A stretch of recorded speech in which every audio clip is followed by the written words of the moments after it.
On air, there we go. Okay. All right, we'll get started. Welcome, Minister. Welcome to the initial public hearing for the inquiry into budget estimates 2022-23. I acknowledge the Gadigal people of the Eora Nation, the traditional custodians of the lands on which we are meeting today. I pay my respects to elders past, present and emerging, and celebrate the diversity of Aboriginal peoples and their ongoing cultures and connections to the lands and waters of New South Wales. I also acknowledge and pay my respects to any Aboriginal and Torres Strait Islander people joining us today. I welcome Minister Natasha Maclaren-Jones and accompanying officials to this hearing. Today the committee will examine the proposed expenditure for the portfolios of family and communities and disability services. Before we commence, I would like to make some brief comments about the procedures for today's hearing. Today's hearing is being broadcast live via the Parliament's website. Proceedings are also being recorded and a transcript will be placed on the committee's website once it becomes available.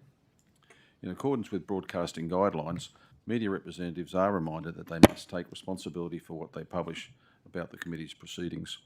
All witnesses in budget estimates have a right to procedural fairness, according to the Procedural Fairness Resolution adopted by the House in 2018.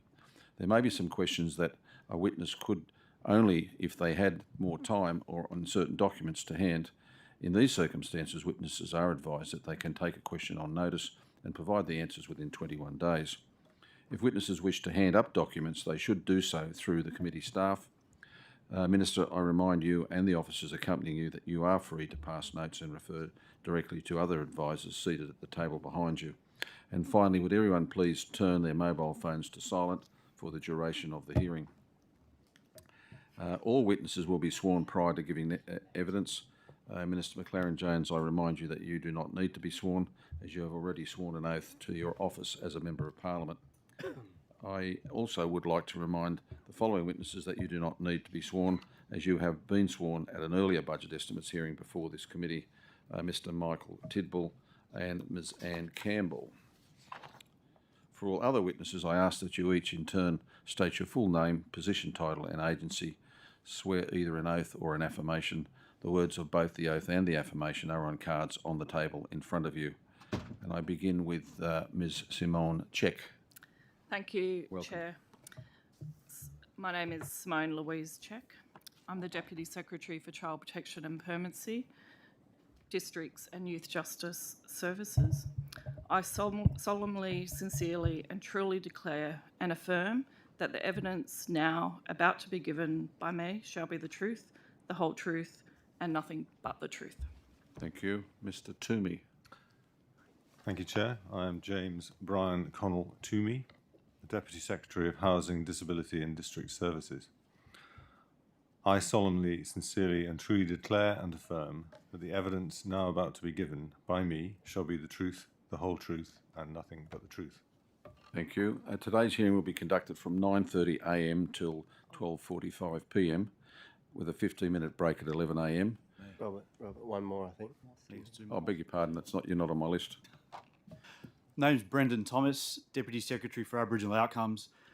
Okay. I swear that the evidence now about to be given by me shall be the truth, the whole truth, and nothing but the truth, so help me God. Thank you, Mr Thomas. We wouldn't leave you. Is there anybody else I've missed? Are there another gentleman down there, Mr O'Reilly? Thank you, Chair. Paul O'Reilly, Executive Director for Youth Justice New South Wales. I solemnly, sincerely and truly declare and affirm that the evidence now about to be given by me shall be the truth, the whole truth and nothing but the truth. Thank you very much. Today's hearing will be conducted between 9:30 a.m. to 12:45 p.m. with a 15-minute break at 11 a.m. We are joined by the Minister in the morning, and in the afternoon Train strikes. We've got another one? Traffic. No, just Traffic, okay. Roads. We'll hear from departmental witnesses from 2 till 5:15 with a 15-minute break at 3:30 p.m. During these sessions, there will be questions from opposition and crossbench members only. If required, an additional 15 minutes will be allocated at the end of the morning and afternoon sessions for government questions. Thank you all for your attendance today, and we'll begin with questions from the opposition. Thank you, Mr Chair. Welcome.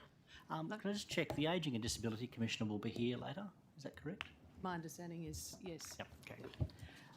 Minister, I'm just going to ask some questions that relate to budget paper number 2, and particular pages 8-4, that is the 1.6 billion to support the safety, welfare wellbeing of vulnerable children and out-of-home care and permanency outcomes, and the 815.4 million to support a robust child protection system. Now, there's billions of dollars that are spent on those objectives, and you accept, don't you, that budget estimates is a serious process? Yes, I do. And you take your responsibility as a minister in answering us, in making sure we get full and accurate answers seriously? Yes. Okay. In relation to the last hearings, a number of questions were taken on notice by you and your officials, and on notice you didn't really give any answers to a number of them, at least 23 of those. And I just might step you through a couple of them and explore that. If you look at the questions taken on notice paper, the first question on notice was a question I posed about the 90,000 children not seen by the department, and I asked how many of those were seen by somebody, and you said you were happy to take that on notice, and the answer is, quote, "This information is not publicly available," unquote. Now, I know it's not publicly available. If I'd known the answer, if I could have Googled it, I would have. So what is the answer to that question, and why haven't you told us? Thank you for your question. I want to state by saying that it's important that robust evidence is provided in assisting in all policy decision making. It is also important that it is based on evidence and that is provided to members of the committee and in public, in line with being transparent and accountable government practice. Consistent with this, as you know, is a large amount of data that is publicly available in relation to child protection and also out-of-home care. But maintaining public trust in the data we provide is also important. That means that there are sometimes reasons where data is not available, and this can include where reliable and accurate data collection systems are not available or in development. The provision of the data could potentially be identifying the individuals in the community and breaches of privacy. It is also commercially sensitive and could provide an unfair commercial advantage or commercial imperative to the organisation funded by government, and also ensuring that accurate information is consistent with government policy is provided, rather than data focusing on potential or hypotheticals. In many cases, data that is not otherwise publicly available is provided to committees of this nature, such as when quite often I'm asked about ACA numbers, because we are confident that it ticks every box and can maintain the public trust in the provision of that data. So which of that list that you just went through is applicable to my colleague's question about the number of children reported at risk of harm who were not seen by the department? I'll ask the department to go through detail of how the data is collected and how it is made public. Well, we might go to the department later, but the only information that we were provided on almost 40% of questions taken on notice was, and that doesn't even include the supplementary questions. My colleague hasn't been through them, and this was done a number of times in supplementary questions as well. That data is not publicly available. Well, that's not what you just said. That tells us that we're just sitting here as some kind of in-person Google, that the only thing you'll tell us is information that's otherwise publicly available. That's what we were told. That is actually not correct. But that is correct, Well, Minister. the Minister can answer. That is correct. That is exactly, literally word for word. That information is not publicly available. Was that what the department gave you as an answer, or did they give you other information and then your office changed it to that? As I outlined in my answer, there are times where information is provided, particularly when it comes to ACA numbers, where we are confident, the department is confident that that information is accurate and correct. It is vitally important that we maintain public confidence in the data that is provided, rather than speaking about hypotheticals or things that may not be hypothetical factual. question. No. These questions aren't hypothetical. Well, they're not. It was confirmed in the hearing that 90,000 children reported at risk of harm were not seen by the department. And my question was, how many of them were seen by someone? Now, that's not a question of whether the information is publicly available. I know it's not. But is it the case that you don't know and your department doesn't know the answer to that question? Is that what we do? The Secretary is happy to answer your question in relation to the number of children. Mr. Searle, if I may assist the Mr. committee. Tidwell. Quite frankly, arising from the last hearings, and I was very new at that time, I walked out of those hearings concerned that in respect of risk of serious harm reports, which I believe is what your question is about, that we provided a response that was not supported by analytics or evidence about the various other actions taken. Over the last 6 months, I, working with Ms. Check on my right and other people, have commenced work to ensure that we actually start to capture on Child Story those actions being undertaken. So there is not currently an analytical ability to capture those figures. So, for example, follow up by NGOs, other actions taken other than a strict response to a ROSH. The Child Story platform is in the process of modification. That is something that came out of the last hearings, and I believe that by the next hearings we will have that data. So as I understand your answer, Mr. Tidwell, you just don't know. The department doesn't know because you don't capture that information presently. Correct. Okay, that's good. So on page 9 of the notice paper, how many children currently in the care of NGOs that had the NGO short-term indemnity scheme applying? Again, the answer, the information is not publicly available. The true answer is that you don't know as well. Is that correct? Sorry, can you repeat the question? Sorry. Page 9 of the questions taken on notice. How many children currently in the care of NGOs that have the government's NGO short-term indemnity scheme applying? Was taken on notice by the Minister. The answer, this information is not publicly available. Well, we know that, but it sounds like I think you we also... may. If I can just verify with through the chair with Ms. Campbell. Thank you. Yeah, so we haven't had any claims or notifications made since the last budget estimates hearing. The remaining providers still have cover in place and have not applied for the short-term indemnity scheme at this point, but may in the near future. So 43 providers have been able to continue to provide, critical out-of-home care and youth homelessness services to support vulnerable children and families. I don't think that was the question, though. My question was how many children are in the care of NGOs that didn't have the insurance cover, that actually had the benefit of the government insurance scheme. So the question was how many children were in the care of those NGOs. I can take on notice the number of children. Do you understand our concern, though? Is that we're now having to use our time to repeat questions that we asked last time, that you took on notice, and then in 40% of those instances, the response was that information is not publicly available, which, Minister, you accept is a completely inadequate response to this process. Ms Jackson, I do not agree with your assertion there, as I went through a number of points So why as to didn't why... you say that? Why didn't you say we don't don't have have that information, or it's confidential information, or it's commercial information? Who told you, Minister, was it the department or your office, that the response, that information is not publicly available, is an adequate response to a question at budget estimates? Ms Jackson, as I outlined a number of reasons why some data is not made publicly available, the Secretary and the officials have attempted to answer some of the other questions put forward. The one in relation to indemnity insurance has been taken on notice, and that's Well, provided. Well, I'll Apologies, take a but we're point of not- order here and now then, Mr Chair. With all due respect to other members of the committee, questions have been asked, the Minister is starting to answer, and for the third or fourth time in the last 12 minutes alone, the Minister's been cut off before she can even get to the substance of her answer.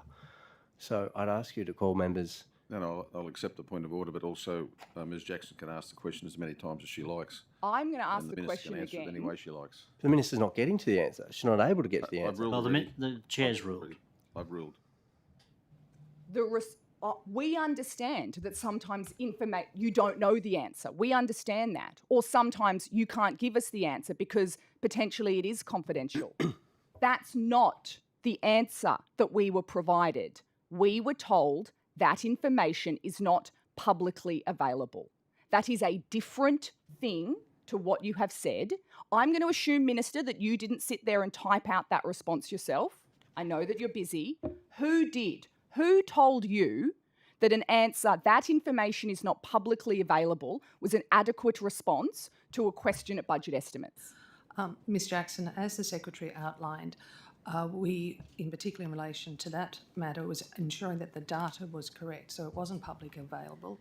In relation, as I said, to your other question, But Minister, it that wasn't has been available to taken on you at notice. all. It wasn't available at all. You didn't capture it. A more honest and truthful and accurate answer would have been, the department does not currently capture this information. That's what you've now told us today. You could have told us that on notice. Why not? Why didn't you? As I outlined, that at the time the information was not publicly available, and as I outlined a number of reasons why that is the case. Okay, well, let's go to the next one. How many children are currently in the care of NGOs that have the NGO short-term indemnity scheme applying?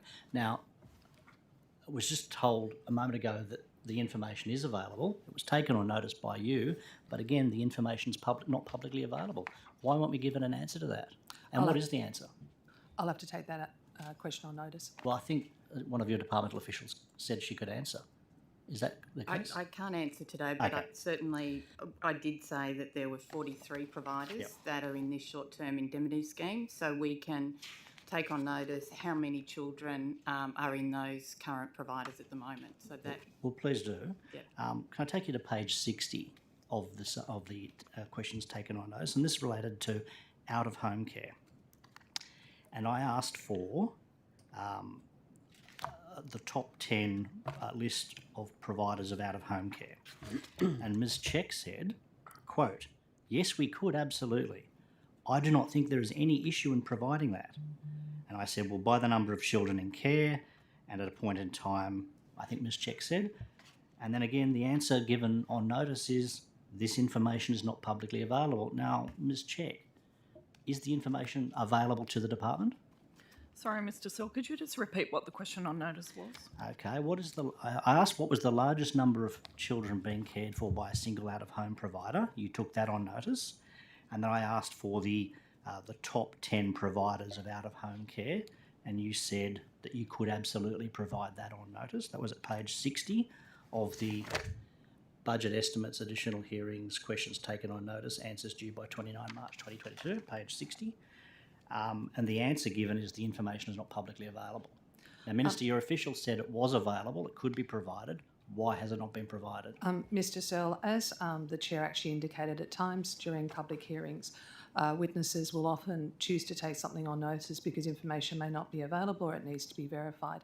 In relation to this, and without looking at the specific details, Well, it could I'm asking you to potentially look at be the I'm asking you to look at commercial the in confidence. Well, it's not. I mean, Ms Check, is that information available? You said it was, is it? So the information, as outlined by Mr. Searle, is not publicly available. no, That's, that wasn't the question. That's why you're here under oath, though, Ms So, Check. sorry, Ms. Jackson, I'm trying to answer the question. So it's not publicly available. I'll repeat what I said at the last estimates. We do have that information, as Ms. Campbell outlined about the indemnity scheme. Those numbers will need to be checked because they do fluctuate from day to day, but we do know how many children are in each provider. So just in terms of what happened last time, so the information is available. It's not publicly available. We know that. If we why we're could asking. Google it, we would Google it. We would Gipper it. This is a particular process where witnesses come with the minister under oath and answer questions of members of parliament. You said you had it. You said you would take it on notice, and I accept, Minister. All the papers, sometimes stuff isn't here. Ms. Check, did you decide, subsequent to leaving and receiving the questions on notice through the committee staff, to go, oh, actually, I'm just not going to answer that? Who made the decision when you had said you had it and you knew you had it not to provide it to us? Ms Jackson, as I outlined, there is a number of reasons why information may not be made public, and that could be to verify the data, it could be commercial in confidence. There are a number Ms. of Check, reasons. which one of those applied to that information that you have and you refuse to give it to us? Which one of the list of reasons that the minister has outlined applied in that circumstance. Can I just break in here for a second? We've been joined by Mr. Robert Fitzgerald, the Commissioner for Ageing and Disability. I'd like to swear you in case you want to join into this free-for-all, Mr. Fitzgerald. Would you like to oath or an affirmation? The oath. So I swear that the evidence now about to be given by me shall be the truth, the whole truth, and nothing but the truth. So help me God. Thank you. Opposition? Yes, well, I'd like an answer to the question. I have asked the question, you took it on notice, we know the information's available, we know the department's got it. The answer that it's not publicly available is not responsive to the question. Please provide the information to the committee. Will you undertake to do that, Minister? As I've said, and happy if you want to submit further for questions. I understand that you've got limited time, but as I said, it's a matter of checking what the question is, what data is or is not available, and also verifying that it's correct. But also, Minister, commercial inconfidence is also a key. March. Commercial inconfidence is also a key part as well. So, okay, just let's be clear, Minister. I'm not asking for contractual details. I'm not asking how much they're getting paid. I'm not asking for trade secrets. I'm just asking for the list of the top 10 providers of out-of-home care. You've got the list. The names of those providers cannot be commercially sensitive. It cannot be covered by any confidentiality. Public money is going to them. We have a right through this process to ask the question, as we have, and you have an obligation to answer it. Will you undertake to provide an actual answer to the committee and provide the list? I'll ask the department to comment about providing a full list of all providers rather than necessarily ranking. Sure. Because again, it goes into commercial inconfidence. I think I'm not a lawyer. But the top 10 providers, I'm not asking for the money, it's not commercial inconfidence. Really, it's just nonsense. I'll ask the department to comment further on that. Yes, we could provide the top 10. Can I just clarify, Mr. Searle, just a list of top 10? Yeah, the names without of the numbers. Names I'm not of asking for the numbers. Just, okay. So on page 62, and again relating to alternative care arrangements, the question was, when people leave alternative care arrangements, where do they go? And does the department actually have a breakdown of where they go? Now, Ms. Campbell, it was, who said, quote, yes, we do. We do not have it on notice, but we can, we do not have it with me, but we can certainly provide it on notice, quote, unquote. The answer given is this information is not publicly available. Now, again, we know it's not publicly available. Minister, is it known to your department where those children go when they leave alternative care arrangements? I'll ask the Secretary to comment on that, but I would assume yes. Since the hearings in March, Mr. Searle, so the answer is we do know where children go, where they go, which I know strictly is not your question, but can I say, aside from knowing where they go, the places to which they go and the placements which are available to them are growing, and I'd be very happy to assist the committee today comprehensively in responding to that as a line of interest of the committee, if that is the case. Yes, that was a line of interest. I asked the question. I would like to know. Can you tell us? Or do you want to tell us later in the hearing? Or? Don't know. I'm very happy to do it now. So, again, coming out of the March hearings, since the March hearings and having listened to the range of questions that were asked by the committee at the March hearings, was apparent that the arrangements with alternate care arrangements to me needed to be clarified and needed to be absolutely focused upon as ACAs, as they're known, must be. They are emergency, they are short-term, they are in place only as a stopgap until an alternative is arranged. So I've formed a governance group which is seeking to build alternate capacity to grow out-of-home care placements that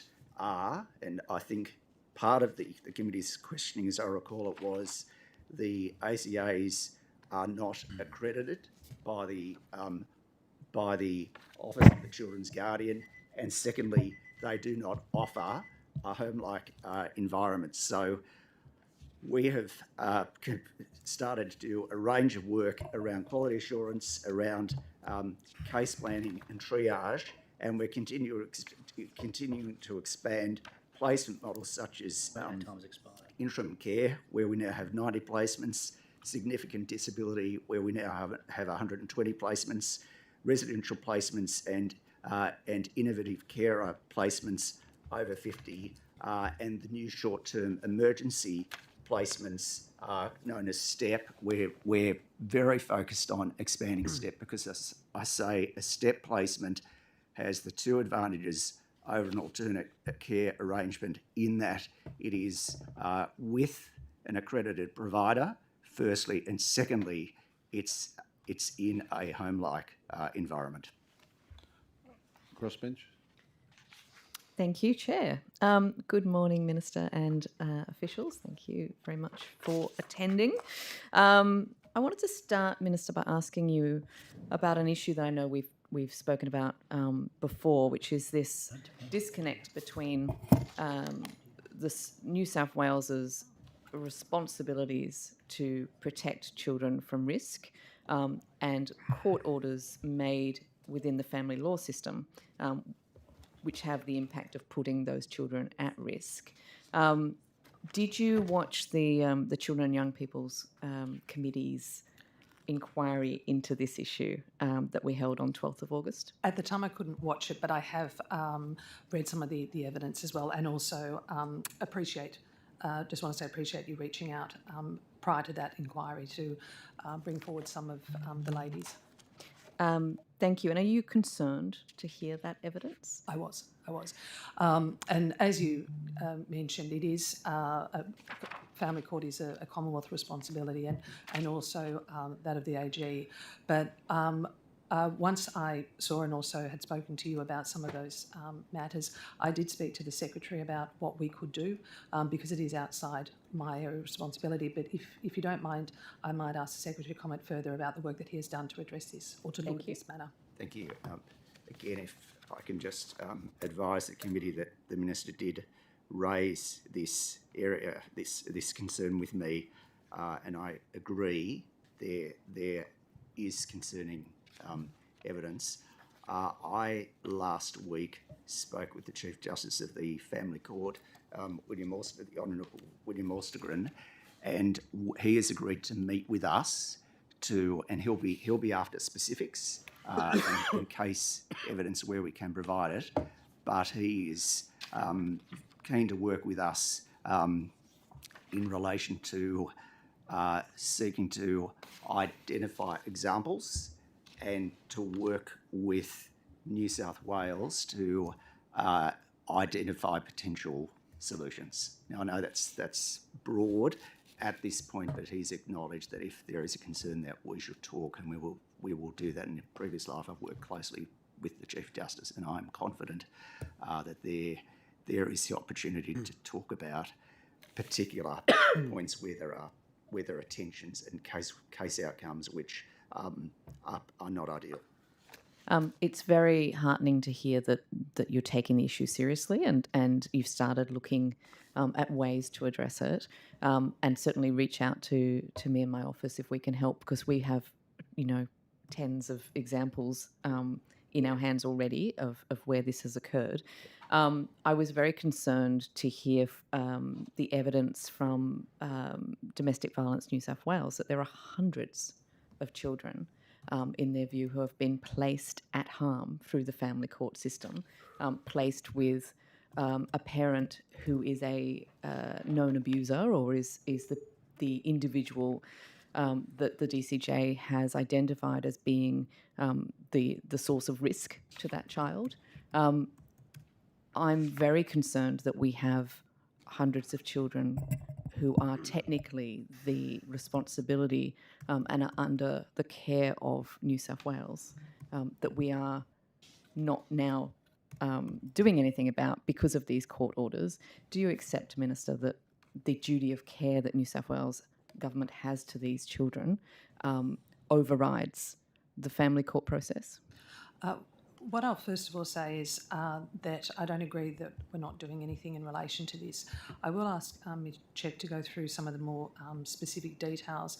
But again, anyone can continue to make a ROSH report, which is always investigated. And secondly, in relation to representation of families in the court process, I'll ask Ms. Check to go into some of those details as well. Thank you. Yeah, to the extent that there's information that's additional to what you gave in the inquiry. Thank you, Ms. Boyd. I will just touch on some of my evidence in the inquiry, and just to echo the comments from the Minister and the Secretary about quite concerning, in my view, issue of parents being unable to make a report to the helpline when they're concerned about their children. And as the Secretary outlined, he's taking or has taken that up, and there'll be some further work on that.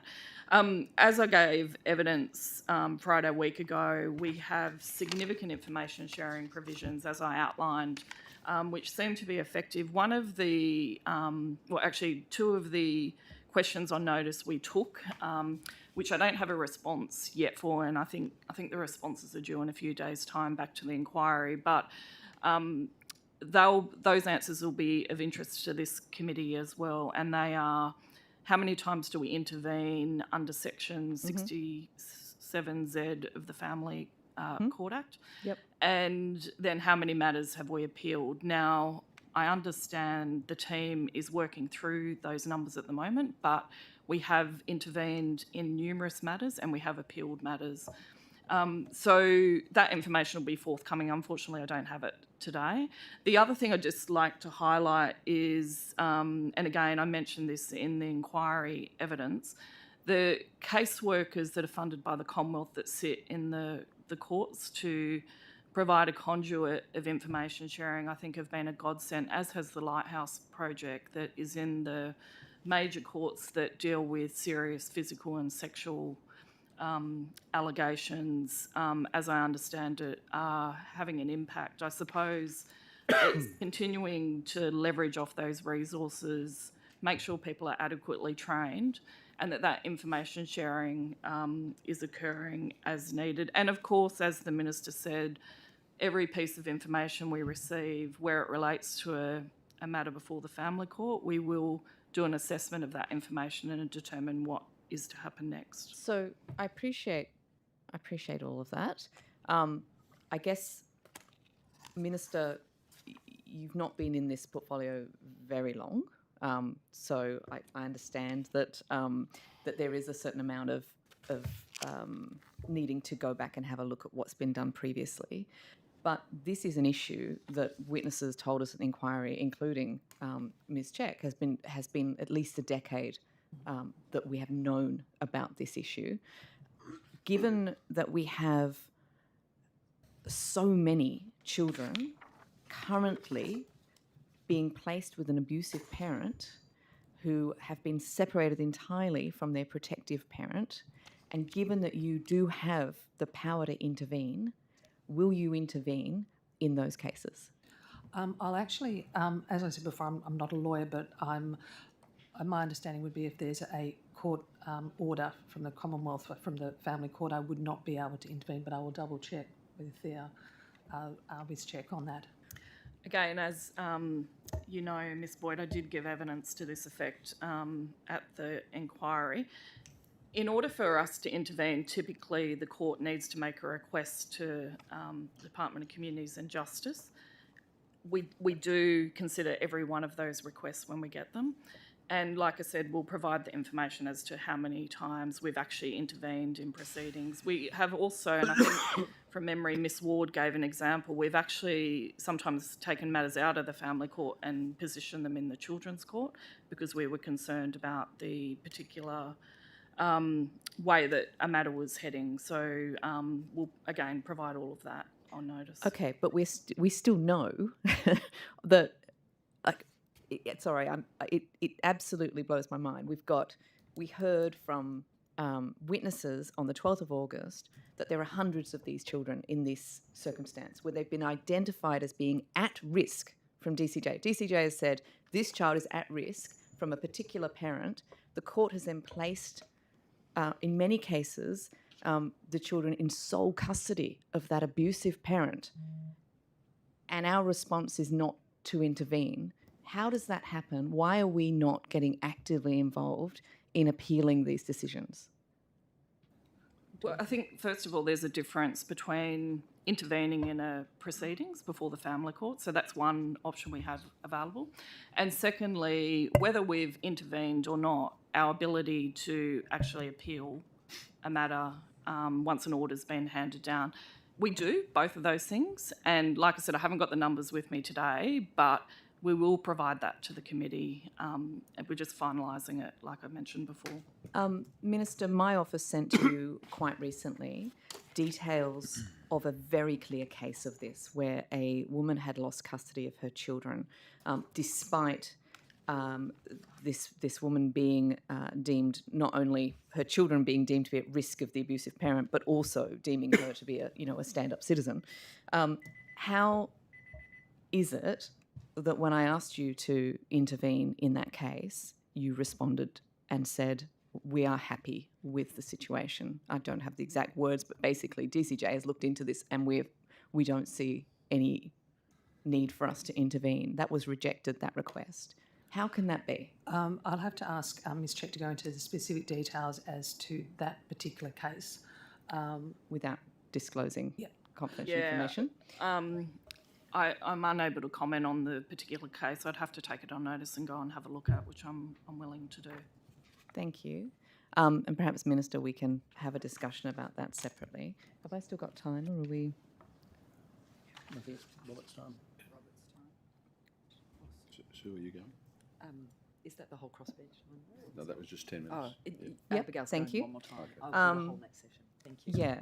Having listened to story after story, horrific story of these children being horribly abused, often sexually abused, you can understand how urgent I find this issue. And I'm frustrated by the lack of urgency coming from your office, given that it has been 10 years at least that we've known about this. And as I said, obviously I am new to this portfolio, but as soon as it was brought to my attention, and particularly the evidence was being provided in that hearing, I did speak to the Secretary about that to say what more can be done. But one thing I would like to say, and I would encourage you to reach out to any organisation, is that if a individual, a parent, relative, feels that a child is at risk, they should make a report. That can be done anonymously or with their details. But as Ms Check said, if a report is made, it is followed up. Can I, if I may, just add to that, in terms of the specifics that you raise, clearly, if there is an immediacy to that,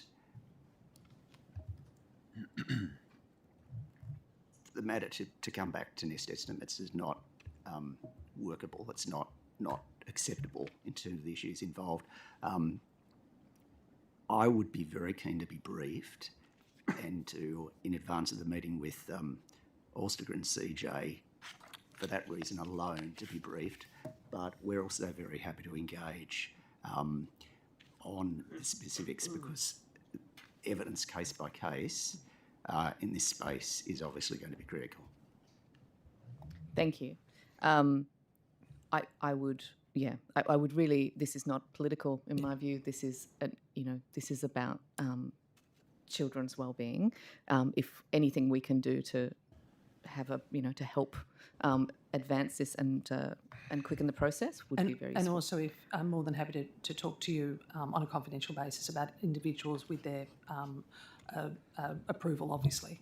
And can I just ask this usual process where the judge in family law matters puts basically a gag on the protective parent and says that they can't make a claim that their child is at risk.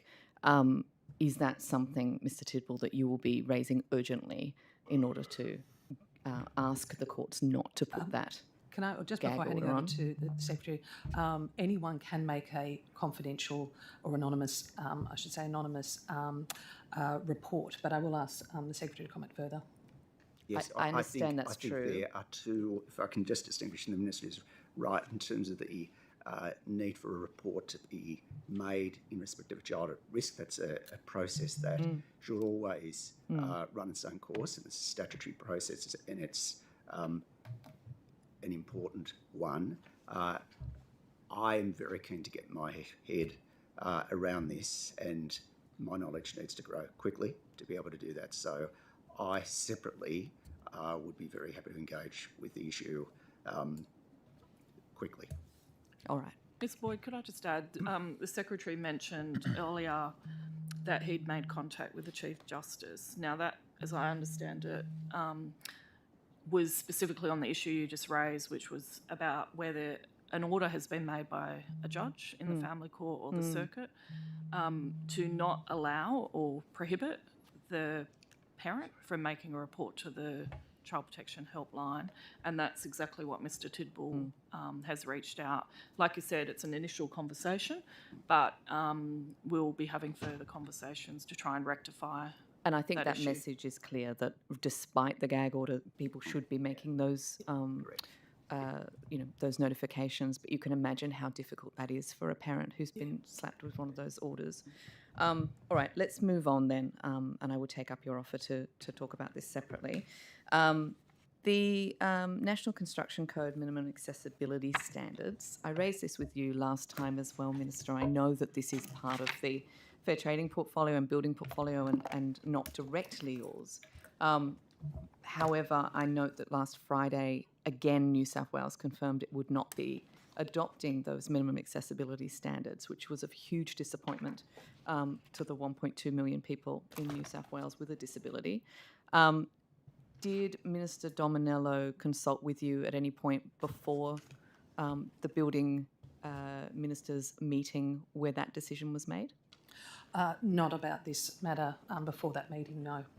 Have you advocated at all since you've been the Minister for Disability Services for that those minimum accessibility standards to be adopted?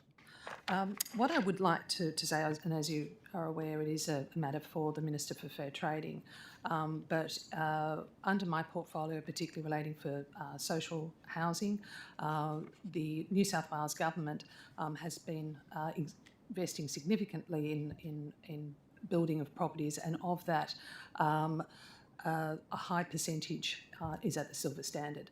One of the key things more recently is of the over 3,000 social housing dwellings that have been completed, over 990 of those are at a silver standard. In talking to some of the housing providers, this matter has come up. And a number of them have said they like the flexibility to be able to modify properties to meet the needs of individual clients. And that could be a simple thing as bench heights and things like that, just to... Sorry, let me just stop you there. Do you know what these, what the silver standard is actually requiring of builders? It is broad, and I know it does also cover outside of the disability sector, which is why it is a matter for the Minister for Fair in Trading. terms of the specifics, do you know what the specifics are in terms of, because it's really minimal what's being requested here of new builds. Do you know what the requirements are under those accessibility standards? It's, as I said, a matter for the Minister for Fair Trading. Do I take it that you don't know what those minimum accessibility standards are that the disability community has been calling out for like 5 years? I don't have the full list in front of me, but Right, as I said, let me they are tell matter you, for... because the comments that you made indicate that you may not understand just how minimal these are. We're talking about a level entrance to the building. We're talking about having a toilet on that the same floor as the level entrance. We're having corridors that are big enough to fit wheelchairs through, and we're talking not even about putting railings or anything in showers, but simply having the walls being built in such a way that you could attach a railing later. These are things that are not like everybody should want these things. These are not things that are particularly for people with disability or particularly for people who are ageing. It's not something that a person would balk at and say, well, I don't want that because it's been somehow modified. So in light of that, do you personally think it's a bit absurd that New South Wales is one of the only 2 states in the whole of Australia not to adopt these standards? What I will say, and I'll expand on some of the comments you made, you are correct that there are actually 7 core design elements of the Silver Standard, which comes under the Livable Housing Design Guidelines Silver Standards, and that includes a safe and continuous step-free pathway for travel from the street entrance and or parking area to the dwelling entrance of that level. B, at least one step-free entrance to the dwelling. C, internal doors and corridors that facilitate comfortable and unimpeded movement between spaces. D, a toilet on the ground or entry level that provides easy access. E, a bathroom that contains hobless shower recess. F, reinforced walls around the toilet, shower and bath to support the safe installation of guardrails at a later date. And G, stairways designed to reduce likelihood of injury and enable future adaptation. But as I said, these are matters for the Minister for Fair Trading. As the Minister for Disability, do you see that you have any advocacy role for people with disability in this state within your cabinet? I do, and as I pointed out, where I have responsibility, particularly in working with the Minister for Planning, who is responsible for social and affordable properties, I did outline that we have delivered close to 3,000 properties of Silver Standard, but we have also delivered 1.6 million per annum for home modifications. That's around 2,500 properties. But Minister, what I'm asking you about is in relation to new builds and the normalising of accessible housing in our state. Us and WA are the only states to be holding out on this. We have builders who will be working in the ACT, in Victoria, in Queensland, who are going to be doing this as standard. But when they come to New South Wales, they don't need to make these incredibly reasonable modifications. Do you think that that is supportable? As I said, these are matters for the Minister for Fair Trading. To us, Mr. Chair. Opposition? Minister, I'm just going to return to the theme we were warming up with about the questions that we asked, to which we didn't get an answer. One of the questions at page 70 of the notice paper was the number of unique children in alternative care arrangements overall in a 12-month period. Now, Ms. Check said we can certainly provide it. Again, the answer is the information is not publicly available. Now, does the department have this information? Yes or no? Following the last estimates hearing, I actually have asked the Secretary, and I wrote to him to focus our attention on ACA numbers. Minister, that's not the question. The question is, do you have the information? Does the department have the information? And I'm answering that question. As I was saying, the numbers of children in out-of-home care do fluctuate. On average, it can be around 100, But it was but fast that for a is not a 12-month constant period, number. Minister. I'm only asking for the information your departmental official said that the department had and could easily provide. Now, my question is, why was that information not provided to this committee? What was the specific reason you haven't informed us? As I was trying to explain, the numbers for ACA or children in ACA can fluctuate. So it is quite often taken at a certain time, which is what was provided. But from a day-to-day basis, the data you've got to ensure that is reliable. So any information we want to provide to the committee has to be reliable information. I'm happy to go through ACA numbers now. My specific question was the number of unique children in the alternative care arrangements over a 12-month period, not day by day, over a 12-month period. Your departmental official, Ms. Check, said she had the information and would provide it on notice, and you didn't.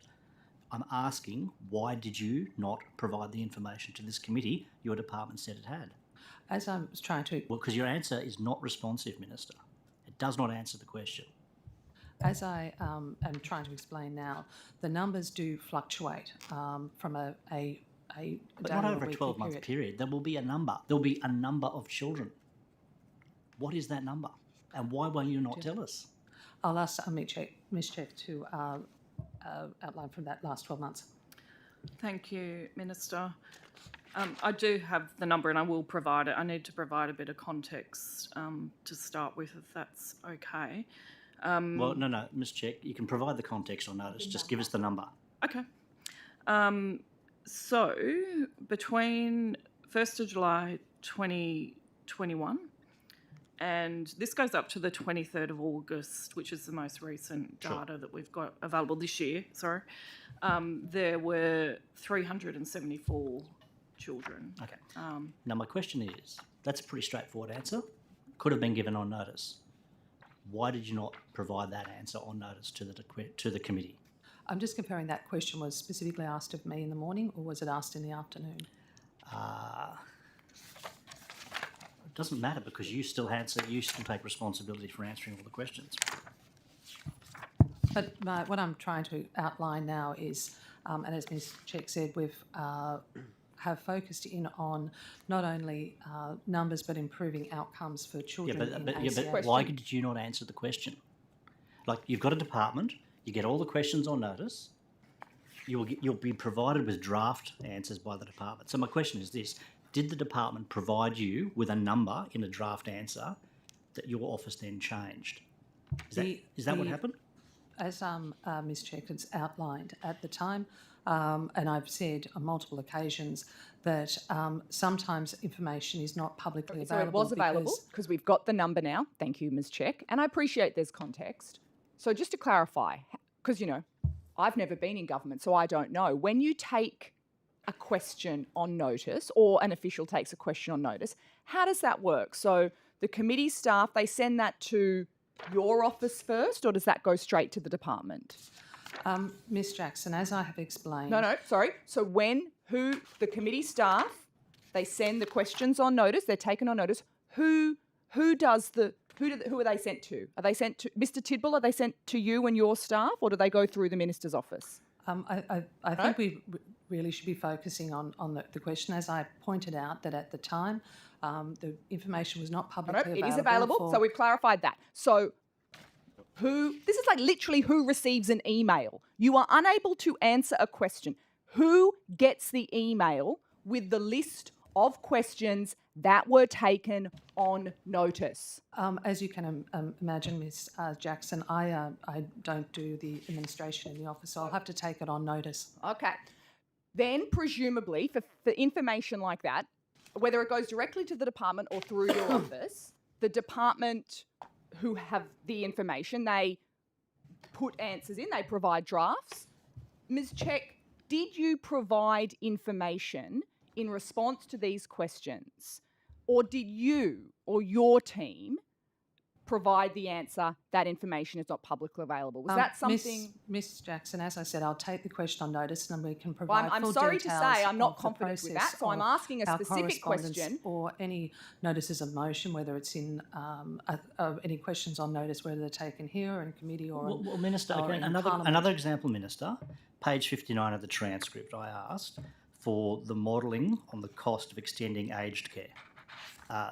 Extending care to 21, from 18 to 21. Again, Ms. Campbell said, I don't have it with me today, but can provide it on notice. Again, modelling not publicly available. Now, I'm assuming you have the modelling. Does the department have the modelling, Mr. Tidball? Not in response to that question, not to my knowledge. Okay, so the Check answer made is the correctly. department doesn't The answer is possess... not to my... So is the answer you don't possess the information? In relation I'm asking Mr. Tidball. Yeah. Ms. Campbell is probably the appropriate advisor. To my knowledge, no. Have we modelled it? I think my understanding was it was modelled some time ago. I'm not sure it's been done recently. Okay. But currently... my question was, what is the modelling that you have? I was told you could take it on notice. You didn't provide an answer on notice. So my question is this: will you provide the information you have on notice? And secondly, who made the decision to tell us that the answer was not publicly available? Was that your decision, Minister? Did it happen in your office? Or did the department provide you with a proper answer and you've redacted it in some way? As Ms. Campbell said, the modelling, she believes, was based on previous information. But that doesn't matter. But- I asked for the Was it modelling that you had. When you and your team, my colleague has asked a very clear question. You have modelling. Now, I appreciate your view is that it's not up to date, and you can explain that to us. We are capable of understanding that kind of information, but you didn't. Someone made a decision not to provide information that you have, not to be clear that your concern is that it's dated, and to allow us as representatives of the community to assess that. Someone made a decision that the answer would be that information is not publicly available. They made that decision on 23 occasions consistently in response to questions on notice. Was it you, Ms. Campbell, or did you provide information to the Minister's office and they changed it? Ms. Jackson, as I pointed out a number of times, providing information, particularly when it relates to data or research, we must ensure that it is accurate. Now, I'm more than happy to have a broader conversation about. No, I'm asking a leaving care. specific question about why information that we now know was available, did exist, was not provided.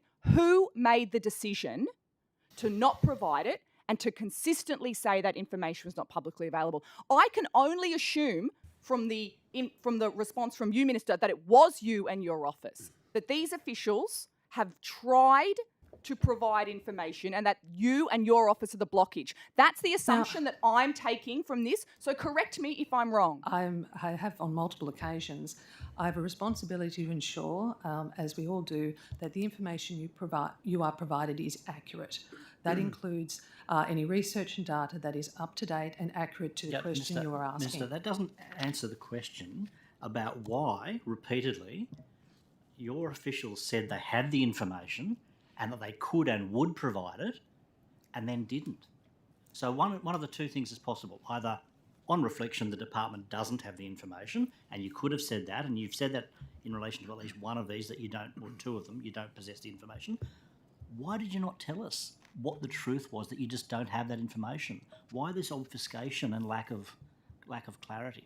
As I've pointed out on many occasions, that if information is not accurate or it could be in confidence, it is not made publicly available. Minister, you're retreating behind a slogan. You've got a couple of tested lines here to retreat behind, but you're not answering the question about why you didn't simply tell us we don't have the information.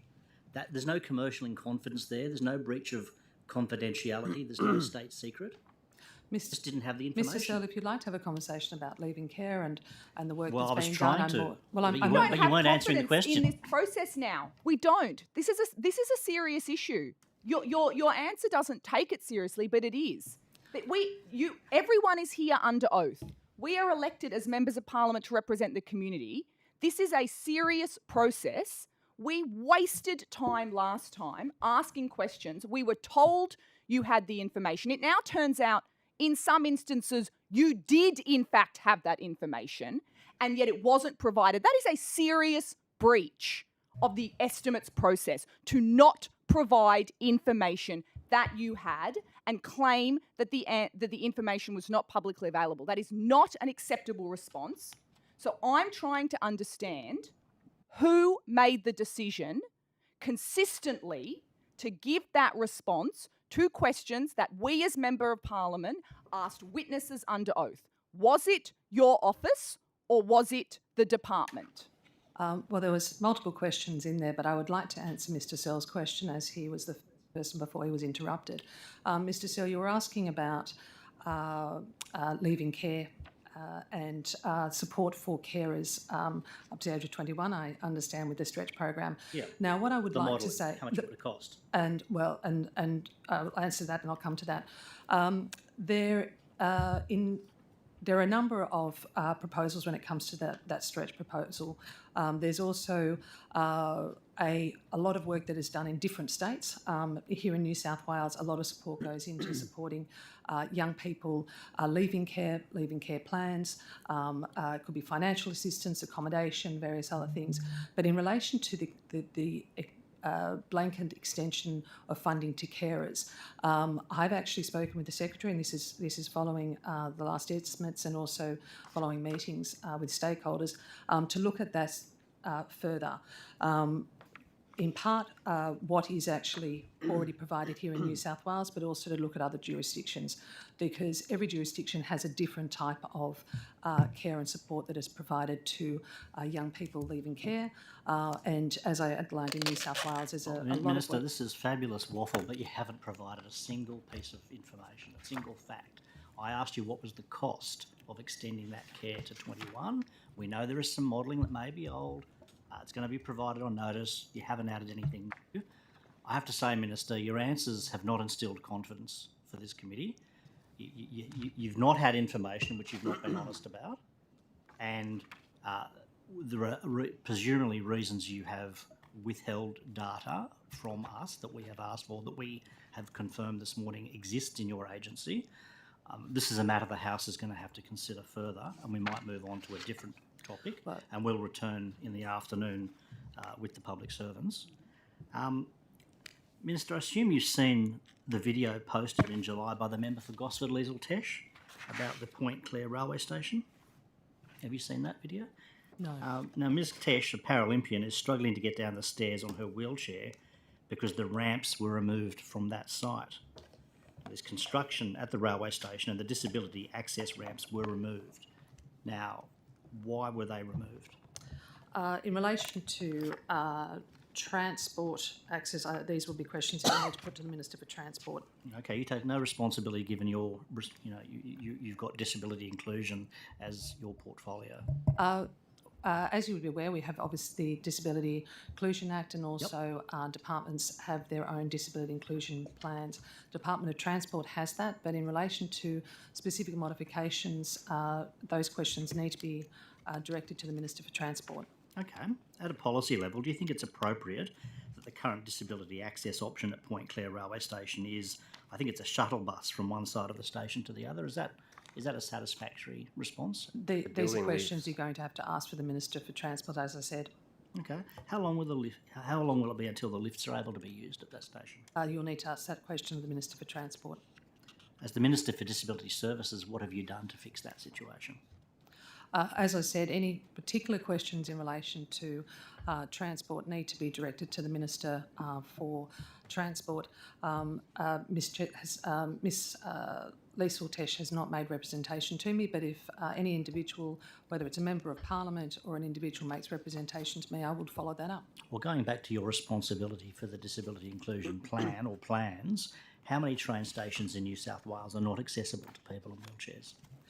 They are questions you'll need to direct to the Minister for Transport.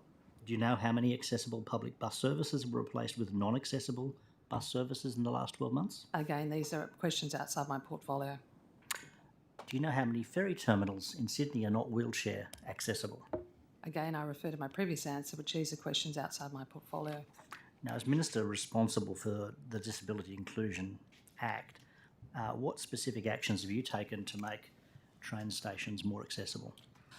As I said, the Department of Transport has a disability inclusion plan.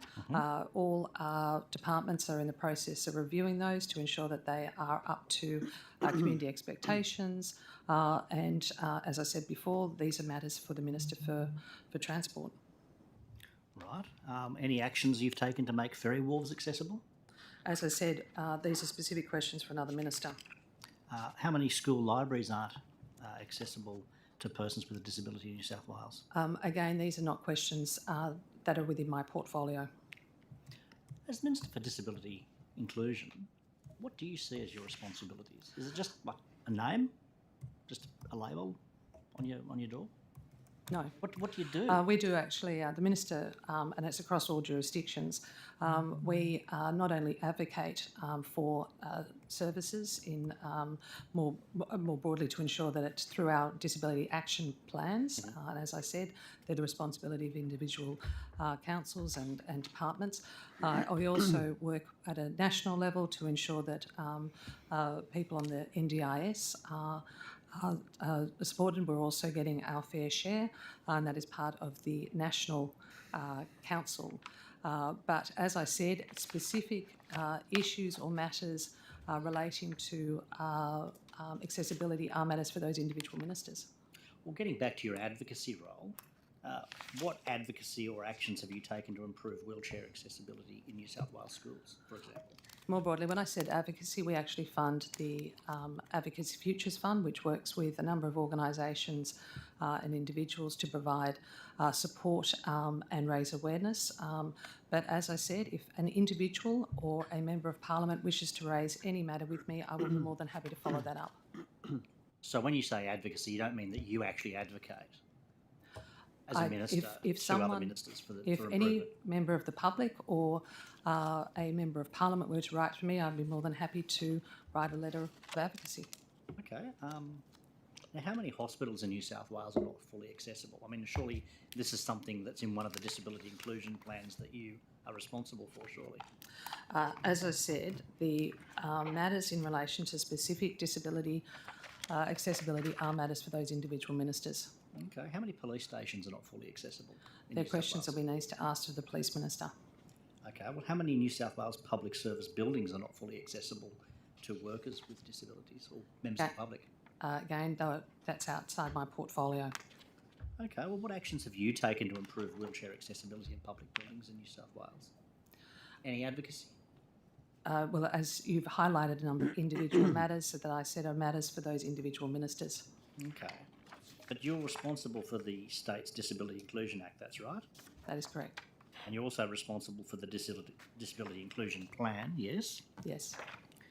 But you've got no idea about whether the public transport network is accessible, about schools, about hospitals, about public buildings. Are these things not dealt with in your plans? As I said, all agencies are required to have a disability inclusion plan, which is currently under review, and these are monitored. I wanted to ask some questions about homelessness. How much time is there left?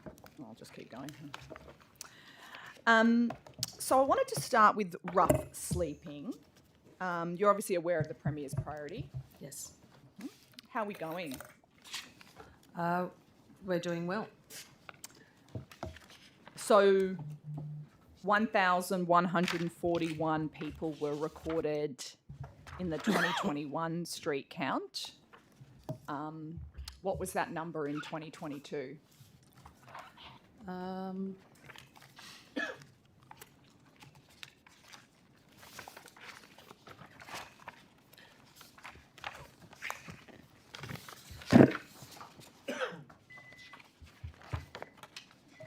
Well, I'll tell you, it was 1,207. So we're going backwards, but my time's up. We'll come back to it. Yep. Thank you. Thank you, Minister. I just want to take us to the role of DCJ in the provision of evacuation centres, and particularly, just briefly, if we could go to Lismore, and we know the situation was catastrophic, and we also know that the concerns around the initial evacuation centre response was less than adequate, in fact terribly poor, and there were serious concerns about how that evacuation centre started up, and absolutely I understand that things got better over time.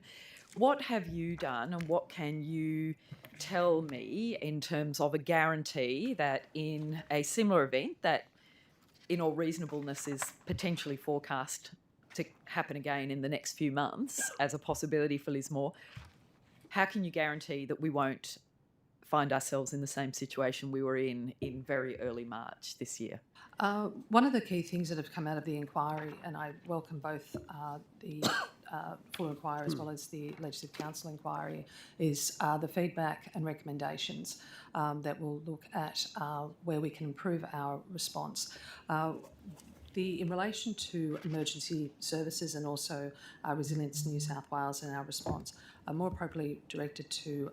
Minister, all I'm asking is the evacuation centre. Like, physically, I saw, I'm from Lismore, obviously, and it was really nothing short of unbelievable. Just all I want to know is, and it's not unreasonable because we've seen the Bureau in the last few days suggesting that we're potentially about to experience the third La Nina, first time in hundreds of years, and when you live where my community lives, you know what that means. It's potentially catastrophic. What would you guarantee that if it was next Monday, the evacuation centre, wherever that is, back at the university or wherever it might be, we will not experience what we experienced last time? As I was trying to say, although it is responsibility for another minister, Mr Toomey has been involved with the evacuation centres, and I do want to acknowledge the terrific work, not just of DCJ, but across a number of portfolios, and particularly our volunteers as well. But I might ask Ms Toomey to comment further about the evacuation centre and some of the recommendations that we'll be looking at. In respect of Lismore and the floods, Northern Rivers floods earlier in the year, there were 54 evacuation centres opened, and they were established under the existing arrangements where those are identified by Resilience New South Wales, and DCJ's responsibility is to provide staff into those evacuation centres to direct people towards emergency or temporary accommodation and other housing solutions. The current circumstances in Lismore are that many of the areas that were affected by the floods earlier in the year are actually not currently populated, and we still have many disaster-affected people who are evacuated in those areas, living in accommodation outside the areas that are most likely to be affected by a future. Sorry, I just don't understand if the same. Are we suggesting that because everybody's sort of catastrophically impacted and displaced, that we're not concerned that we'll need to have an evacuation centre in the circumstances we see another catastrophic weather event? Is that... No, that Okay. that wasn't what I was... So sorry, I'm just not sure. Lismore alone, I know the Northern Rivers, and in terms of your responsibility to your staff, who I also know were,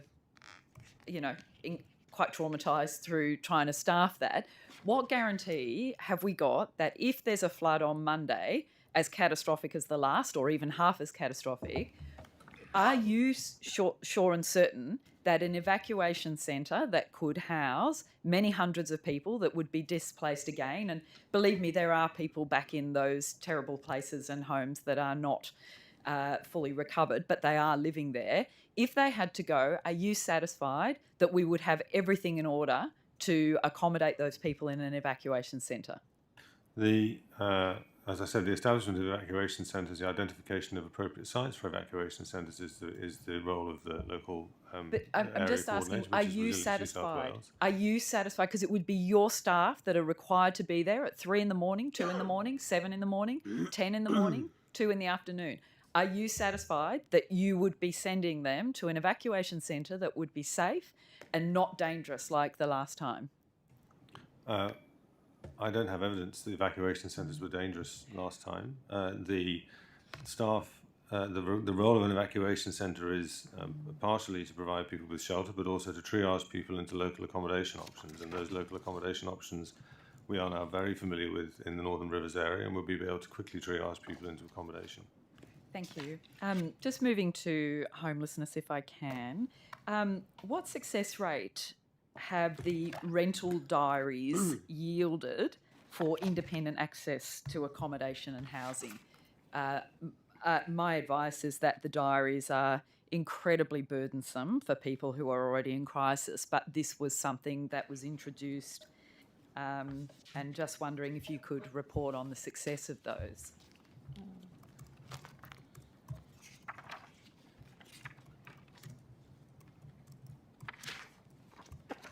I can talk about the role of rental diaries, which is to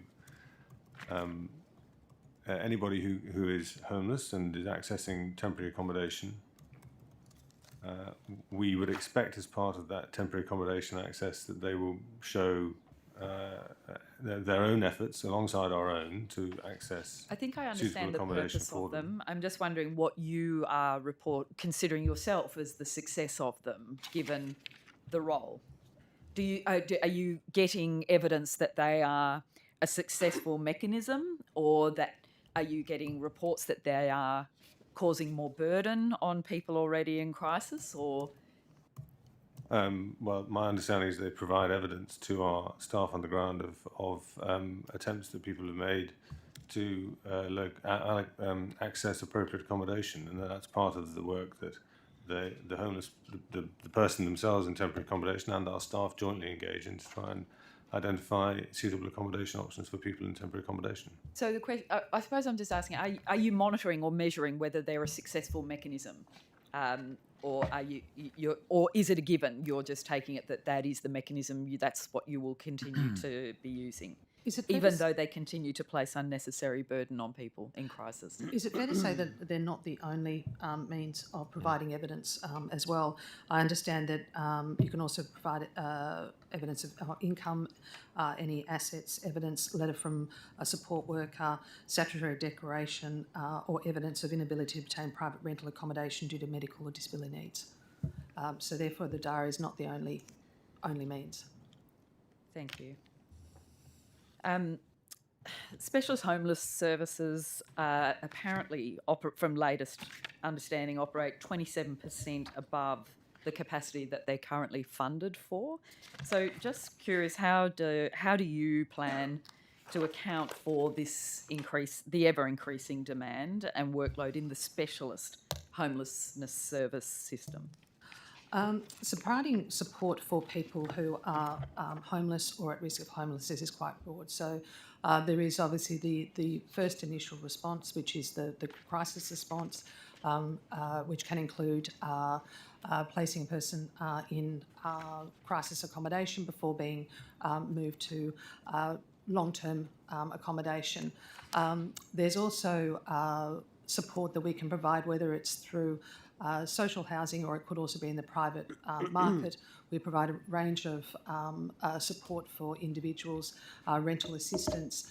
So it is quite broad, and specialist homelessness services are just one part of the work that is done to support people who are homeless or at risk of homelessness.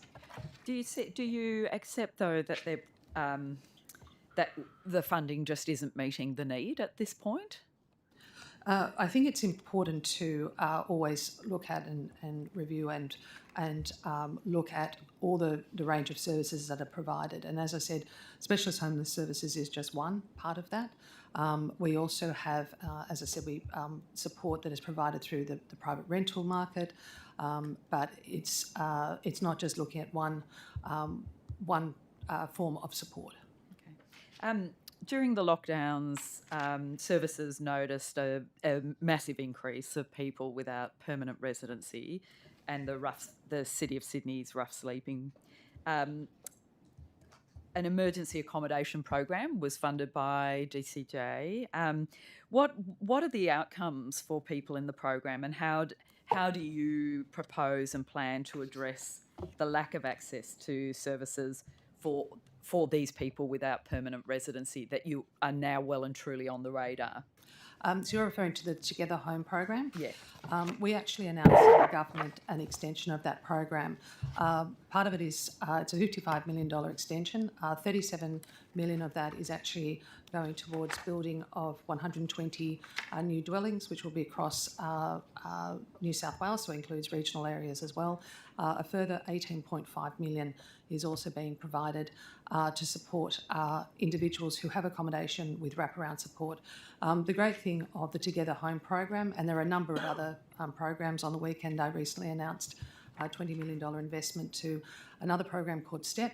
But again, it has the principle, which is one of the key focuses of our government, which is about providing accommodation to support a person who is at risk of homelessness or has been sleeping rough, but also providing that wraparound support, which is critical. And that's working with organisations to support an individual to address their physical or health well-being. It might also be about helping them to transition into employment, but the aim is to ensure that they have long-term safe and stable accommodation and the support that they need. Thanks, Minister. Just on out-of-home care now, how many Aboriginal mothers had their children removed directly from their care in the last 2 years?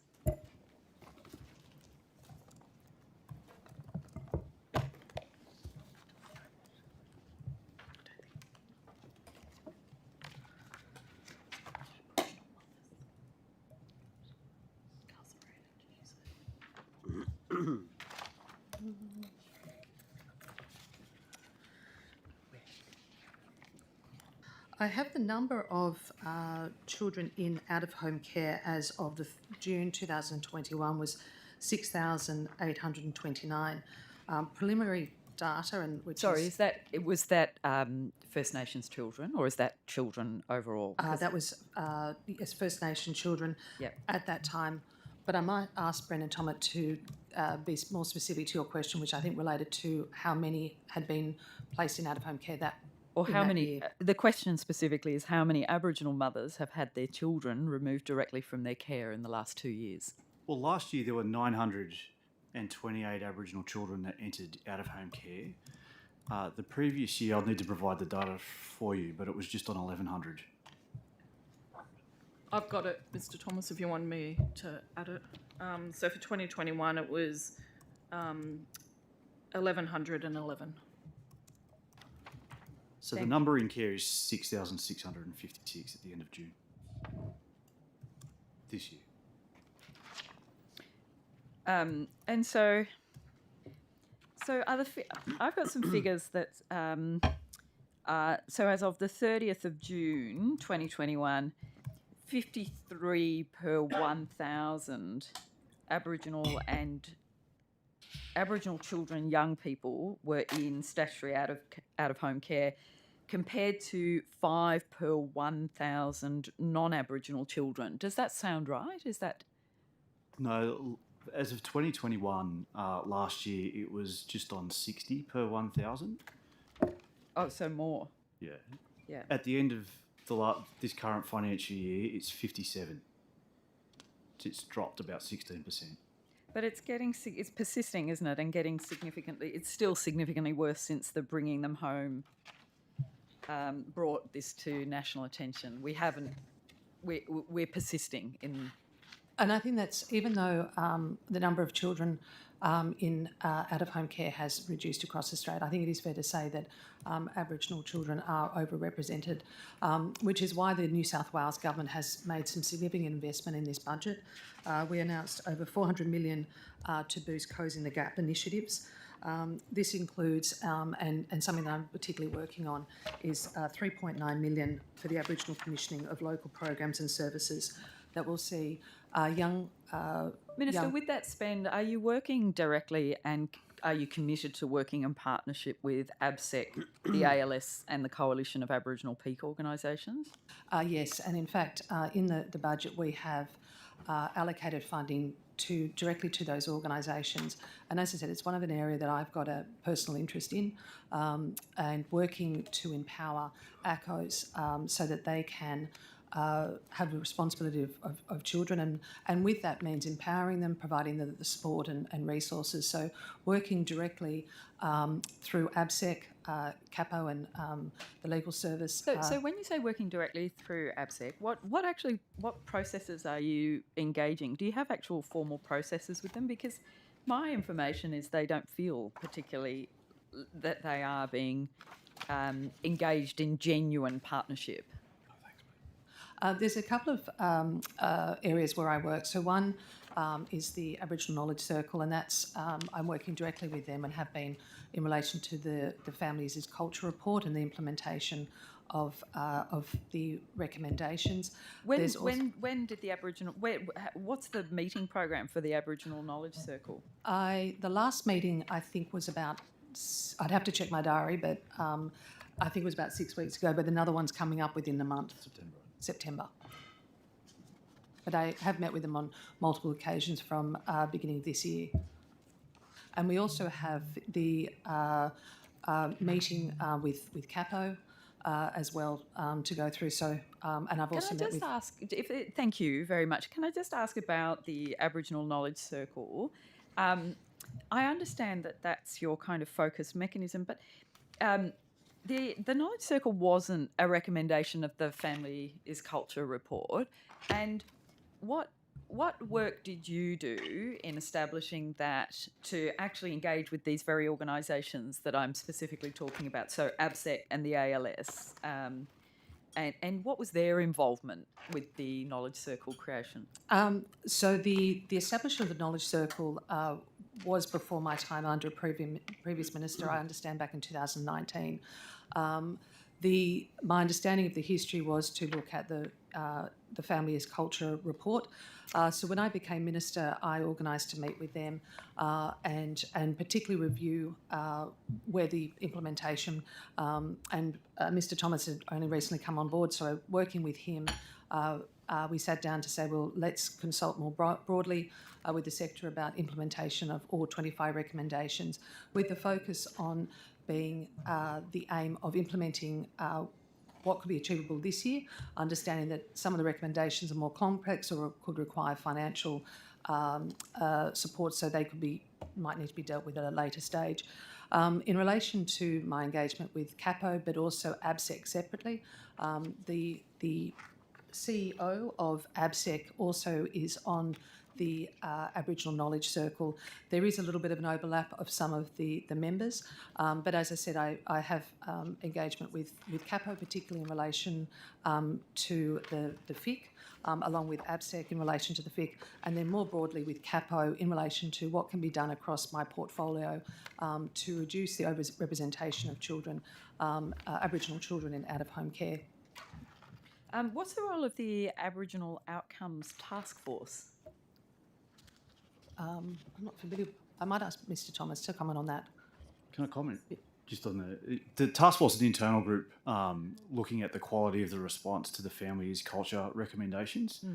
How's it going? It meets. It's starting to meet again regularly. However, there is a group that I co-chair with the ALS and ABSEC that tracks the implementation of the recommendations of the Family's Culture Review.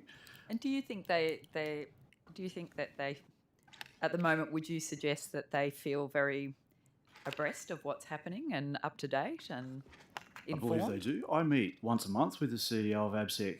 The CEO of ABSEC and I co-chair what's called an officer level working group, which is the group that manages our Closing the Gap plans. We jointly developed our implementation plans for the Closing the Gap arrangement. There's a quarterly meeting of all the cluster ministers with the CAPO heads, including the CEO of ABSEC, that openly and quite robustly discusses progress around Closing the Gap arrangements. Other parts of the department are meeting with ABSEC probably once a week on a range of different items. The Minister mentions funding that's been announced recently in the budget. Almost all of that is either going to ABSEC or the ALS directly for them to deliver services. They work in partnership and are co-funded to help us implement the Aboriginal case management policy. They're funded to deliver an innovative guardianship support scheme on behalf of the department. We meet regularly and we have discussions. We don't always agree on everything. We don't always see eye to eye, but there is a pretty robust and open communication between us. And then what about reporting back to, Aboriginal communities more generally? Do you sort of then take that outcomes task force, that it's their role to then communicate to community, or? The partnership we have with ABSEC is ABSEC do community consultation. So as part of the Closing the Gap process, there was a round of community consultations about changes people would like to see to the care and protection system and the criminal justice system, for example. Those, under the partnerships that exist under the Closing the Gap arrangement, those consultations were led directly by the CAPO organisations. So ABSEC and the Aboriginal Legal Service conducted those consultation sessions, which included both feedback to community about progress that's being made and issues that are being worked on, as well as concerns from community back to government about the justice system or the care and protection system. Well, my time's up, but I put it to you that things really need to improve, and that there is a feeling or an absence of input and accommodation. So, thank you. Thank you. At this juncture, we'll break for morning tea and release the Minister till 11:15. Thanks very much.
We're on air. Thank you. Questions from the opposition? Hello. Hi. Nice to see you all again. So obviously I'm going to focus on some youth justice questions for the next little while. And I might start with just getting some updated figures. If I can, I'll do it through you, Minister, and however you want to deal with it. But how many young people are currently in custody, broken down by age, etc. If you can give me some up-to-date figures, that'd be great. I will actually defer that to the department, mainly because you've asked for some specific as to by age, which I don't have in front of me, but they may do. Sure, happy to do that. Morning. There are 205 young people in custody today. 50% of those 205 young people are Aboriginal young people. 162 of the 205 are on remand. The remainder are on a control order. 17 of those young people are female. One of those young people is in custody on a Section 28 bail order, one of them. And there are 9 young people under the age of 14, the youngest of whom is 11 years and 9 months. Right. And how many people are on community orders? I do have that information. Currently on community orders, we have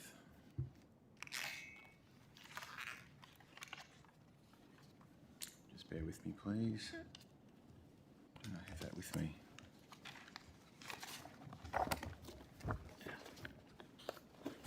$849.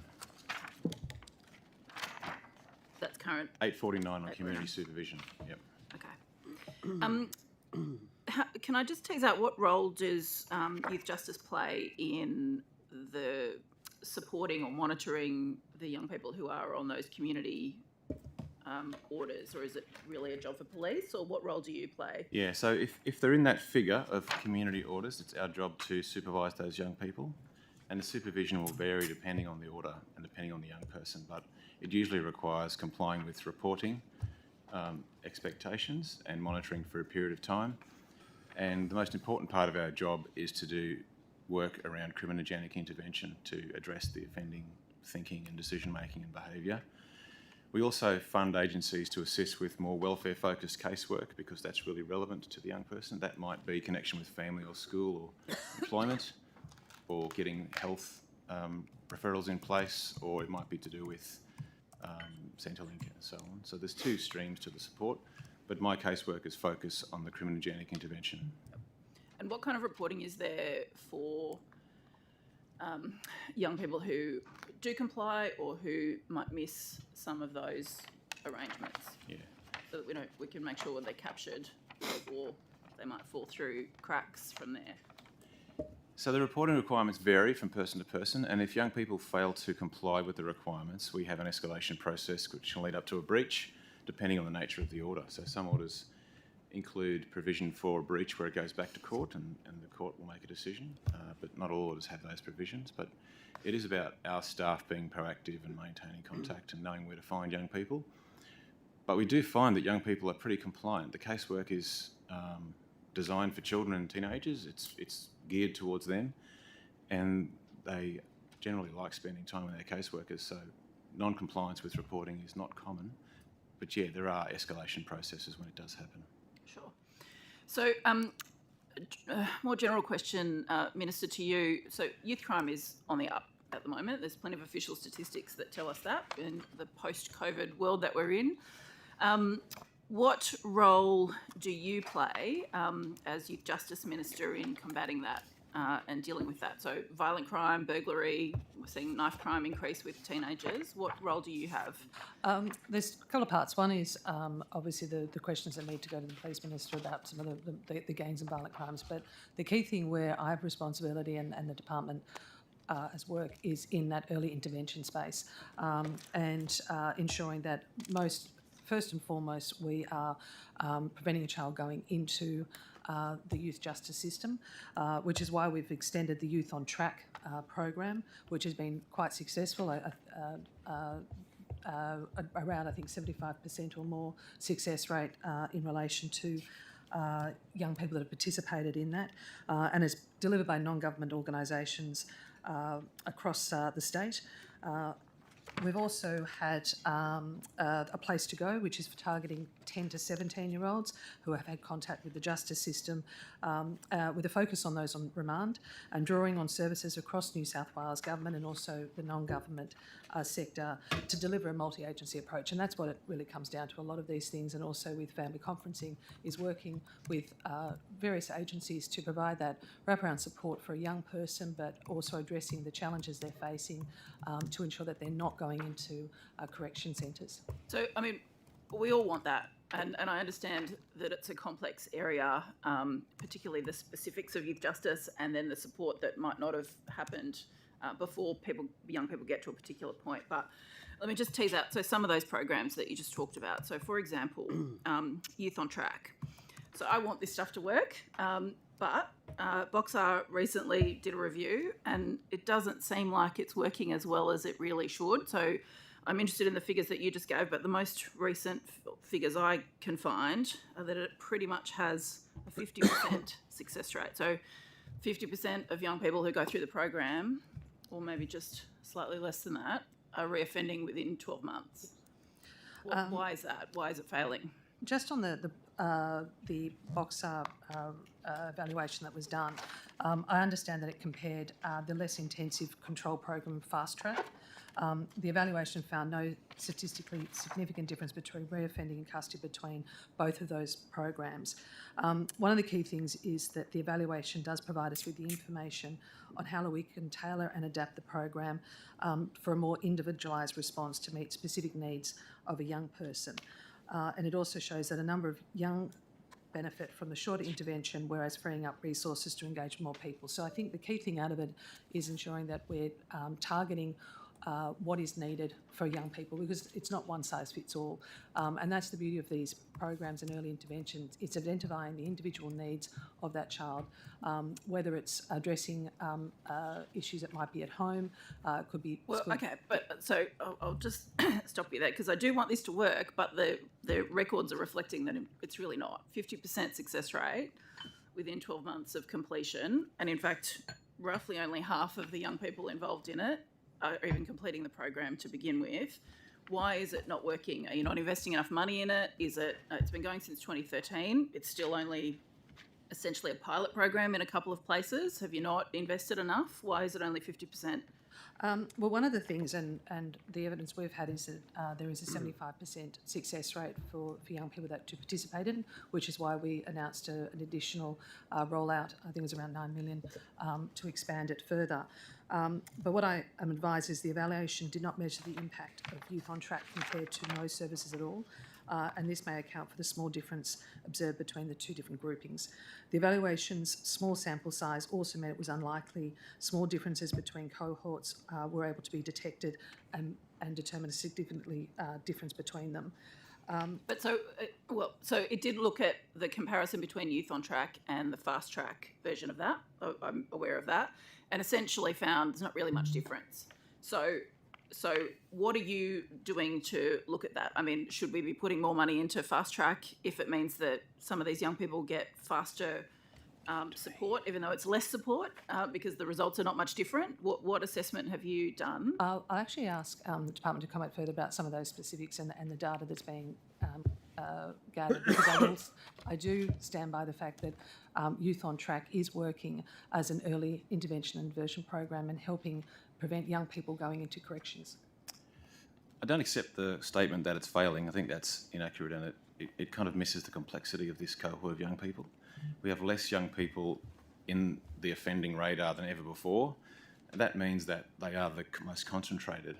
They have not been diverted the way other young people have. That they are the most difficult to work with, and so I think it's important to look at those reoffending rates in that context, and also to compare them with other interventions. So when you compare those offending rates with youth justice conferencing, community supervision and custody, those offending rates are pretty good, considering how complex those kids are. That study was a really great dosage comparison, because it showed that you can get good results with a low dose, and you can get good results if a high dose is needed. And with any therapeutic intervention, clinical view is that you need to make sure you don't overservice somebody with a clinical intervention because it can cause harm. So the dosage comparison study was really critical. We are keenly awaiting the results of the comparison with a sample from the population that has had no intervention. And it's really hard to do that in a randomised controlled trial because of the ethical risks around that. So we're trying to access the Human Services database to try and find a suitable comparison sample, and that will show us what you do when you apply Youth on Track compared to applying nothing, and that gives us a much better reading of how that program has an impact. Sure. So, I mean, look, I say it again, I start with the premise of wanting these things to work, Sure. and I get that it's complex. But I think it's important But to... the intervention is important early because I don't want them to end up, as Sure. you don't, with my other portfolio hat on in corrections proper.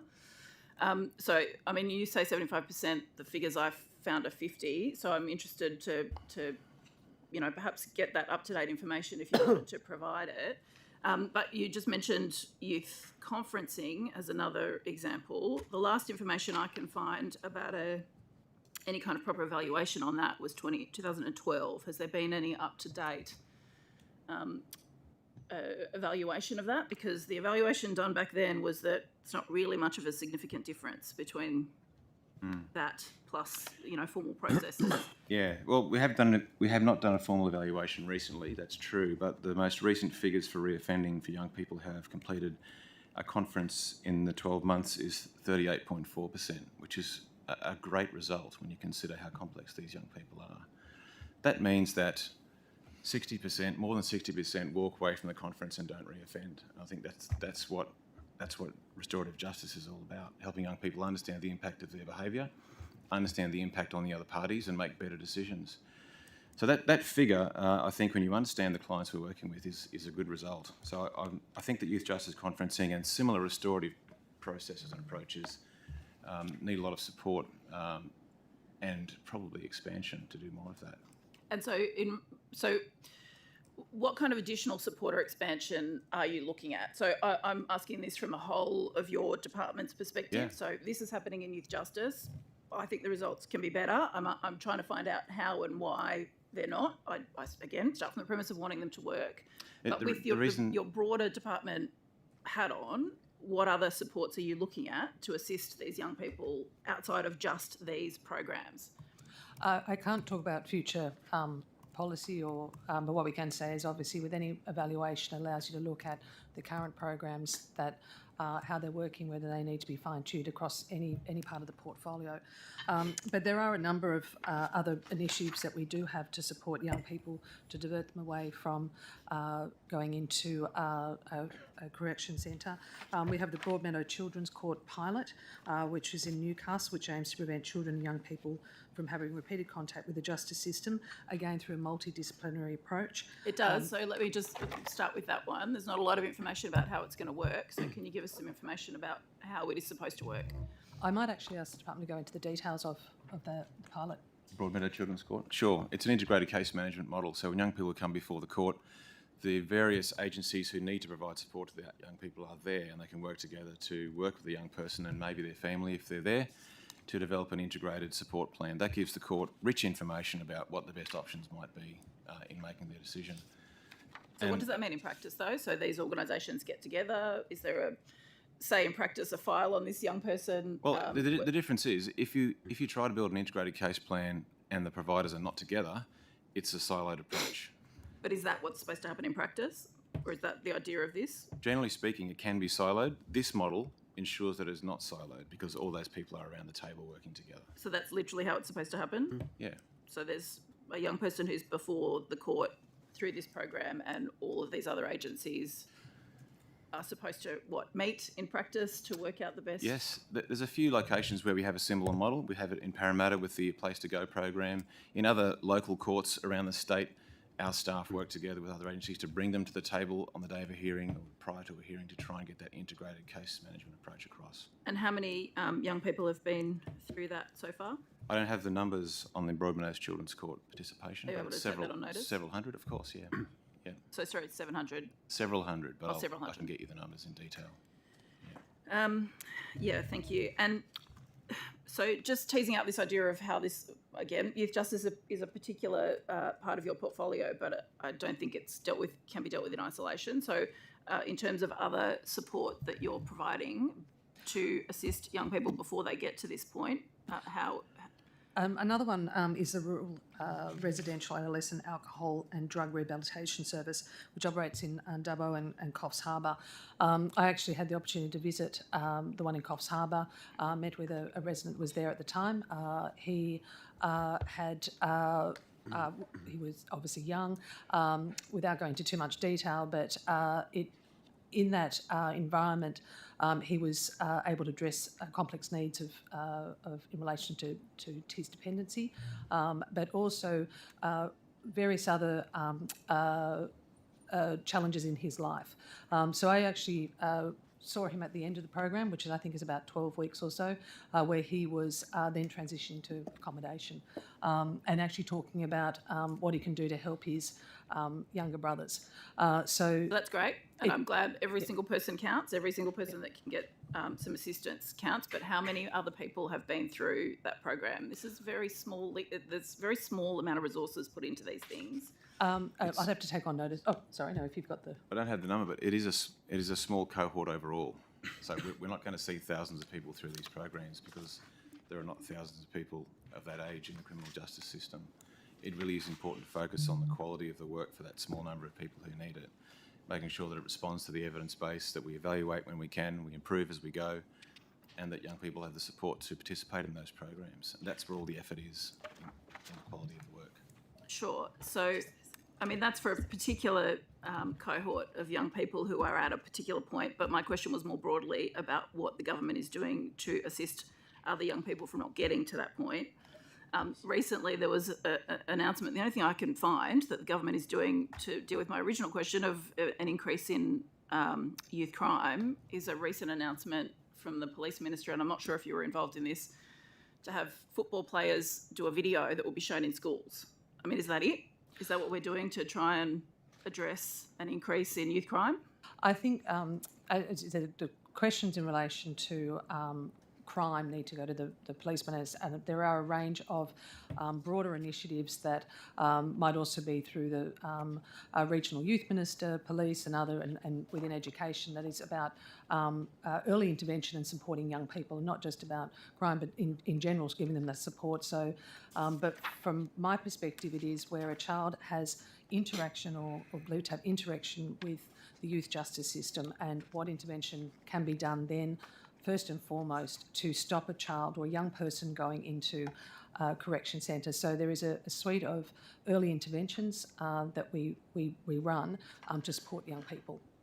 Can I ask a couple of specific questions? There's a young man who's currently taking legal action against the department for some treatment that he says occurred to him when he was in youth justice in 2016. Particularly how he was treated and kept in segregation for 25 days. Now, that doesn't meet any kind of standard, let alone basic human rights. Can you give a guarantee that that's not happening to any other young people or hasn't happened? I can talk about segregation and confinement, absolutely. So in the period that I've been leading youth justice, the last 3 years, we've seen significant reductions in all restrictive practices in youth justice. And we've seen consistent compliance with the regulation. So the regulation for confinement is set out under Section 21 of the Act, and people under 16 can't be confined for more than 12 hours, and people over 16 can't be confined for more than 24 hours. In the last 3 years, confinement numbers have reduced. In 2019-20, 4,403 incidents of confinement. 2021, it was down to 3,665. And the year just completed, it was down to 3,207. Were any of those above that period of time? No, they were not. And what are you doing to address the complaints made by the young man who is taking legal action against the department? So incidents or claims around historical abuse or ill treatment are managed in partnership with our legal team, because most of those matters are civil litigation matters, and we work through them. And there's a few things that we need to do as the current custodians of youth justice, even though these claims predate my team and myself. One of the things we need to do is assess whether there's any information in the claim that might suggest that any of our current staff may have been involved. So we have to go through that screening and testing process. And were they? No, so we've identified over the many claims that have been received in relation to the last 40 years, we've identified 17 current staff who may be involved. And in each of those cases, we have gone through our process. We report to police. We ask the claimant if they want to provide more information. They invariably have not wanted to provide more information. And then we undertake our own investigation to see if there's any evidence that that staff member was involved in the incident. We suspend them from duty while we undertake that investigation. And if those claims were to be sustained, we would then take disciplinary action in line with Section 69 of the GSE Act. In all the cases that where we've identified where somebody might be a staff member, out of those 17, it's really only around 11 where we've been able to pinpoint that it is one of our staff members, that they were on shift on that day in that location, and there may have been a crossover. We've put allegations to those staff, and we've been unable to sustain those allegations due to a lack of evidence. But we have to obviously stick with the rules of evidence and investigation and procedural But all of those fairness. staff are still working in the organisation? Yes, because there's no findings against them, none at all. Some have retired because time has passed, but if there's no evidence to sustain allegations, there's no scope for disciplinary action. I'm out of time. I'll come back to it. Thank you. Mr. O'Reilly, this is probably for you, just on a question you answered to Ms. Moriarty. I think I got this right, but of the 9 under 14-year-olds currently in custody, and I know one of those is 11 years and 9 months, how many of those children are First Nations children? I shall check, but I don't think I have that information with me. Okay. Bear with me for 1 second. All right. Otherwise, you're happy to take that on notice. Of course. Thank you. And just on that, if I can just elaborate a bit more on that for now,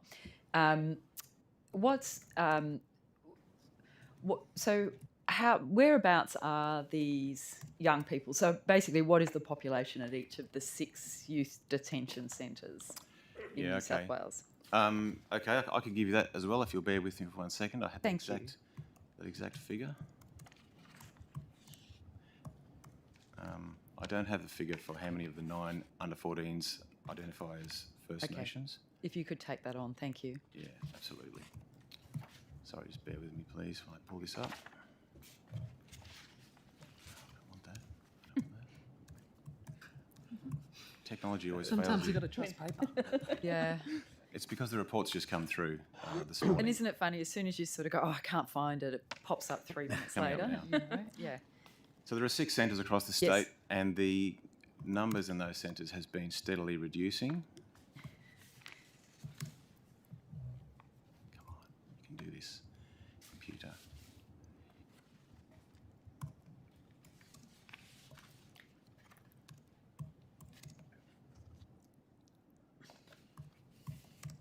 I might come back if that's okay, just because I have numbers. you've got it. Okay, I told you it's always the way. Sure. Bit more pressure. At the Acmina Youth Justice Centre, we have 24 young people. Yep. At Frank Baxter, we have 48. At Cobham, we have 66. At Arana, we have 9. At Reby, we have 33. And at Riverina, we have 22. Thank you. There are also 2 young people in the Austin Mere ward at the Forensic Hospital. Right. Do you have at the moment? Do you have what the current operating costs are for each of those detention facilities? No, I don't have that detail broken down to each of the centres. Okay. Is that something you could take on notice? Absolutely. Thank you.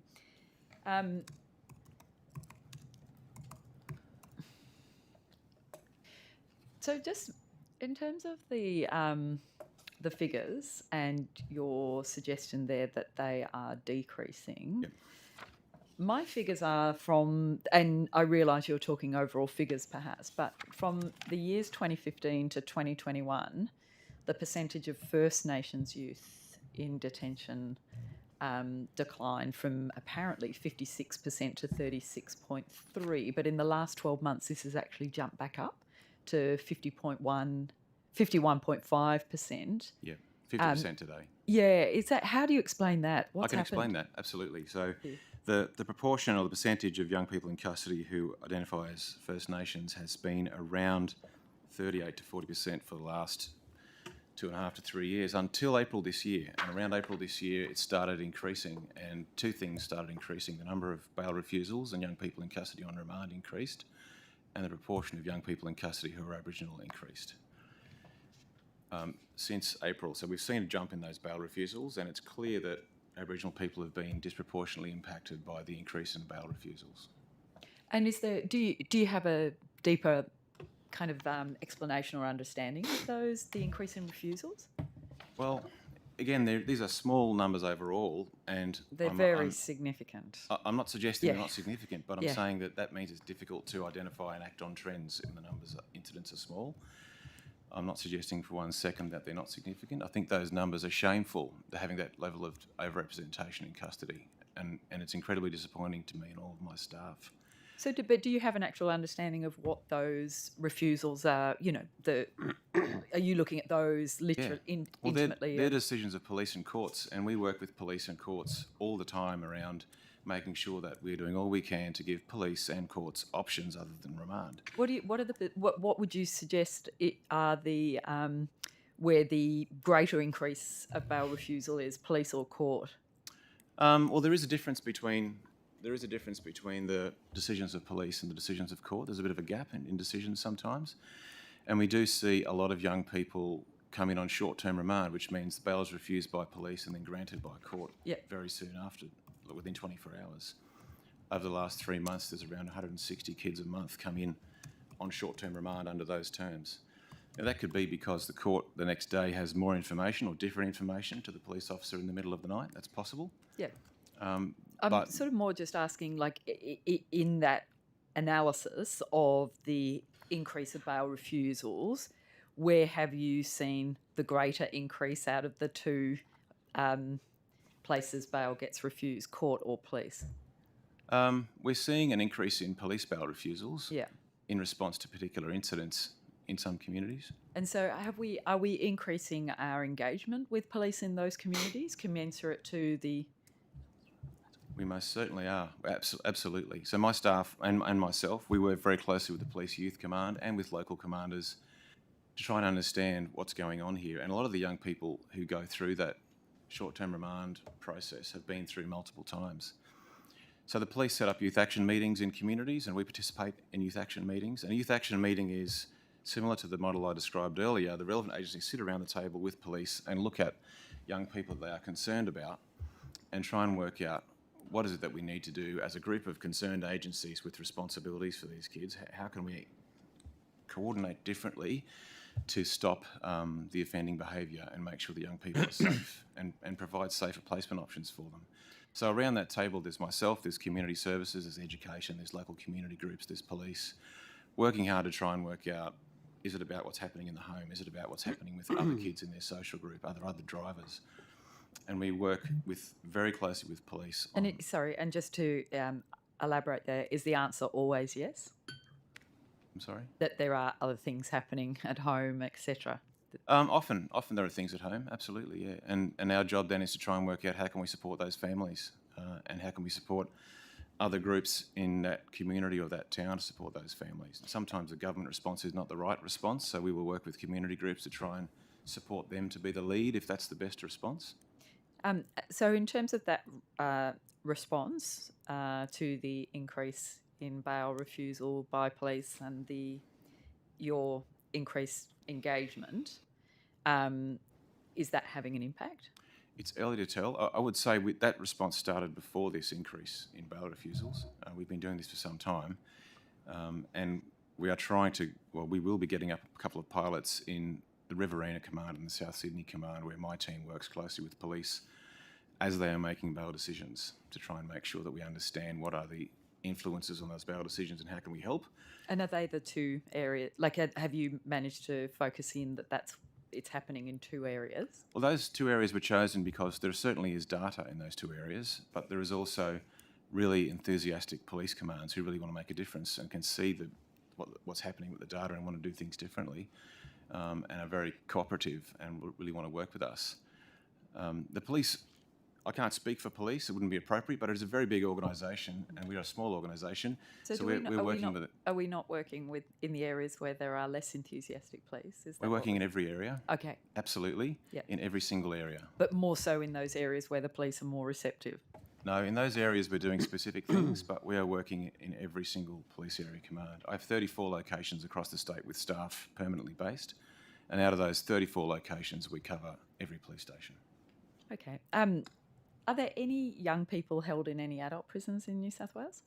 Not that I'm aware of. Okay. No. Are you would be aware though? I would think so. Yeah. Yes. Okay. Thank you. It wasn't a trick. It was just a genuine trying to find out and understand. We've seen what's happening nationally, and it's been pretty tragic. No, so I was just. there are no provisions available. Well, you would think not, to me especially to given we've transfer got children 6, to adult custody. and we've got 6 specific centres. So yeah, you wouldn't think they would need. There's no overcrowding in my centres. Yeah. Thank you. If I can just go back to what we're doing in the department, just the Deputy Children's Guardian.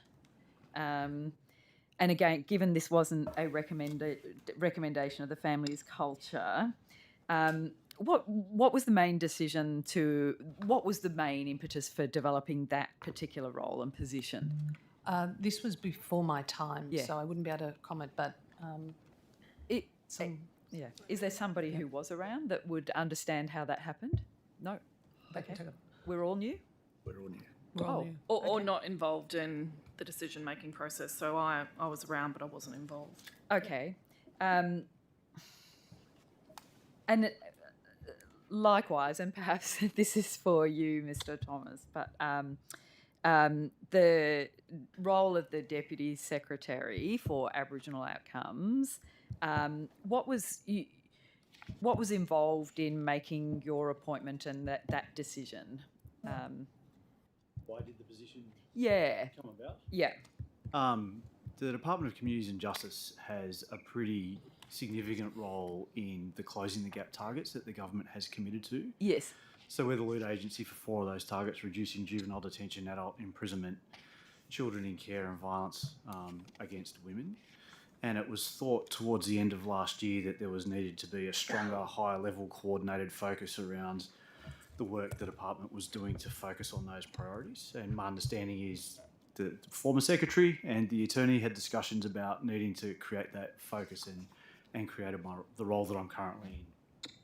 And is the view of ABSEC and the ALS, again, I go to these peak organisations that are on the absolute front line, is it their view that this is working well and that this is a good, that your role is the appropriate role to drive the closing the gap? I'm not sure if I'm the best person to comment on my own performance. Yeah. I might leave that to others. Well, Go for it. yeah. but It's what I Not really a what fair I question. I mean, no. I can say. I think what I'm trying to say is, I know you touched on you sort of meet with ABSEC and the ALS, but would you say that is a real partnership relationship that you've been able to pursue and form at this point? Look, I believe it is. It's arrangements with ABSEC and the ALS where we don't necessarily see eye to eye on every issue. And we have a very robust relationship where we openly talk about the partnership itself and the closing the gap targets. The closing the gap arrangement that all governments have entered into have 17 socio-economic targets attached to them, but they have what's called 4 priority reforms, which is really about thinking differently about how Aboriginal communities engage with government, sharing decision-making, sharing data, tackling racism within the public service.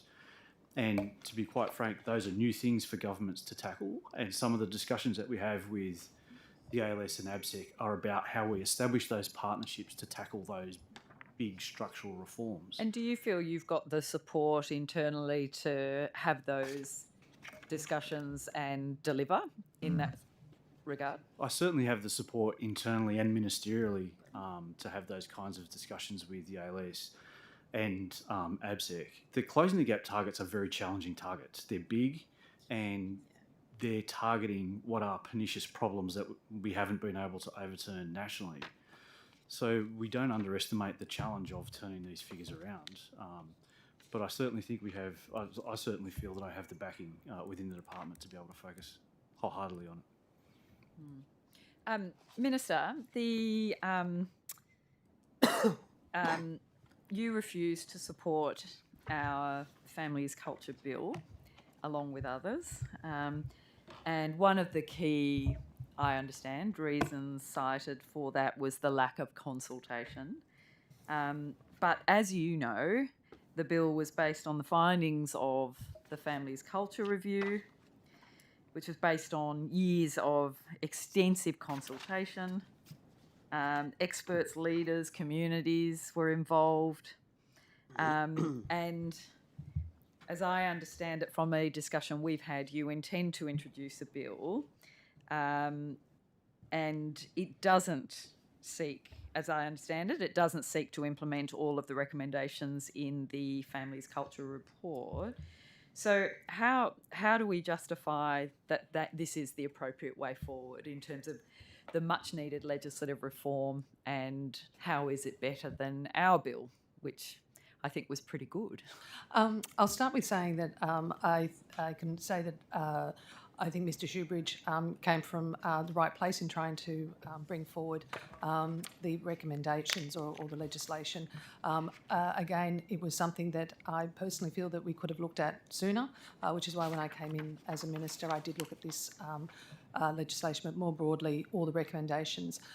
It's also fair to say that the Shoebridge Bill did not implement all 25 recommendations. So I actually asked Mr. Thomas to go out and consult with key stakeholders and also with individuals in the community. Which key stakeholders? I will get him to go through, but just the key thing is that all 25 recommendations, so asking for their views in relation to implementation. So because a lot of work had already been done in relation to the Families Culture Review, the focus of this consultation was about how those recommendations could be implemented. So it included the Children's Court, ACCOs, but I allowed Mr. Thomas to go through not only the stakeholders consulted, but also the amount of feedback that we received. And did this directly involve, again, ABSEC and the ALS? It did. So there was a round of public consultations on those 25 legislative recommendations. So there were 11 specific public consultations that were held in different locations around New South Wales. And they involved representative organisations as well as Aboriginal community members. They were quite robust discussions about the child protection system. On top of that, we sought submissions from organisations and received just on 30 specific submissions from a whole range of organisations, from legal stakeholders to NGOs to Aboriginal organisations. Can I just ask what time frame this was done? What was the time frame between which this was done? The consultations were over April, from memory. April. Thank you. And the public submissions closed in May. I can provide you those dates on notice. From May, it was from memory. Thank you. So okay, so quite a short period, yeah. And the key thing is because it wasn't about consulting on the recommendations, because they were already was put forward. It was how they would be implemented on the and the impact that they could have through the court proceedings or with providers. So it was actually about the specific implementation. And so So it was actually consulting on a kind of an implementation plan. Is that or? How each individual recommendation could be implemented. So what I wanted to identify were, of those recommendations, what could be implemented seamlessly this year, bearing in mind we've got a limited amount of time before the House will rise, and that was a commitment I gave to the House when we did debate the Shoebridge Bill. Of the other recommendations that are more complex, and that could be, as I said, they could relate to financial implications, or that they could have been broad views in relation to how it could be implemented. So those ones would be part, because my focus is being able to introduce legislation this year that hopefully we'll be able to get through, because ultimately the changes we can make, and something as straightforward as transitioning of people in out-of-home care from Aboriginal controlled organisations to ACOs will make a huge impact not only on the life of that individual child but their family. Why did you not just support and seek amendments to our bill? Why did that not happen? The feedback I've been provided and the advice I've been provided that the legislation that had been put forward by Mr Shoebridge could have had unintended consequences. And one example is the Children's Court had not been consulted on the implementation. So I wanted to make sure that any legislation we introduce into the Parliament is the right legislation. And we know, based on feedback from key stakeholders, what implication they would all have. That's what the amendment process is for, really, Minister. And I think that it's quite an indictment, and it's really quite tragic that there was a really good bill that was placed before Parliament that had had serious input and consultation and was endorsed by the peaks who are on the front line, and it was open for amendment, and now we are months and months and months later and we haven't seen a bill. Have you... Can I just say, in relation to the amendments, when I looked at it, it would have been so substantial, it was far easier to bring forward a new I'm not bill. sure how you can say that when the bill was really seeking to just implement the recommendations of the Family is Culture in-depth report. So when will we see your bill? As I said, I've given a commitment that it will be introduced this year into the Parliament with the aim of...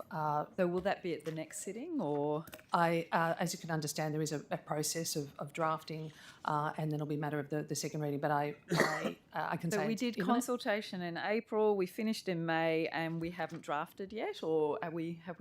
It's in the process. I understand it's a process, just something. Give us a date. Closest you can give us, please. It's imminent. Imminent. Okay. Thank you, Minister.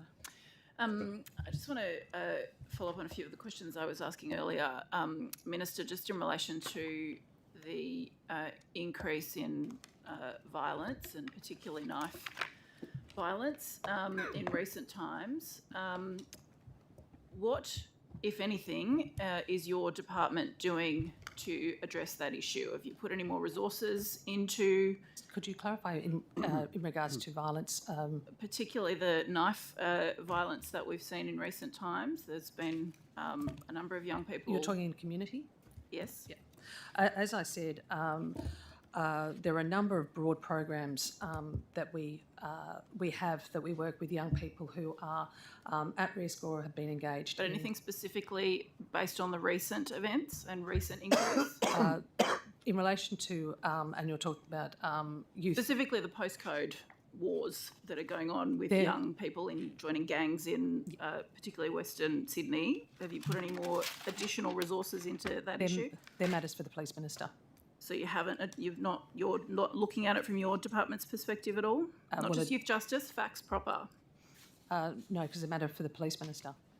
So you're not looking at it at all in terms of additional resources to support young people in these situations or these areas? We've already have a number of programs that are targeted for early intervention, working directly with young people, whether it's through conferencing, through the Youth on Track and other initiatives to divert young people away from But specifically, I mean, you would be aware that there is, I mean, I anecdotally refer to it as the postcode wars because that's how it's reported and that's how young people involved in these things are referring to it. I don't mean that flippantly, but you would be aware that this is an issue. I mean, young people have died and young people have been charged with murder as a result of what's going on. Is this not on your radar from the department's perspective? It is, and as I said, we have a number of targeted interventions that we do with young people as it is, but there's also work that the Minister of Police does, and I think you should ask those questions directly of the Minister of Police, unless... Can I just be a bit more specific then? So in relation to some of the young people involved in specific crimes, or allegedly, young people who have been charged with knife crime and in particular murder, were any of the people involved being assisted by your department? I couldn't comment on individual cases. However, what I can say that if there are a number of programs that are run within our centres that... No. Specific question. Have any of them been involved with your department? I'll be even more specific. I can't comment on... One of them in the care of your department.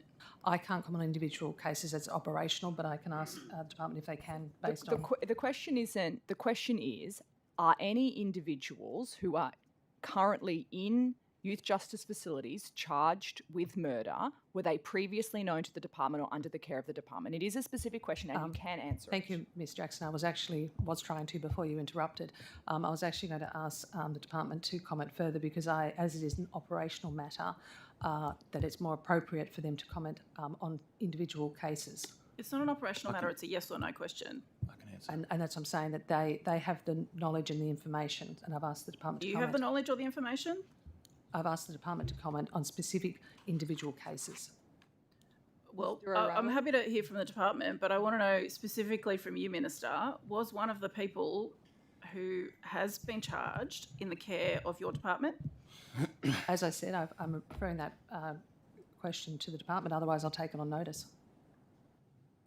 I can't comment on young people's care status, but I can tell you that most of the young people involved in knife crime events are not known to youth justice or to the courts, but there are 2 young people that I'm aware of who have been charged as a result of one of those incidents who are known to youth justice.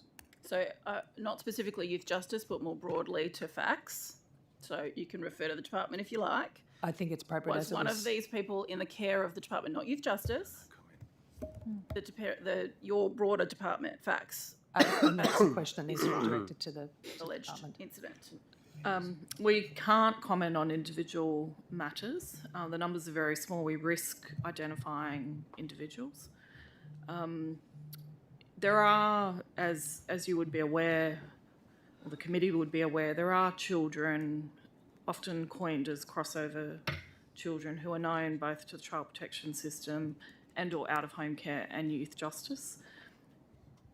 Like I said, in relation to a care status of a child or young person, there are provisions under the Care Act, specifically Section 105, that prohibits us commenting on those individual matters. I'm aware of the provisions and I'm not asking about names. I don't want people to be identified. There are rules in place for that for a very good reason. But I will be specific. There is a young person who is facing a murder charge, who I understand was in the care of your department, and I would like to get some confirmation about that. Are you aware of that? I'll take the question on notice. I just wanted to ask a follow-up question to you, Minister, about some of the issues that Ms Higginson was raising with Mr O'Reilly. You are aware, as Mr Thomas has indicated, that young people, First Nations young people's overrepresentation in the criminal justice system is one of the key closing the gap outcomes that you're responsible for. We've had information today from Mr O'Reilly that the number of First Nations young people in youth justice has jumped. Now, he has indicated to us that that is because of an increase in police bail refusal. Have you done anything about that? Don't refer it to Mr O'Reilly. He's been clear what he's done, and youth justice are a small part of it and they're doing great work. But this is an initiative for which your department is responsible. We are going rapidly in the wrong direction. Have you done anything about it? Thank you for the question. First of all, there is it's a challenge in the overrepresentation of Aboriginal people in youth justice, and we know that. And one of the things that our department has established is the Transforming Aboriginal Outcomes Division, which is purely focused on closing the gap targets, and that work is being done. And some of that work is through Mr Thomas and also Mr O'Reilly in honing down on the issues. In relation to bail, we recently announced this year the 500 Nates project, which is enhancing accommodation options for young people, particularly in regional New South Wales, working with Homelessness service, but most importantly looking at, because we do know that some of the reasons why a young person is not granted bail is that they don't have that accommodation. So that is one thing more recently that we have announced. Mr. Thomas, I might ask you, I mean, we have limited time and we can go back to it this afternoon, but have you spoken to the police minister about this? Because, you know, as you say, you're responsible for delivering this outcome. Mr. O'Reilly, you know, and his team are trying to work as well as they can, but it is police bail refusal that is causing us to go backwards. What work have we done to try and address that at a more systematic level? Yeah, we've certainly spoken to the police about the issue of bail refusal, and in fact, there's a meeting about Aboriginal involvement with police as we speak, which I would be at if I wasn't here speaking to you. As Mr. O'Reilly said, the problem really is around remand. So the number of Aboriginal young people serving a sentence of detention, that is convicted of a crime, sentenced to detention, today is 12. Yeah. So that has significantly reduced and has been reducing over a number of years. The remand numbers are much higher than that, and we've seen an increase in the last couple of months in terms of remand generally, not just Aboriginal remand. Mr. O'Reilly and his team and my team are working together on what we can do to try and reduce that remand rate. There'll be some bail support trials operating in Surrey Hills and Western Sydney later this year to try and provide better support for people getting bail. There are some trials happening outside of Sydney where Aboriginal community members and Aboriginal staff at courts are meeting with police around how bail is granted for certain individuals in community to make sure that they get better supports and are therefore able to maintain their bail conditions. There's some trials in some police local area commands about limiting bail conditions that are imposed on people, so not ramping up the number of conditions and therefore hopefully reducing the rate at which those conditions are being breached. There has been generally an increase in numbers of young people coming to police attention through the course of this year, which is driving that increase of people coming into contact with police.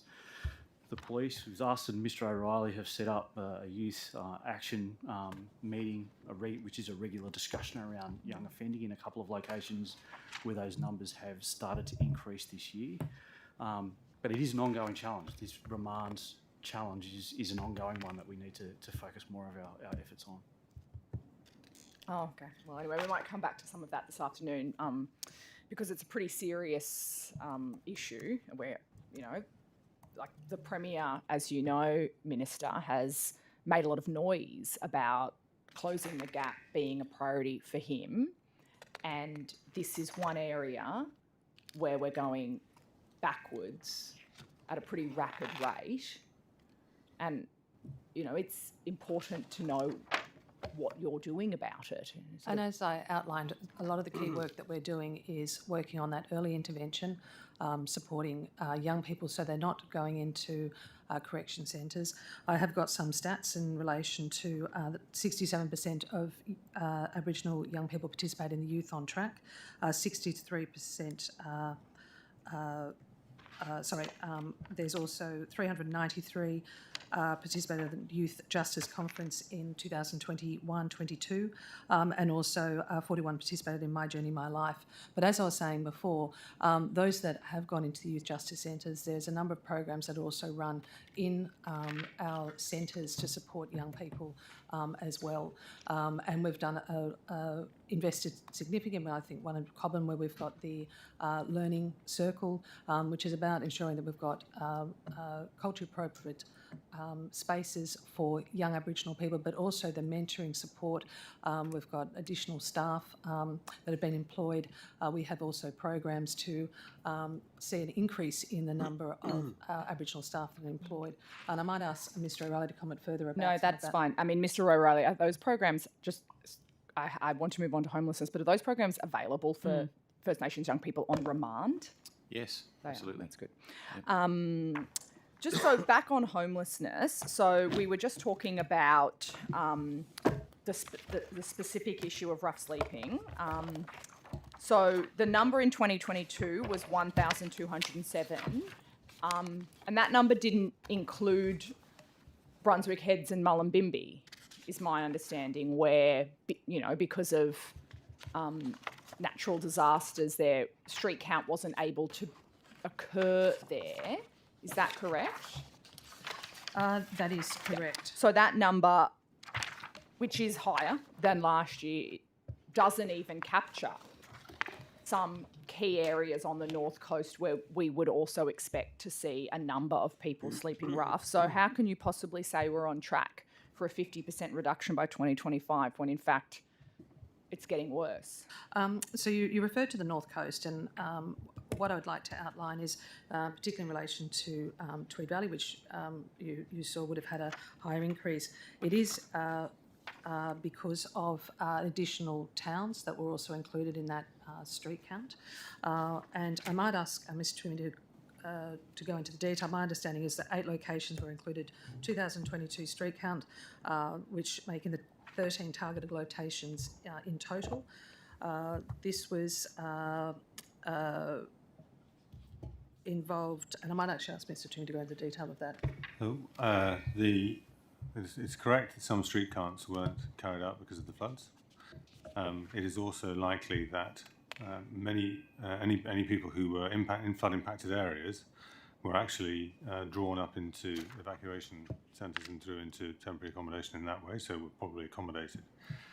There has been an increase in the areas where street counts have taken place, increase in LGAs, and also through partnership work on the ground with other organisations, an expansion in the way in which people recorded in street counts have been recorded. So, for example, in Eurobadala, there were the street counts were expanded to incorporate campsites on the advice of forestry and other partner organisations, and that revealed a greater number of people who had previously not been picked up in street counts because those areas were not previously covered in street counts. Yes, so I mean, Minister, the issue is you've committed to a 50% reduction by 2025. You've told us that it's going well and it's on track. In previous budget estimates, when we've asked how you are quantifying that, you've said, well, between 2020 and 2021, there was a 13% reduction in the street count.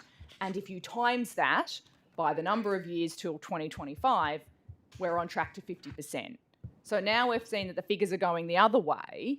I mean, it's good that we are now getting better at realising just how many people are sleeping rough in our community and that we're picking up people that we haven't picked up in the previous years. But we're not possibly on track to meet that, are we?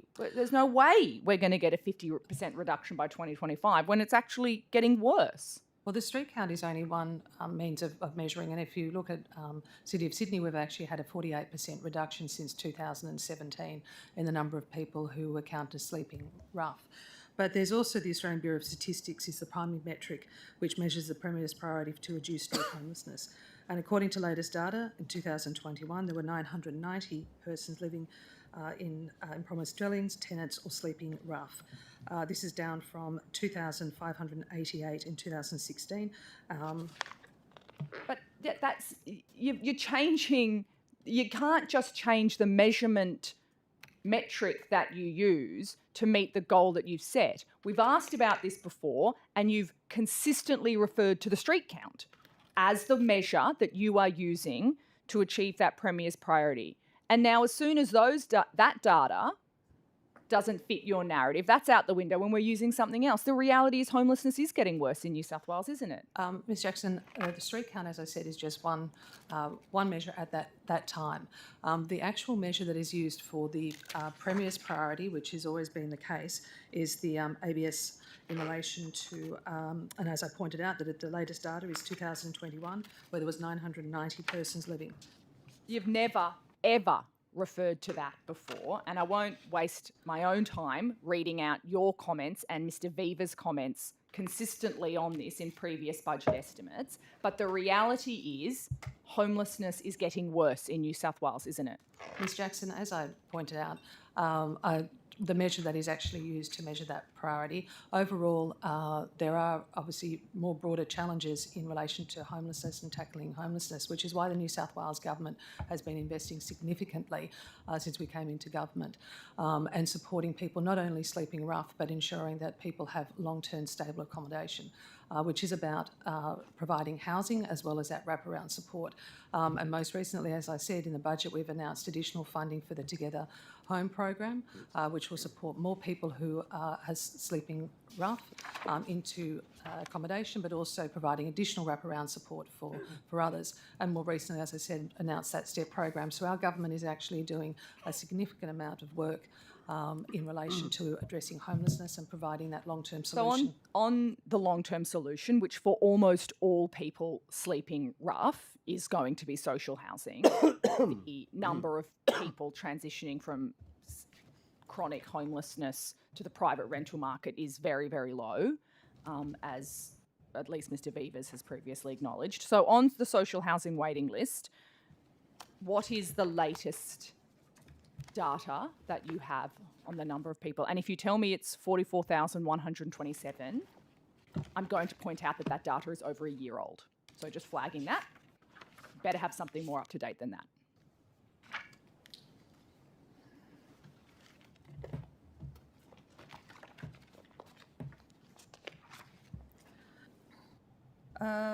I'm advised that the number of people on social housing waiting list as of June 2021 is 49,928. June 2021. Yeah, I don't and know that's if you public need to housing. be reminded of the date. It's actually August 2022. So the best that you can give us is data that is over a year old. I will ask the department to explain the process of how that data is collected to ensure that it is accurate information that is provided. Or they've taken on those. We've always reported on annually. And I'm not sure if Mr. Toomey's... It's not actually true, Ms. Campbell, that you've always reported annually, is it? Certainly in the time More I've been in the recently, role, yes. we've always reported. There are usually issues in terms of the sort of data cleaning up that you need to do and cross-checking data, but at the moment I only have data that's June 2021. Can you understand, though, how frustrating it is to only, on something as important as shelter for people, that we only have one data point that is released in a 12-month period? Can you understand, Minister, how difficult that makes it? Ms. Campbell already explained that it's reported on an annual basis. Thank you, Chair. Okay. Minister, the Advocate for Children and Young People recently released their Voices of Children and Young People in Out-of-Home Care report. Have you read the report and its recommendations?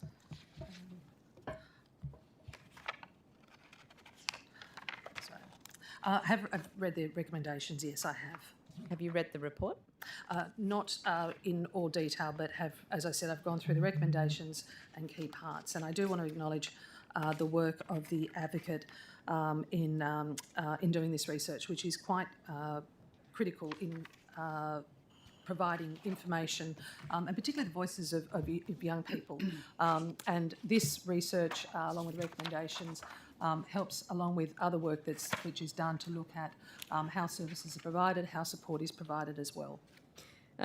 Thank you. I recommend you read the whole report, mainly because one of my favourite things about the Office of Advocate for Children and Young People is that she puts everything in the voices of young children. She directly quotes from them. And it's and I think it's important to note, and it's something that the Advocate highlights as well, that it's only around 1% of out-of-home population was interviewed. And a lot of them had already left care, but it didn't reflect a lot of the work that has been done by our government since a number of these children had left care as well. But there are other recommendations that we're looking at that could be implemented as well.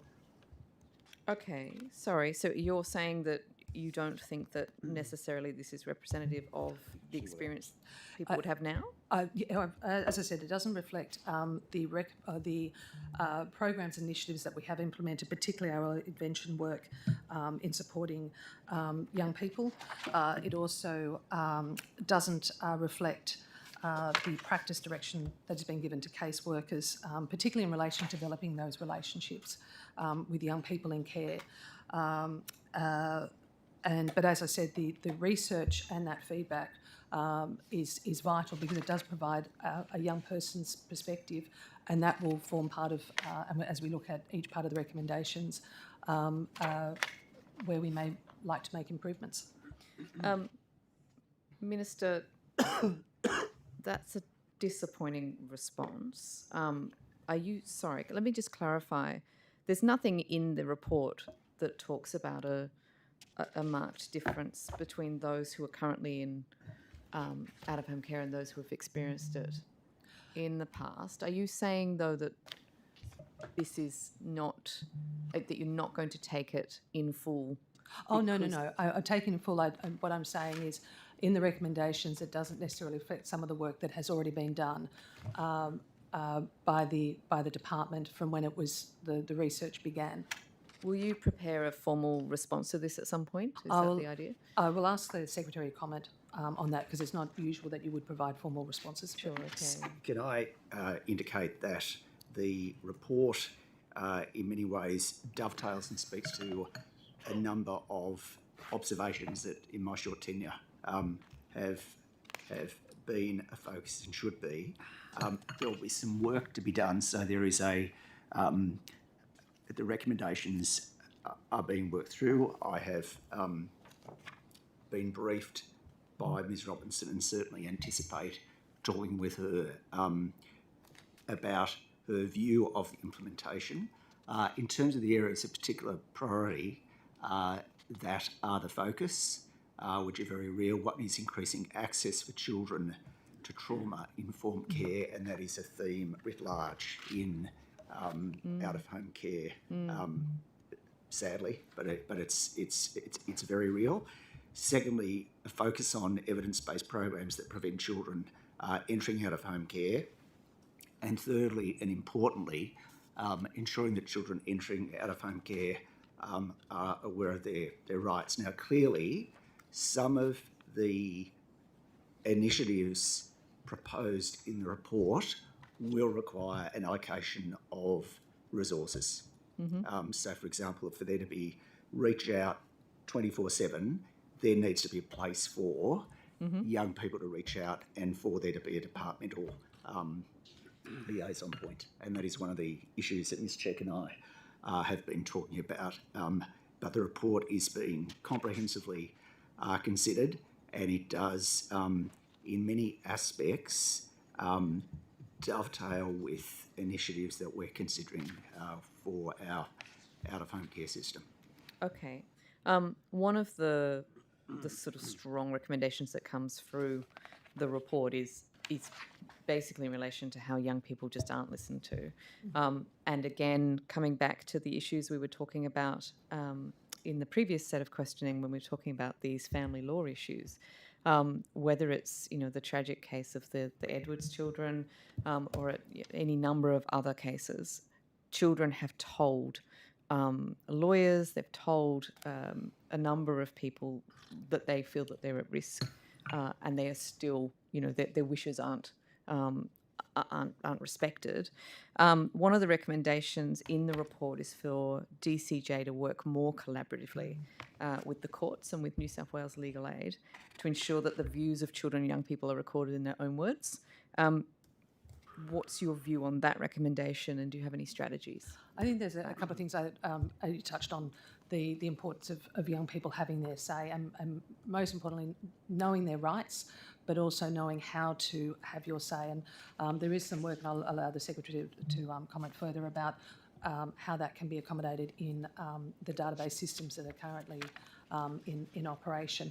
But there's also some other recommendations, and I think one was an app that they talked about. Yep. There are a number of different apps that are used internationally and across other jurisdictions. So in relation to that, it's important to look at what is the best type of app. And for those members of the community not aware of it, this is something that a child themselves can enter the information on their own phone or iPad, which then links back. But again, that comes back to IT and technology. But I'll ask the Secretary to comment further. Just before we do, just to be clear that it's not just about allowing children to have their say, but also to be listened to. Exactly, And that's the bit exactly. that's missing. So I think there are two aspects of voices being heard. The first is that which was reverted to in your earlier question about actual risk. And that matter has been traversed this morning, and that is a matter for discussion in another place with the courts. There is then secondly, and bearing in mind that sadly many of our young people in out-of-home care have been severely traumatised. And there are real challenges in how we empower them to feel and perceive that they have voice. I don't want to waste the committee's time, but that to my mind, is a more challenging task that we have. And both are very real problems, but they are slightly different. They're both real and they both coexist. Resourcing. Yeah. And the only other thing I'd just like to add is when this report came out, I did speak to the Secretary about looking at the resourcing and what can be implemented. But I also want to note that I've also asked the Office of Children Guardian to commission a special report examining foster care and the current system, including support to children as well. And that goes back to my original point of this report is very important and should also be taken in contacts with others as well to ensure that we're providing a robust and system, but also a system that addresses the needs and supports children. Another one of the recommendations is to extend the age of leaving out-of-home care to at least 21 years. Obviously, this has been a live discussion around the country. Queensland recently implemented it to make it 21 years. I understand that New South Wales is the only state in Australia, again, we're the outlier, with no commitment to implement funding and policies to extend out-of-home care to 21 years. Do you intend to adopt that recommendation, Minister? It's not as straightforward as saying blanket extend. And I mentioned and touched on this before, that there are a range of support that are given to young people in care. And there is also evidence that says that some of our most vulnerable are the ones that actually leave care. So having a blanket payment to carers if that child is choosing not to stay there, and at the age of 16, 17, 18, you can't force that child to stay there. So it's about targeting the needs to individual child's needs. So we do have a range of programs that support young people, including traineeships and scholarships, supported independent living. There's the Foyer Central. There's also the Premier's Youth Initiative, which is for young people who are... Sorry, if I could just take you back. In the answer you gave just before, are you then saying that you would support the option should a child wish to stay in out-of-home care until 21? No, what I'm saying is that you've got to look at it more broadly. So there's a complexity of the child that is leaving, but also looking at how it is implemented across all the other jurisdictions as well. So New South Wales, we have a very targeted early intervention for young people, but we also do have some support for people or young people who stay with a carer beyond the age of 21. There's also... there's quite a lot of evidence, though, isn't there, that, if children are leaving at 18 as opposed to 21, that you'll see higher rates of homelessness, of unemployment, of problems further down the track. It makes sense from a long-term perspective, doesn't it, to extend this care to 21 years and give people that option? It's not as blanket as black and white, and I'll address it in two parts. One is our focus is about the individual care. So we have individual care plans that caseworkers will work with a young person, I think it's from the age of 15, to identify what their needs are, what their additional support might be. We also have programs that target young people who might be more at risk of homelessness, and happy to go through all of those in detail. But when you look at other jurisdictions, which they have actually implemented the care support in different ways. So, for example, the ACT and Northern Territory, financial assistance to carers may continue beyond 18 on a case-by-case basis. Sorry, let me stop you again. Can I just ask then, is your answer no, we're not thinking of extending the age of leaving out-of-home care to 21 because the rest of our landscape is different? No, what I'm saying is you need to take on board what is in operation across all jurisdictions, so they all do vary. Also looking at what we currently provide. And I've asked the Secretary to look at that and review more broadly, because it's not just a blanket, let's make this announcement. It's actually what would work in our current framework, because, as I said, we do a lot more in supporting young people in care and as they leave care than other jurisdictions. So is the answer that you're actively reviewing it? I am actively reviewing that. Right, thank you. Do I have more time? Just checking with Ms. Higginson. Yep, all good. 7 minutes. I'm going to ask you a couple of additional questions in relation to people with disability. Just in terms of accessible communications, I'm sure you'll be aware of the advocacy that a lot of the disability groups have been doing around making Auslan interpretation available in Parliament, etc. I wanted to also ask you if you've come across another issue that's being advocated for, and that's in relation to deaf jurors. So this is people who are deaf or hard of hearing being empowered through Auslan interpretation or other means to participate as jurors. I actually don't have a note on that in front of me, but I have had a brief discussion with the Disability Council in relation to this, and it was brought to my attention. I will take it on notice because I do believe it might come under the AG, but I just want to get the facts before I go into it in detail. Yeah, I have raised this with the attorney as well. But again, in terms of your advocacy on behalf of people with a disability, is this something that you would be interested in advocating for? I will need to take. I'm happy to do advocacy, as I said, and it has been raised with me.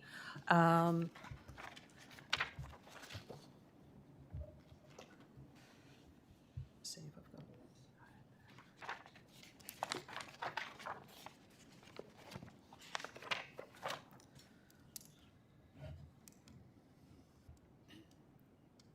My understanding is that the Attorney General is also looking at this matter, and in relation to that, I will take it on notice to wait for further information from him in that regard. Okay, thank you. Are you concerned that New South Wales has missed its own target of making all train stations accessible by the end of next year? Mr. Searle asked these previous questions. As I said at Well, the time... not that precise question. It was No, not that precise question, all right. you were much more polite. Oh. Find that hard to believe. No, but I did say the Department of Transport does have a disability action plan, and questions about what is accessible or not accessible are matters for the Minister for Transport. So again, are you actively then not? Are you making the decision not to advocate to the Transport Minister in relation to those issues? What I'm saying is that there is a disability action plan. All departments are required under the Act to prepare and respond to that plan and ensure that they're meeting the needs of the community. But any specific questions about what modifications have been done, which station or not has been modified, are questions directly for the Minister for Transport.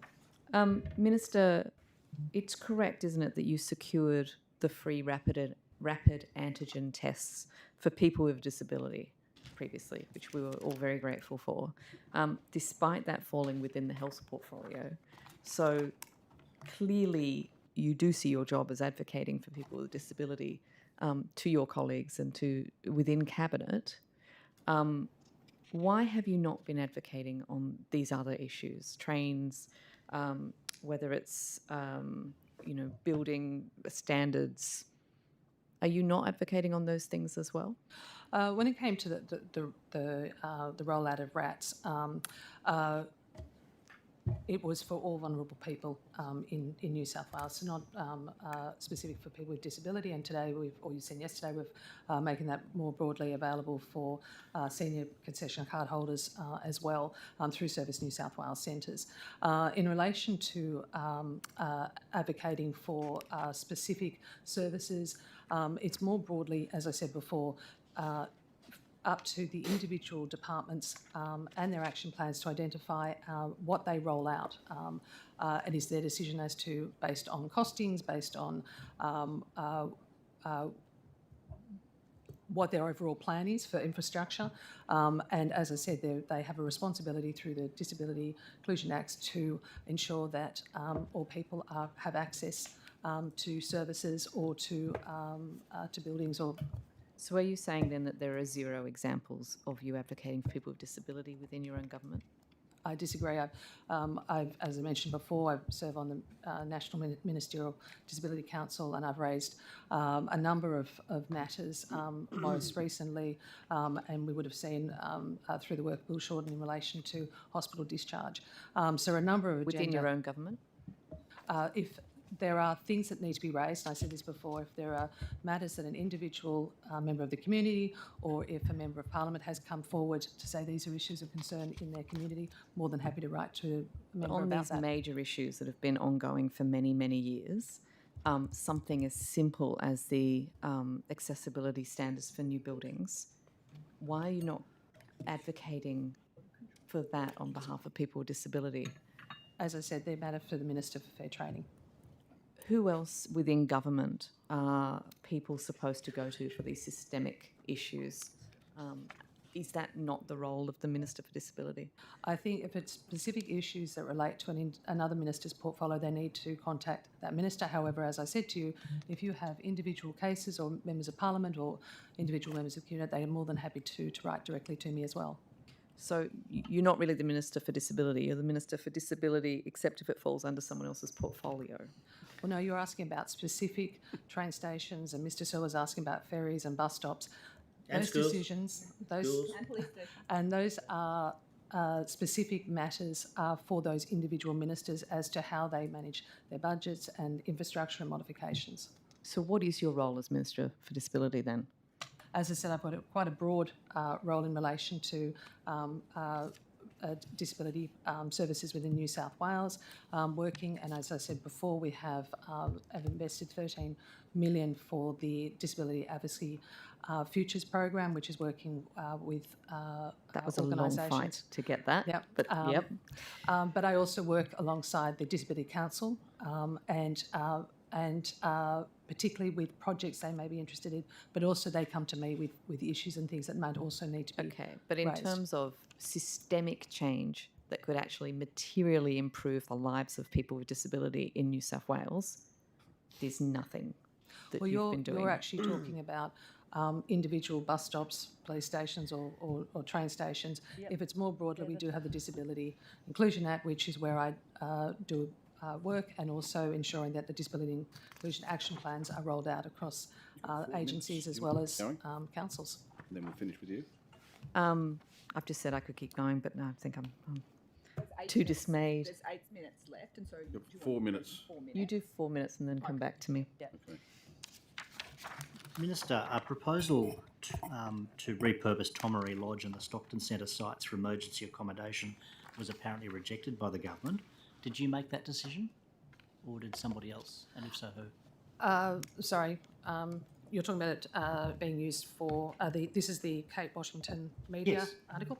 Yeah. Yeah, I've been advised by the department that property is not fit for purpose to be. I understand, but who made the decision to reject the proposal? I will ask Mr. Toomey to comment, but it was my understanding was no specific proposal put to me. Okay. I just read the media article. Okay, but I understood there was a proposal that it should be repurposed as emergency accommodation. Perhaps not a formal proposal, but No, it's just a media article. okay. I'm sorry. I know for a fact that you have been written to, yourself and others have been written to on numerous occasions to request consideration of the repurposing. I think Ms. Washington Sorry. has written to you in those terms. Sorry. When you said proposal, I thought it was a submission. No, well, I think there's a but submission from no, the local you're- member to.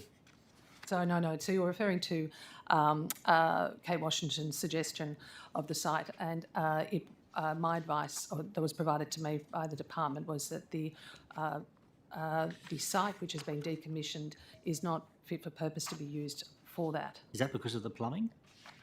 I'll ask Mr. Toomey to go into the details. There are a number of reasons why both Stockton and Tomaree are unsuitable. I'll start with Tomaree, which has been fully decommissioned, which means that fixtures and fittings have been removed from the buildings on the Tomaree site. In addition to that, it is subject to an Aboriginal land claim at the moment, a renewed Aboriginal land claim. And irrespective of the outcome of that claim, an undertaking has already been made for that land to be returned or to remain in public use as recreational and cultural space. Any development of that land would be seen to be in frustration of an Aboriginal land claim, and as I've already identified, the site having been fully decommissioned, including faulty plumbing, which you've identified, makes it unsuitable for use for any kind of housing.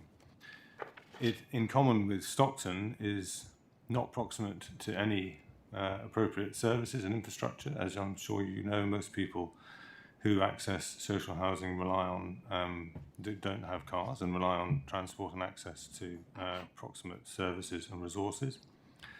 Stockton has also been decommissioned and is also has a series of buildings which are not suitable for use for accommodation without significant, effectively restoration. There are heritage considerations in concern to Stockton. But the concern, I mean, the proposal, as I understand it, was for emergency accommodation, not necessarily permanent ongoing use. Are you suggesting that it's better for people to sleep on the side of the road or in their cars rather than to make temporary use of some accommodation? We carry out consistent assertive outreach work throughout New South Wales and then certainly in the Central Coast area as well, and make a range of temporary accommodation resources available to people who are rough sleeping and who seek them. In order to be eligible for temporary accommodation, you have to also be eligible for social housing, and that means that, for example, having $1,000 in savings or an income below a certain threshold or other considerations taken into account to make people eligible for housing. Minister, the Stockton Centre is minutes away from the centre of Newcastle. The proposition that it's not close to services or public transport is frankly preposterous and demonstrates that you either don't know where it is or haven't been there. It's not on the Central Coast. It's in Newcastle. Are you seriously suggesting that a substantial plot of land with numerous buildings on it that was previously used as accommodation for people with a disability is better sitting vacant because some plumbing needs to be updated than women and children fleeing domestic violence sleeping in cars? That's preferable to you. Ms Jackson, you mentioned a number of topics there. First and foremost, I want to say that we're investing over $9.9 million in specialist homelessness service in the Newcastle area. As Ms Toomey explained, if an asset is to be used, it needs to be evaluated for whether it's fit for purpose. And it's quite complex in the support that is provided to a person who is transitioning from homelessness into long-term housing. And that is about providing that support. And that's one of the key things our government has implemented is that wraparound support. So it's about the accommodation along with the support we provide the individual. You talked about women escaping violence. Again, that is more for the Minister for Domestic Violence. But what I can say is our government has significantly invested, we made the announcement last year of over $400 million that will be going towards supporting women and children escaping to violence. That includes with core and cluster buildings along with support services. So across the board, our government is significantly investing in prevention of homelessness, but more importantly, ensuring that people are given that support so they do not go back into homelessness. Okay, I'll ask a couple more questions. Yep. Excellent. Very quickly then, and I hope Mr. Searle hasn't asked these already. What is the government doing, Minister, to ensure that digital communications, including government websites and the like, are fully accessible for everyone in New South Wales, including people with an intellectual disability? I will need to take that on notice because I don't have the details in front of me. Okay, that makes it very short.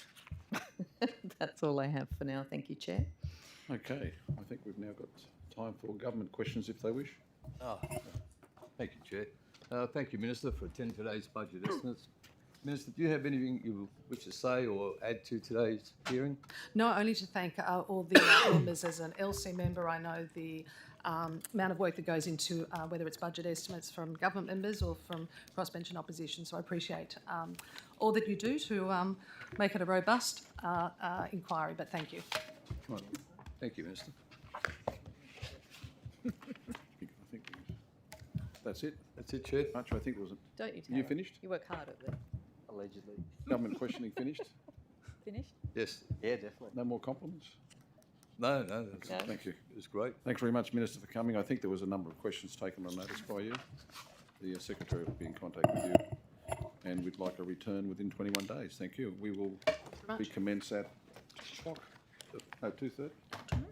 2 o'clock. Oh, wishful thinking. First one was better. Wishful thinking. 2:30. Yeah, 2:30. Not the LC.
2 o'clock. We might recommence questioning. Position. Any questions? Oh, yeah, a couple.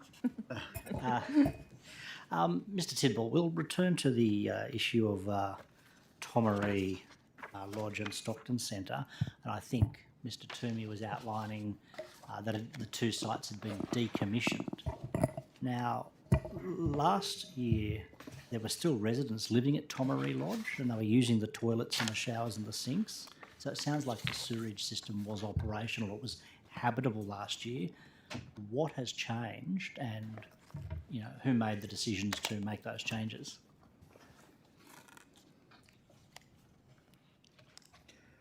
I'm happy for Mr. Toomey to. Can you just I just want to make sure I understand the question. So your question is your question is trying to ascertain whether the facility was, if it was workable a year ago, Yeah. why it is not now. Why is it not now? Because I know Mr. Toomey was enumerating, the decommissioning of the two sites, and I was just, I understand it was occupied last year, so it was obviously habitable then. So what's happened since to make it not habitable? In a mechanical and physical sense. Yeah, look, I honestly am not able, and I do not Mr. have Toomey briefing might know. in front of me that would assist the committee. Okay, does Mr. Toomey know? Well, the information I have is that the sites have been decommissioned, which involved removal of all furniture, removal of non-fixed plant and equipment, including industrial kitchen, fridges and appliances, removal of the hot water boilers, disconnection of power to some of the buildings, removal of the commercial gas meter, disconnecting gas to the site, categorisation and relocation of movable heritage, etc. So that's the... Okay. When did as I those things understand take place? Between... You can take them on notice. Clearly between when it was... I'm not trying to be cheeky, but in some point in the time since it was vacated and now, but I don't know exactly when. No, but I'm asking you to take it on notice to tell us exactly when, and that'd be good. All right. Well, that being the case, we should probably... Can I just ask, just in relation to the Tomaree Lodge and the Stockton Centre, obviously, as has sort of been indicated this morning, correspondence has come in raising the possibility of using those facilities as emergency or temporary accommodation. Other than sort of drafting a response to the correspondence, has any deeper or more detailed examination been given to that proposition? Well, I'd set about establishing what might be required if that proposition were achievable, and that's when and then that was when I was informed of the depth of information that I've just provided, which was that those facilities. Forgive me, I'm relatively new in the role, and I wanted to do that, and understand that myself. And my understanding was those facilities have been fully decommissioned. Okay. But you didn't indicate that the electricity had been turned off, or did I miss that? Removal of the gas meter. Yeah. I don't know about. I mean, the electricity may. I mean, there may be, supply to the boundary of the site of electricity, probably still on the electricity main, but whether the equipment on the site is could accommodate being switched back on again is the question. Could you take that on notice? Yeah. Whether the electricity is still available to the buildings? And I think you did say something about the plumbing and the sewerage. If they're not operational, how much have you ascertained what it would cost to make them operational again?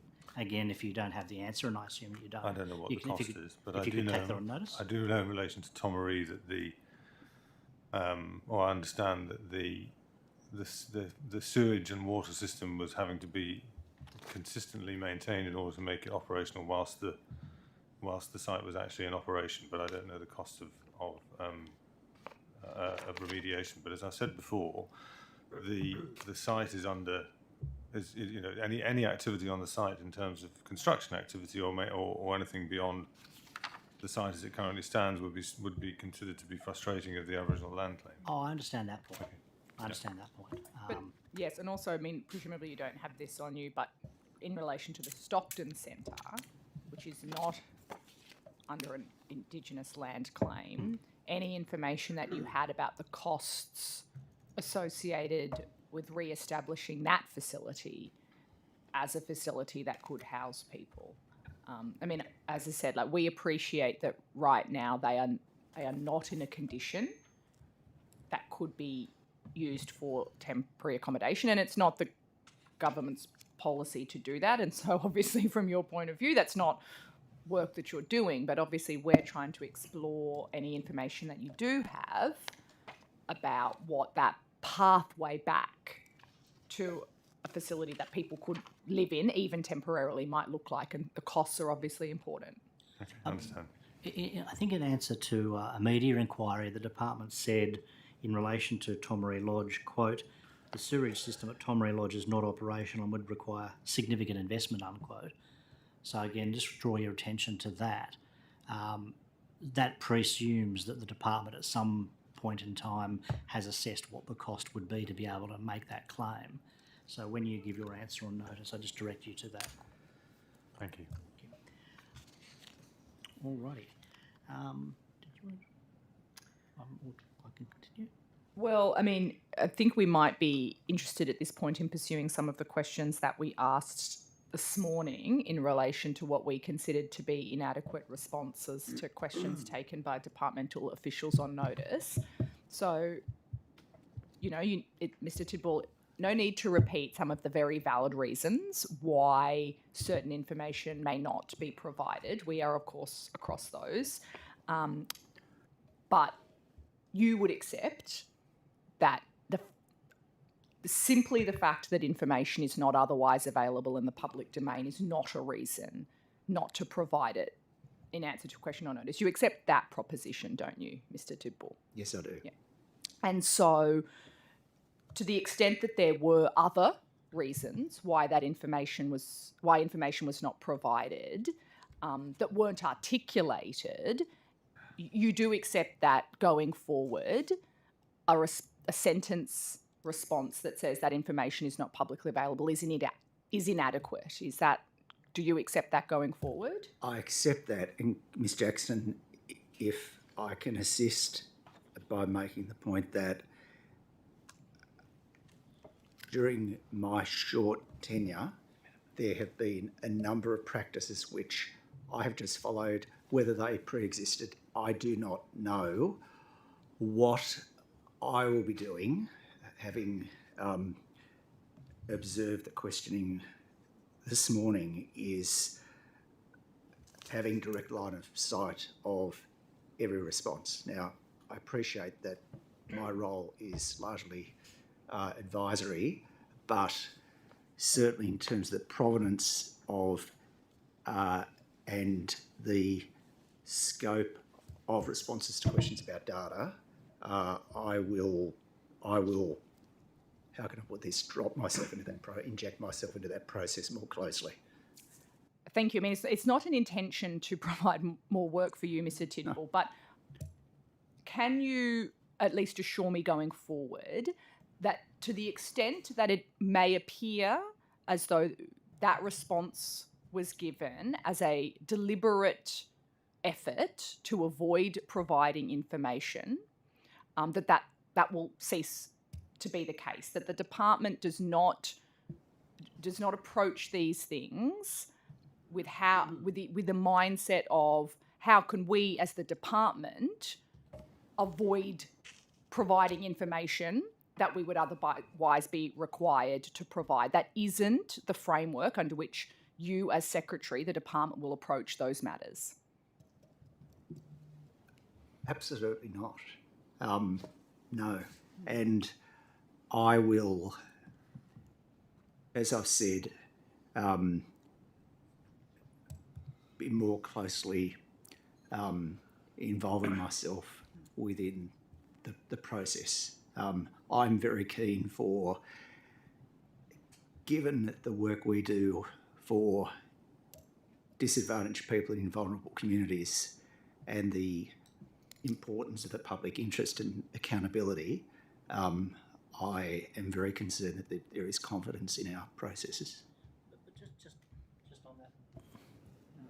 Just on that, But just on that, Mr. Tidwell, during the question and answer session, the Minister, yourself, Ms. Check, I think Ms. Campbell indicated, well, and I know you were new and the Minister was new then, but the department officials indicated that the material was held by the government or by the department and an answer would be provided, and then in substance it wasn't. So I'm just trying to understand what happened. Can you enlighten us as to why, like, if the answer was we don't record this, why was it the information's not publicly available? If the answer is, well, we have it, but maybe it's old, it's out of date, we want to get updated information, why was that answer not given? Why were we given this kind of blocking response? Was it just, anyway, can you enlighten us as to what happened? I cannot, in the sense that I have not been seeing the responses as they have come back. Okay. What I can say is that the parliamentary, ministerial and PM, what's it called? There's a part of the organisation that looks after coordinates the responses to questions. They then ultimately, as was said this morning, the department prepares the responses. They then clearly are sent to the minister's office, and we, of course, are advised of what the response is. I repeat what I've said, which is I hear the strength of your comment and respect the committee's interest in the accountability of the department and responses to questions being provided accurately. I will more closely take an interest with each response that goes back to a committee, and where there is a matter which is particularly, can I say, contentious or of particular concern, and there are a couple of those this morning, I will work to ensure that the committee can have confidence that the Secretary has closely interrogated and considered the issues raised so that the data is as helpful as it can be. Thank you, and then that's useful going forward. I mean, I do want to ask you directly. You may not know, but I want to ask. As you say, there is an area of DCJ that coordinates, I'm sure, questions on notice, supplementary questions, motions, questions that we put on notice ordinarily, all of that. And, there is a lot that's coming in. Was it, and that they do that work and they send it to the Minister's office. It's a completely understandable process. Was it that team that wrote the answer, that information is not publicly available, in response to all those questions, presumably on advice from people who work, from Ms. Campbell and Ms. Check and others? I mean, they also have very busy jobs and they're doing other things, but was it them who did that and sent it to the department? Or was other information provided, sent to the Minister's office, and the Minister's office was the one that said, we would prefer the response, that information is not publicly available in answer to these questions? I have not inquired over the lunch break, and I do not know. It is possible that it could be a bit of both, but I have not inquired. Could I ask this question then? And it's to Ms. Check and Ms. Campbell. When you got the questions on notice, was it your advice that this information was not publicly available, or did you actually provide the data that the committee was asking? I know it's a difficult question, but I'm asking you directly. Yeah, it is a challenging question to answer because, as Ms. Jackson alluded to, there's actually quite a number of both questions on notice and supplementary questions. Wow. And sometimes, depending on the nature or the topic, it can be a joint response as well. So it's not necessarily one part of the department actually providing that response. And as the Secretary mentioned, there is a team that then coordinates those responses. My understanding is they don't typically write the responses. It's the business unit that does that. Their job is one of coordination and forwarding that on to the Minister's office for consideration. What was actually written in each response, I honestly don't know the answer to that that's okay, 'cause question, if but we that's want it, we'll typically the ask for it. process. Well, the upper house can compel the production of documents. But sorry, Mr. So I was just going to say, Ms. Campbell may like to Yes, add to that. Yeah, look, I'd really like to go back and look at the sign-off path personally, but my recollection, I didn't sign off a one-line answer. I think look, it's hard because there's lots of these that come through, but in terms of your specific question around the modelling, it was pretty, from my memory, it was back in 2019. It was pretty basic. It was desktop. It wasn't particularly reliable. So I think that was sort of the kind Could of I ask response. both of you, look at the questions that were on notice, particularly the ones where I think you, Ms. Checker, said a number of times we have the information, and just look at what happened and maybe give us an answer on notice as to what happened and why we were given that response. Yeah, I can certainly go back as Ms. Campbell alluded to as well and have a look at those responses, Mr. Saul. I mean, Mr. Tidball, one of the interesting things that Ms. Check just said is that the team that work for you, who coordinate all of the different elements, don't typically write the answers, that's done by the different units, comes together, they collate it, send it to the Minister's office. The issue that we have raised is quite clearly one of cut and paste, where a consistent form of words has been used repeatedly in response to questions on a range of issues in Ms. Campbell's area, in Ms. Check's area, and I have some in social housing as well in relation to DCJ transfer requests and others, social housing transfer requests. So to me, that would suggest that that was done centrally in one place, and if the suggestion is that that is not done in the department, it would suggest that that was done in the Minister's office, wouldn't it? If I can just be clear, the Parliamentary, Ministerial and Liaison Unit, or what's the name of it, Anne? It's close enough. Close enough. It's one of those names. I'm well aware that it does not prepare the specifics, so it's a clearinghouse and coordination point. And it reaches out to the appropriate part, or on occasions there'll be more than one part of the organisation. So the question today about modelling, that would both be a financial question and that would be an operational question, and the two would be fused together, and there would be a response subject to what the approach to answering that question was going to be. It then goes back to that unit, and a response is prepared and considered for the consideration of the Minister's office and the Minister.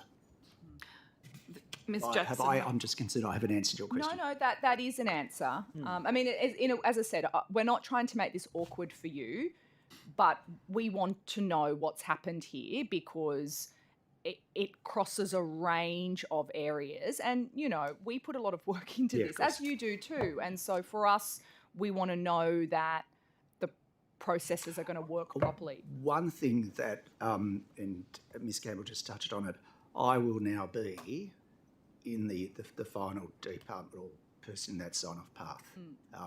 And I mean, there is an enormous volume. The priority of this committee is such that I'm very happy in my evidence to be very clear that I will be absolutely in that as the final signatory. Ms. Check, did you have anything you wanted to add? Apologies. I was just going to add to my earlier response. I left a very important part of the department off that process. So I understand, and Michael just touched on it, it goes to the parliamentary team and then to the Secretary's office before it goes to the Minister's office. So I just wanted to add the Secretary's office into that hierarchy, if you like. Well, just on that, Ms. Check, were you aware before I started to unpack it today about those answers, about the information not being publicly available, that those were the responses given? I hadn't gone back recently to review the material that's online. obviously at the time when we prepare them, we see the You saw the final the version? versions. Yeah, we do.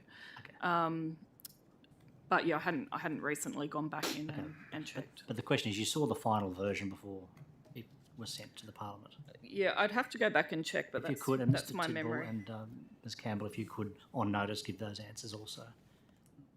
Because I think you both took questions on notice. Okay. Crossbench. Thank you. Could I just go back to, for a moment, just to the Family as Culture program, and the DCJ was releasing regular progress reports on the implementation of the Family is Culture recommendations, and I don't think there's been a report for some time, the report was up until August last year, and we're just wondering whether there's been a decision not to continue those reports, whether there's a different path, and what the reason for that might be. There is an intention to release a report in the next quarter. Okay. And for those reports from there on to be quarterly reports on progress. Okay. Was there any particular reason that we'd had a break in that, or? Not specifically. There's a strong focus, as you can imagine, on those legislative recommendations, and a lot of those recommendations were in flight and required government decisions on whether they were going to be implemented or not. Okay. And there was a decision to hold off on the reporting until there'd been some decisions made on the implementation of it. Okay, and so we're likely to see one in the next quarter. Yeah. Thank you. And I'm just going to labour this one last time if I can, just in terms of, the relationship with ABSEC and ALS, and just whether you're taking the approach that they are, real partners in the program and the delivery, or just another agency that works very hard on the front line that we can get a bit of input from. I believe we're taking a partnership approach to the engagement with ABSEC and the ALS. The department, though, is a big organisation, and ABSEC and the ALS touch many parts of that department, not only the parts that those of us here are responsible for. And the relationship might vary depending on those parts of the department that they're engaged with. But certainly the plans that we've got in place, we've developed in partnership with those two organisations in particular. The bodies that oversee the implementation of those plans, I co-chair with the CEOs of both of those organisations. I meet with them both at least once a month on a one-on-one basis, and more often than that when we're chairing meetings together. We have disagreements on the approach to certain things. I'm always happy to further engage with them on how we can improve that partnership.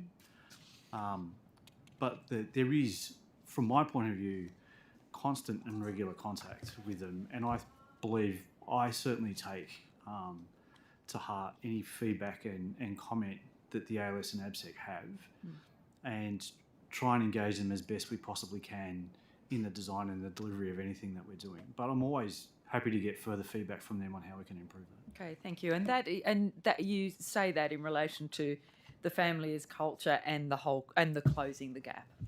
Everything that we're doing, effectively. Thank you very much. Just want to go back to you, Mr. O'Reilly, if that's okay. I know you took on notice in terms of I think I asked specifically for the costs around youth. Do you have an actual figure for all of the, one round figure for detention centres, youth detention centres? There's a few ways of counting it. The way we usually count it is the daily cost per young person in custody. And for the financial year just completed, it's $1,956, which is an increase on the previous year, which was $1,598, and the year before that, $1,306. And that increase is driven by two things. Some of our costs have increased because we've changed the way we manage security. But the real driver of the change is the reduction in the number of young people, because that affects the unit cost. Right. Sorry, how does that work with the number of children? Yeah, because it's an average daily cost per young person. Okay. So if there's less young people, the average cost goes up.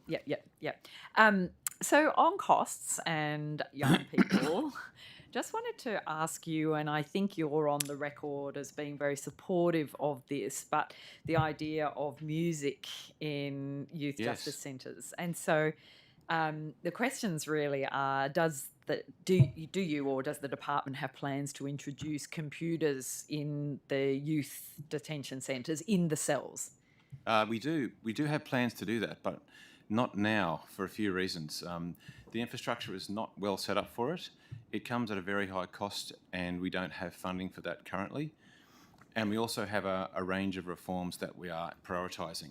And while I want to be very clear, I do support the use of music in custody for young people, and we do have a lot of music programs in our centres. I've participated in them myself. But the idea of providing... Are you any good? Are you going to sing? Are they good? in a band. Are you any good? This is the sorry. When I say participated, I apologise. far be it from me to steal a You did it limelight too. from the young people in the room. Yeah. But they are good programs, but I think that your question goes more to providing equipment in the individual cells for young people to listen to music and access the internet unsupervised. Yeah, we're not ready for that yet for a couple of reasons. One, the infrastructure and the cost. But secondly, we really have to bed down the safety and security reforms that we've just implemented. We've completed the Shearer Report recommendations, but we are very carefully making sure that we don't lose any momentum in those safety reforms, and that is a big focus at the moment. And we're also focusing on effective cultural practice in custody, so working out what we can do to better support our specialist Aboriginal staff in delivering services to Aboriginal clients while they're in custody. What, can I just ask just on one thing you said? Sorry, I don't mean to cut you off, but before I forget, what have you identified as being the risk to safety and security? What is that in terms of providing access to this? Oh, okay. Yes, I was speaking more about we have general safety and security priorities that we're trying to improve, and that is our top priority in custody, keeping people physically safe. So that's what I was referring to in relation to that. Okay. But certainly, if we were to introduce internet access and equipment in the rooms unsupervised, there are certainly security and safety considerations, and it is not the same as adult custody. Young people in custody are at a different developmental stage, and they often do lack impulse control. And so we have to be really careful in the way we assess all of the activities that young people undertake in custody, particularly those times when they're not being supervised. So it's not a question of just saying it's good for young people, therefore we should do it. It's about understanding what would be the unintended consequences if we did it poorly, what would be the unintended consequences if we didn't consider the risks, and then how do we make sure we mitigate those before we launch into implementation. And so do you have a plan? We do have a plan. We have a youth justice modernisation program, and that focuses on a whole range of technical changes using technology. But again, safety and security is top priority. So the first two projects in our modernisation program are introducing X-ray body scanners to eliminate body searches. That's the first technological priority. And we've started that process. We have scanners operating in our two busiest centres currently, and the rest will be complete by December. Our second priority is introduction of body-worn cameras for our response teams, and they have just been implemented in July at Cobham and Frank Baxter Youth Centre to improve information and accountability during incident response and use of force. So that was a big investment, big complexity, big change management to introduce those two technological changes. And again, I don't wish to diminish the importance of music in custody, but those two things were far more important to me this year than introducing the music in custody technology. So are you suggesting then it really is a resourcing issue? Like if you had enough to be doing both at the same time, you could have done that? No, I think there's bandwidth issues as well as cost issues. We're a small agency. Capacity. And change management in relation to safety has to be done carefully. Yep. It's unreasonable to expect the workforce to just adapt to too many changes, and also the young people and their supporters. So it is about staging it and prioritising safety as the number one. Okay. And in particular, child safety principles, and that's why the scanners were the top priority this year. Yep. I just want to ask you as well about you mentioned earlier about there's an increase in youth coming into contact with police.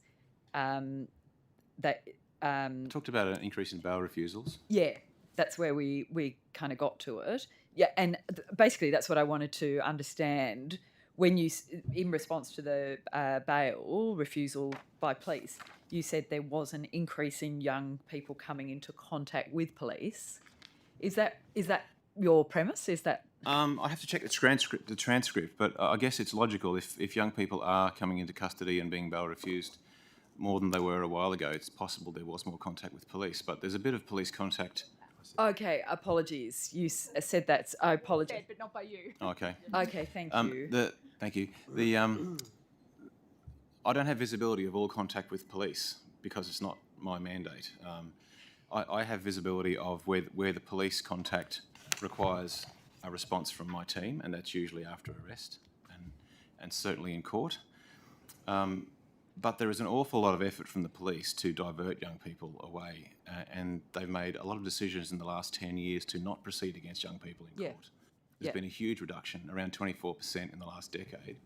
Boxar has that data in relation to police having contact with a young person, deploying the Young Offenders Act to divert using cautions or warnings or conferences, and deciding that court's not necessary or appropriate. So that's driven a lot of the reduction, I think, in contacts with court and contact with our system. What's happened recently is an increase in offending in a couple of areas and a couple of offence categories in small numbers in the scheme of things, but it certainly feels big because a lot of those offences are very serious. And that has seen an uptick in bail refusals and an increase in the custody population, which we sincerely hope is a temporary glitch after what has been a consistent drop. In the last 4 years, we've seen a 29% overall drop in custody numbers. All right, my time's up. We might come back to it. Sure. Thank you. My questions are for Mr. Fitzgerald. Good afternoon. I wanted to ask you, I know we've not that far past the end of the 21-22 financial year, but are you able to tell us the number of calls received by the Ageing and Disability Abuse Helpline in the last year? Absolutely. So last year to the 30th of June, it was 12,561, and they converted into 5,289 matters, and of that there's 3,975 statutory reports, and the statutory reports are up 11% on the previous year, and each year's been a significant increase in the number of statutory reports. Okay, so the numbers for the helpline are actually slightly down then on the previous year? Yep. That's partly due to the pandemic. The major group of people that contact the helpline are other relatives wanting to raise concerns about their other relatives' care of older people, or frontline service providers for people with disability. They're quite different categories.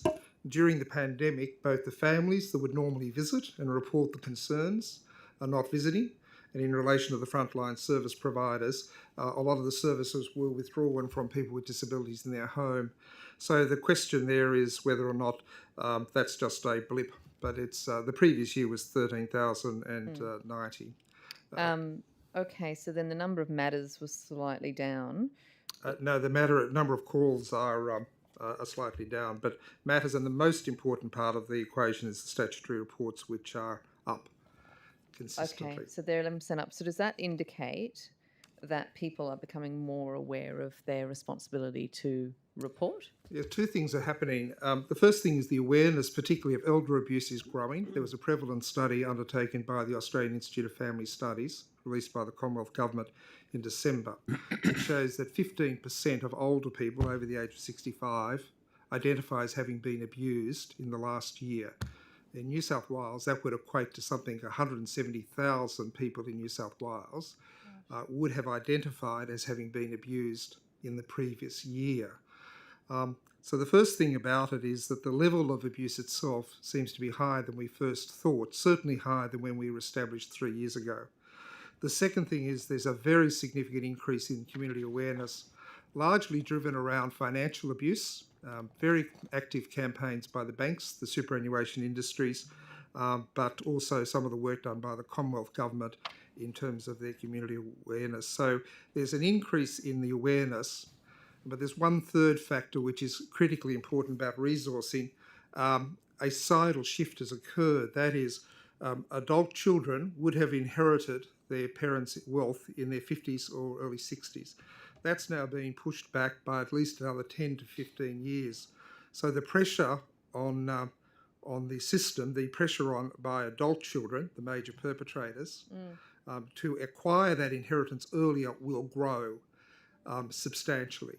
So just as a society, we would expect that financial abuse will considerably increase in real terms because of that delayed wealth transfer.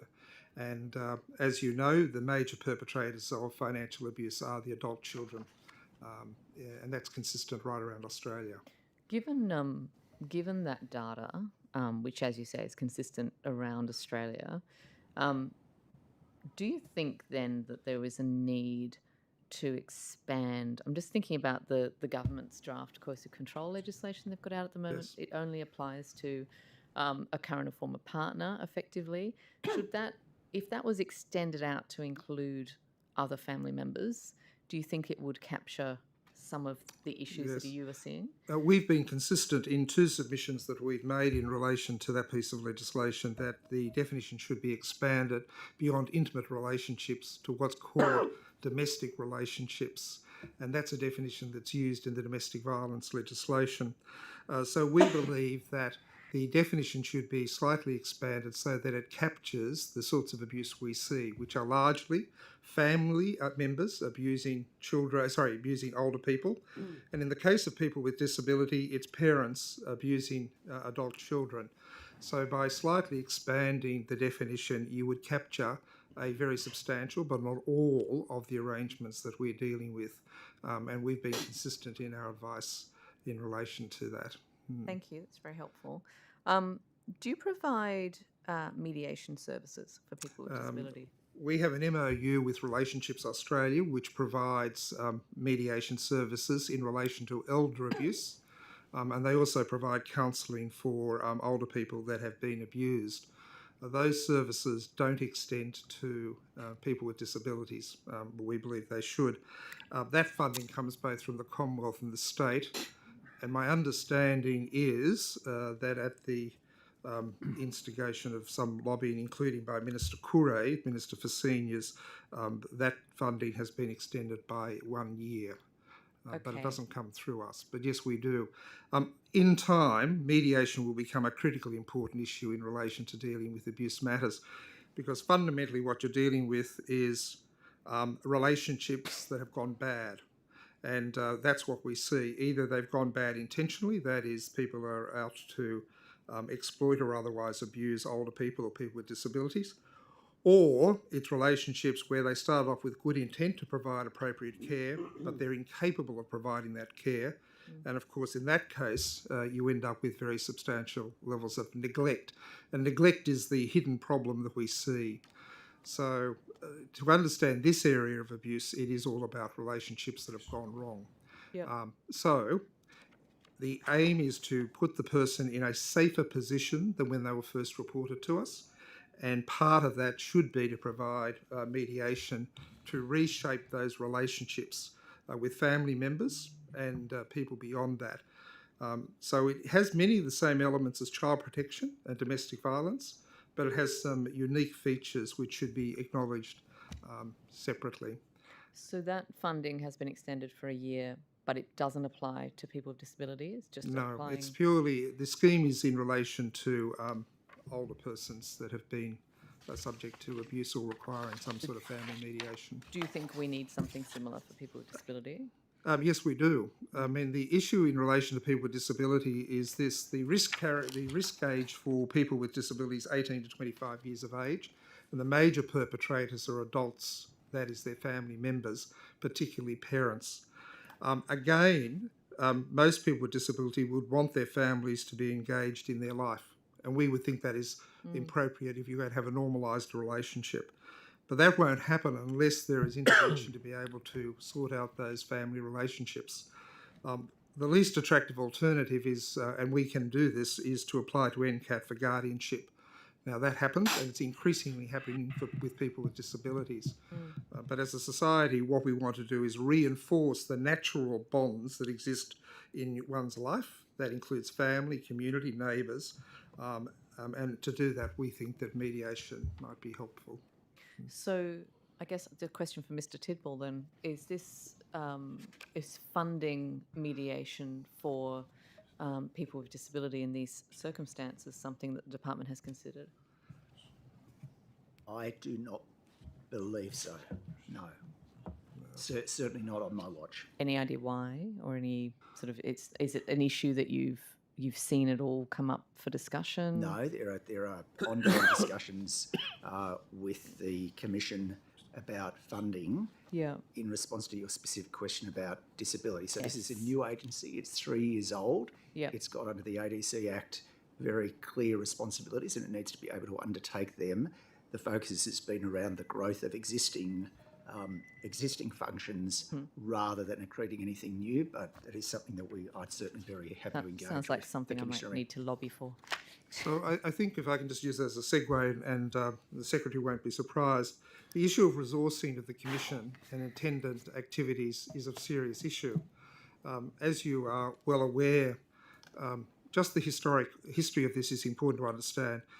The indicative budget prepared by DCJ was for $29 million over a 4-year period. Before I arrived, it was cut to 13.6 over a 4-year period as the legislation was going through Parliament. As a consequence of that, the Commission has not been provided with a budget that's adequate to undertake the statutory functions. Fortunately, through the intervention of Minister Gareth Ward, a viability payment was made by DCJ of $3.5 million over 4 years. But going forward, there's an immediate cut of 25% to the budget of the ADC at the end of this financial year, and a 40% reduction against anticipated demand, which has been agreed by Treasury and DCJ. So the financial position of the Commission is precarious and has been so for some time. I acknowledge that the Secretary, Minister Maclaren-Jones and Minister Curre are trying to rectify that. The second part of the budget which you need to understand is the Official Community Visitor Scheme, which is administered by Minister Maclaren-Jones. And of course that has not had an increase in 10 years, notwithstanding the number of visitable services have substantially increased. So we're moving to a situation in the Official Community Visitor Scheme of we have a target of 80% of visitable services should be visited. In financial year 20, it was down to 65%, financial year 21, 56%, financial year 22, 50%, and as at the moment, it's 48%. It's getting to a point where the Official Community Visitor Scheme could not be said to be viable if it is visiting less than 50% of the visitable services. And they are out-of-home care children's services, assisted boarding houses, and over 1,800 disability residential services. So the two aspects of the Commission, the core and the Community Visitor Scheme, are both in a perilous position.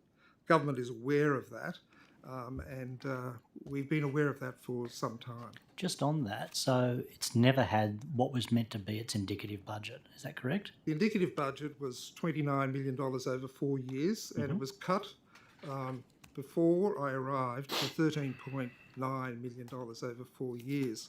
Had the budget that was prepared by DCJ been upheld, we would be in a very good financial position relative to the demand that we've seen over the last few years. Okay. But a cut of 60% before you open the doors means that you can never recover from that. Thanks to the DCJ, they've supported that through, as I said, a supplementary payment of $3.5 million, plus they undertake some of the back office support for us. Okay. But fundamentally, there's a deficit. The deficit's been coming, and there's a financial cliff, which I've used many times at the end of this financial year. Okay, what is the financial deficit as you see it? Precisely, over the next 3 years for the core of the Commission, it's $6.9 million. Is that over the 4 years, or is relative to demand. that over the 4 years, or is that 3 years. 3 years? Over the 3 years. And the OCV scheme, which is in very severe deficit, will be $2.1 million over the same 3-year period. Okay, that sounds pretty serious. What are the practical implications of those cuts? You've already described the percentages that haven't been met in terms of visitations with the So official well, visitor in scheme? relation to the official visitor scheme, understand that this is a ministerial scheme administered by us on behalf of the Minister for Disability, and the scheme administered by the ACG, but through an MOU I administer it in relation to children's services. So it's two schemes in one. It has been. The scheme's been in operation in New South Wales for 27 years, so it's a long-standing scheme.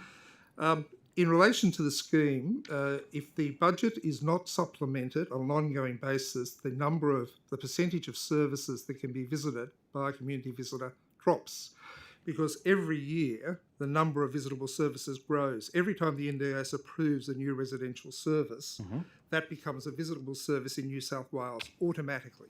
So what are the percentages then? What would they drop to in future years?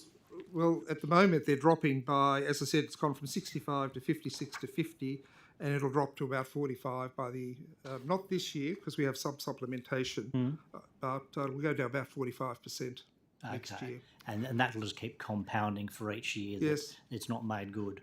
So it could get down to 30%, 20%.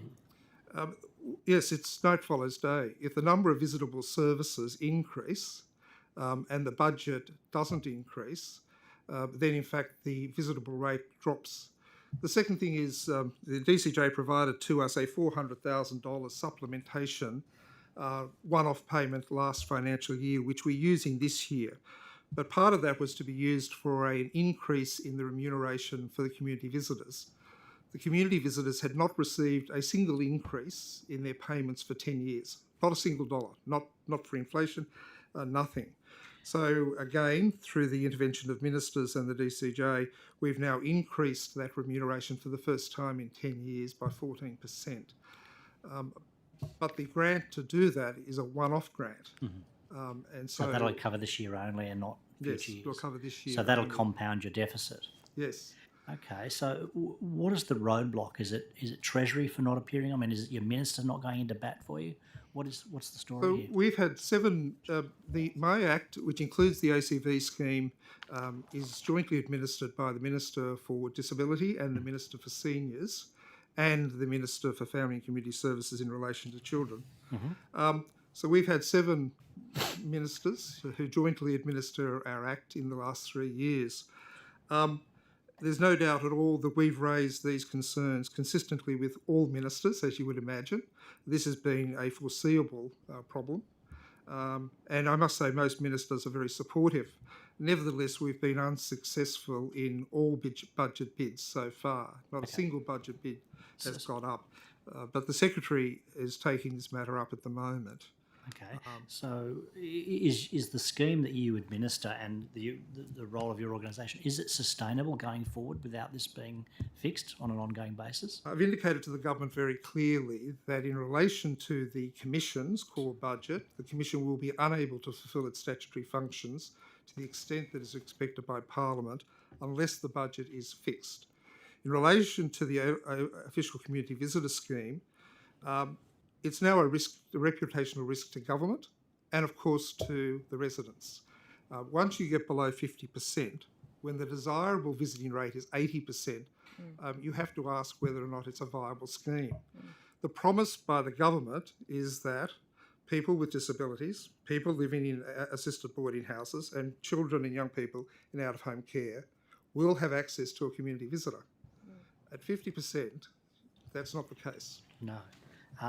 So, to put it broadly, you've indicated you just can't properly fulfil your statutory duties without this being properly addressed. Is that my understanding of your evidence? Well, yes, it's very clear, because if you have a 25% immediate reduction in the budget, that's 25% less than we can deal through the helpline, through the community support, through our investigations and through our community education. But in fact, it's worse than that, because there's been a growth in the level. We worked with Treasury and Finance last year on a predictable growth pattern. It's called the demand funding model, which is used in part of DCJ in relation to their justice area.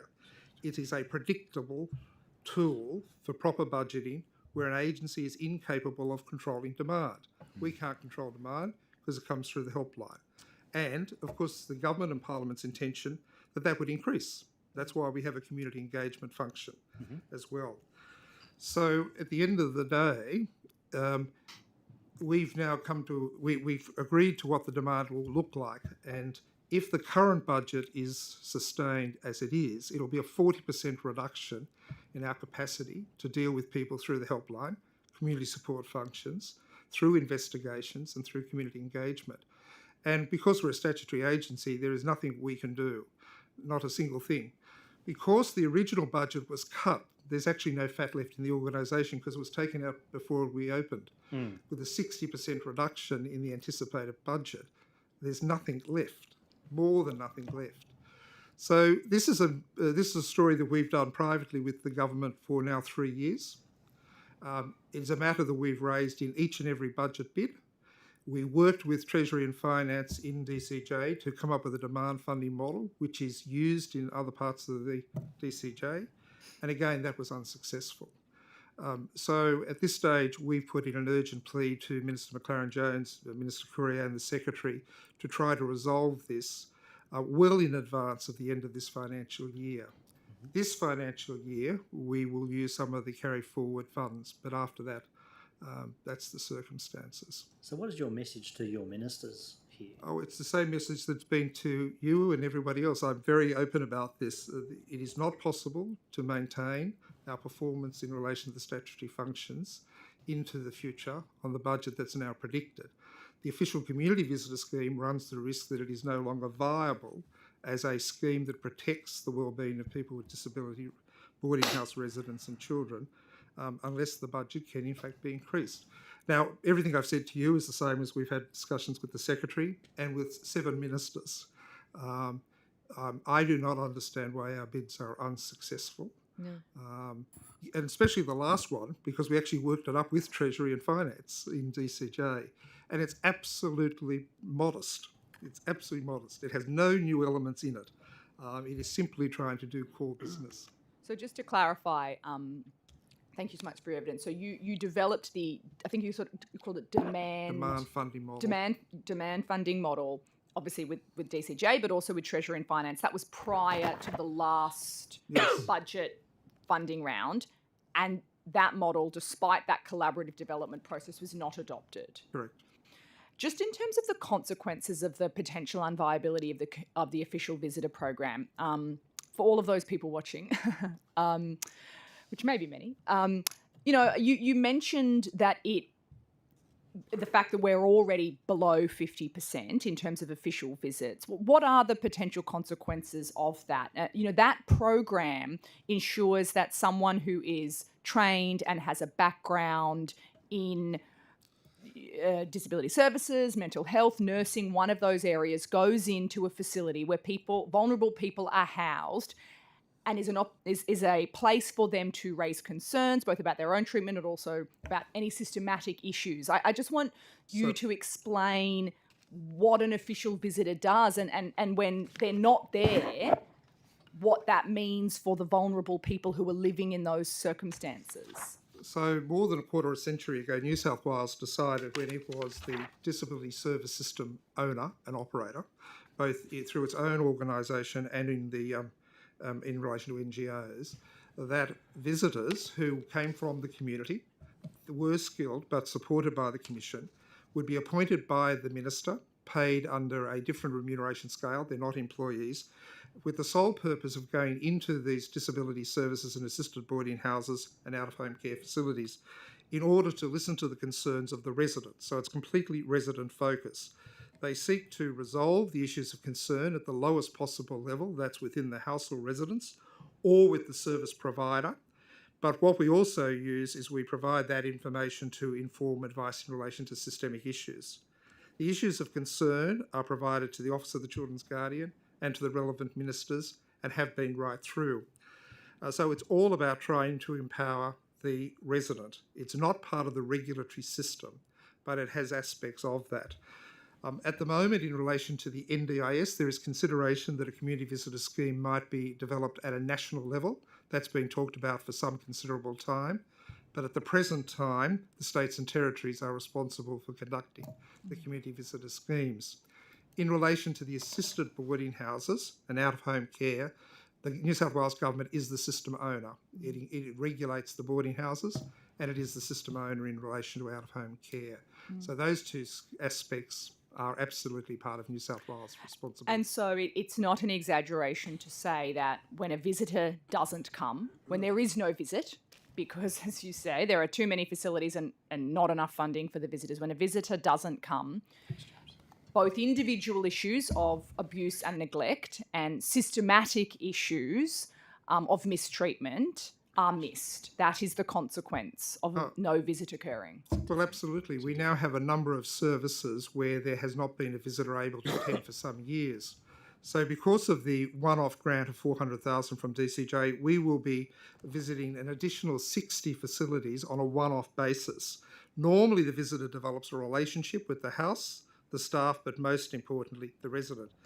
We cannot do that with these, but my view is the integrity of the scheme would be completely undermined if we actually have a large number of services never being visited, which is the consequences of the resources at the moment.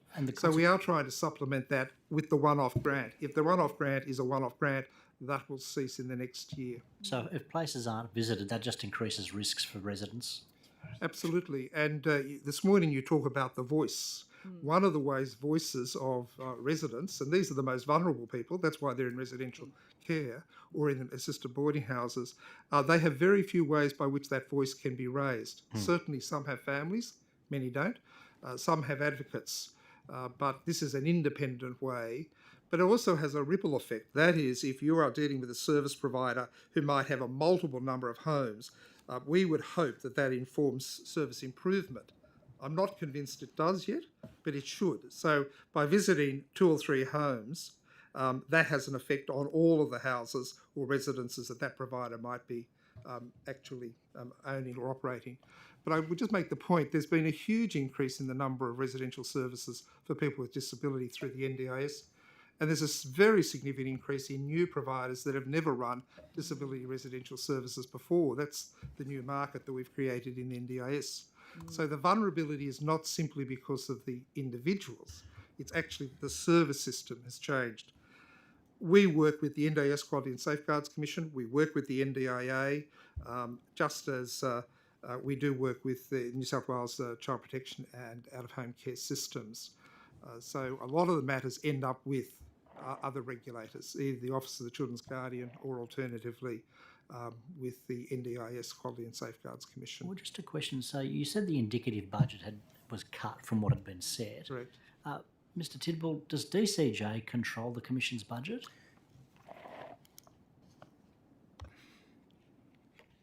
The budget is allocated by Treasury directly to the Commission, is my understanding. Sorry? Through you. Through me, through DCJ. But it's earmarked, is that what it is? Yes, So you get a line item. It is earmarked, yes. So yes. So if I could just explain, for reasons which I don't completely understand, because when I was appointed it was what it was, the Office of the Children's Guardian is able to put in the budget directly to Treasury. Our budget, together with many of the agencies attached to DCJ, put their budget bids through DCJ and goes through that process. One of the difficulties that I've raised with successive ministers and secretaries is that small agencies within a cluster are almost doomed to failure in their bids. Because you're competing in this cluster with police, corrections, child protection, housing, homelessness, and so on. So my own view is, not that I suggest any immediate rectification, I think there is a structural issue that needs to be dealt with for small agencies that exist within clusters. Others have a direct access. I'm not saying they're better or worse off. I'm simply saying they're differences. The difficulty in the cluster arrangements is that small agency bids, particularly just for core activities, will inevitably struggle. And that has been the case in our own case. Sorry, can I just ask one more question just in relation to people who are vulnerable people who are living in facilities that should, under statutory arrangements, should be receiving official visits, but aren't because of the resource constraints. What are the alternative options that they might have to raise issues? You've mentioned family or advocates. If they're not available, there's presumably a phone line, But for many of these people, as you say, they're the most vulnerable. They have complex disabilities. Is that a meaningful avenue for them to raise concerns about their treatment? In relation to people with disabilities connect through service providers largely. And despite the NDIS absolutely recognising a principle of choice and control by individuals, and the whole system is designed to that, people with intellectual and cognitive disabilities are always at a disadvantage for a whole range of reasons which I don't need to explain. Whereas people with physical disabilities but have high levels of cognition are very different indeed. So the vast majority of people we visit are people with intellectual and cognitive disability. Their main avenues is hopefully that if something's happening in the house, one of the frontline workers will actually respond and report the matter, and some do, either to us or to the NDIS Quality and Safeguards Commission. Some will still have family connections, although decreasing over time, and some will be connected into disability advocacy services, those funded by DCJ, which you heard about this morning. But it's just that vulnerability and the ability to be able to speak up, and often they need someone that can assist that. That's why that relationship that you mentioned is important. So the official community visitor scheme, I don't think is perfect, and I think it needs to be reformed. I believe it needs to be reviewed. But in the absence of anything better, it is still a very important part of the system to support people with disabilities. Whether it could change or change into a different form, that's a matter for discussion at the moment.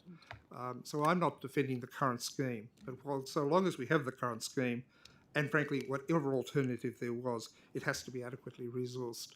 And comparing states, I'll provide further full figures. New South Wales has a budget of just over 900,000 for the community visitor scheme. Victoria is 2 million, and Queensland, which has a much broader remit into out-of-home care, is 11 million. So we're not by any means even keeping pace with our two neighbouring states. What do you think about the government setting up your independent commission, but not even funding it to what it was supposed to start out at? I believe the government and the parliament, who unanimously supported it, were very, very, very wise in the establishment of the commission. The commission is lauded amongst the rest of the states as being a very good model. Not the perfect model, not necessarily the ultimate model, but a very good model. I have had nothing but support from all sides of Parliament and every minister that I've dealt with, which are quite a few, in relation to the work. There isn't a single criticism of the Commission to date, which is surprising. By about 3 years in, you start to have your critics, and they're very absent in this space. We have put enormous energy into connecting with the sector, the service providers. We have an expert reference group. We have a disability roundtable. We have an older person's roundtable, and of course I have a statutory board headed by Professor Eileen Baldry from the University of New South Wales. So we, from the very moment, with limited resources, invested heavily in making sure we were connected. And it's the only way, frankly, as a regulatory agency that you know whether you're doing any good. You delude yourself to think you know, but others will tell you. So my view is that the Commission was a very sound public policy intervention. It will grow and develop. The demand is going to far exceed that which we ever anticipated, and that's going to happen across Australia for the reasons I've indicated. The resourcing has been the weak point, but I want to make clear, I think DCJ was absolutely right in the indicative budget they put forward, and the government was very imprudent to cut it back by 60% before the doors opened. Ms. Boyd. Thank you. Mr. Fitzgerald, this is pretty extraordinary evidence that you're giving, and I do take that this is something that's not new to the Secretary or to the Minister. The Ageing and Disability Commission was set up amidst much fanfare as the government's response to some of the shocking stories we were hearing of abuse and neglect of people with disability, as well as older people. What you're telling us is that you are now unable to perform your statutory duties effectively because of underfunding from this government. Is that right? Yes, it's the same message that I conveyed to Minister Gareth Ward on my first week of being appointed as Commissioner. I indicated to him that once I was informed of the budget, that we would not be able to fulfil the statutory functions to the level that Parliament required. He responded effectively, and with the support of DCJ, provided that 3.5 million over 4 years, 500,000 the first year, 1.1 million thereafter, which finishes this year. Nevertheless, it meant that we did not have all of the capacity that was originally intended. No lawyers, no policy people, a substantially reduced community engagement capacity. All of that went and was supplemented then by a service agreement which we have with DCJ. So right from the first moment, the story's been consistent that it needed to be fixed. I'm not sure why the budget was cut. I wasn't privy to it. I wasn't privy to prior to walking in the door when I met Paul, I think on the very first day. So I don't have any understanding of how that budgetary decision was made. All I know is that for the full 3 years, it's been the elephant in the room, knowing that the cliff was coming 3 years out. So that's the story. So in order to fix this, in order to allow you to do your job and for the Commission to adequately protect people with disability from abuse and neglect in the way that was intended originally in the design of the Commission, is your evidence that you really only need what I calculate to be $9 million over the next 3 years in addition? Based on the demand funding model which was agreed between Finance in DCJ and Treasury, the shortfall going forward for the next 3 years is 6.9 for the core commission and 2.1 for the visitors. That is simply to do what we currently do. It doesn't have any new initiatives in it at all, which of course, as a commissioner, you'd like to be able to do different things and more things. But my whole objective has been simply not to restore the budget to what it was. I'm not trying to do that, but to say what is the most conservative minimum amount we would need to fulfil the statutory functions we currently have. So to do the absolute, let's just get this right, to do the minimum required to fulfil your statutory functions, you're looking for an additional $9 million over 3 years. In respect of the core and the ACVs. And this government, whether it's the Treasurer or the Premier, has determined that $3 million a year extra for funding the Commission to do its job properly was not something it could do. All I can say is that the budget bids were not successful. If you were to have that funding provided, how quickly would you be able to get that OCV scheme back up to full speed? Well, certainly the funding we're talking about is for the future years, so not this financial year. I've made an undertaking that we'll use carryover funds for this year. So it starts next year. We would start to be able to move. There's a slight delay because you've got to engage more visitors, community visitors. We currently have 31. We'd like to eventually get that to 40 if we can do that. And the second thing is you also have some turnover. So the long and the short of it is within a year we'd start to move well back towards the 80% mark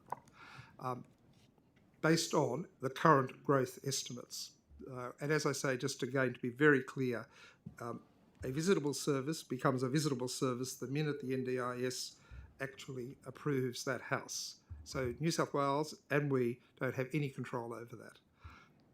So if you were to actually run, I guess we talked about what the minimum would be to run your functions properly, what would be better than that in terms of how much more funding are we talking to do a really superb job here? As a commissioner, I probably should put in a number, but I won't because we haven't analysed that. My view has always been to be evidence-based. That's why we went through the demand funding model. I was Community Service and Commissioner here 25 years ago, and I oversight of child protection, home care, disability services run by the government and non-government organisations. And at that time, I believed that we needed a way by which we could fund the department then in a predictable way based on the anticipated growth in child protection out-of-home care. I was truly shocked to find that that had not been the case, but it was the case in relation to certain aspects of justice. So that's a very long-winded way of saying I don't have a number for you. Clearly, if I had any expectations that there was a likelihood we could be successful in enhancements, we would do that. And we have a number of those in mind. But at this stage, it's really to get the core budgets up. Thank you. Mr. Tidwell, does it surprise you that the government couldn't find in the budget $3 million to allow the Commissioner to do his job, but they could find $25 million for a flagpole? I think the best answer I can give to that is the Commissioner and I are engaged in very active dialogue. I am working assiduously to develop a solution, and the Commission does need to be able to fulfil its statutory responsibilities. Thank you. Having said that, the vital point is, in terms of core funding, and I'm $150,000 out from you, Commissioner. I thought it was 6.75 for the core, but the core, that's small money. The core for this year, 22-23, is covered by the carry forward. I acknowledge that one of the issues for the Commissioner is about human capital and wanting to have continuity for staff and for them to have a sense of certainty. But I am actively working to, with other elements of government, to ensure that we resolve this matter. Thank you. Thank you. And I hope $3 million is really not very much in the grand scheme of things. I hope we can afford that so we can look after people with disability. Yep. Thank you. Thank you. Can I just go to public housing? Is that something that... Yeah. Mr. Toomey, thank you. Thanks, Ms. Jackson. Can I just ask just some basics? How many people do you currently have on the waiting list for public housing in New South Wales? 49, sorry, the number was given earlier, 49,000. Sorry? Sorry, the number was given earlier. I'm just going to find it again. Yeah, thank you. I think I can answer that. I've got it. Oh, thanks, Anne. Thank you. 49,928 applicants on the social housing register, of which 5,801 households were eligible for priority housing. So that's across, obviously, public housing as well as community housing. Is that, when you say priority, how does the at-risk category come into that? Is that within that? That's within, priority housing. And is it all is priority all at risk, or are there other categories within priority? I might hand to you, Mr. Toomey, but that's pretty correct. I mean, they have at-risk issues. Obviously, there's eligibility around age, which I know has been an issue recently, where a person over 80 has a priority, can access the priority wait list. But generally, they're people who have quite a number of vulnerabilities. It could be drug and alcohol, mental health issues. It could be a whole range of things. But there's specific criteria that the housing staff use to make that assessment. So is it fair to say the at-risk is priority? It's the same thing? Yeah, and we're just different Correct. semantic. Okay, Yeah. Thank you.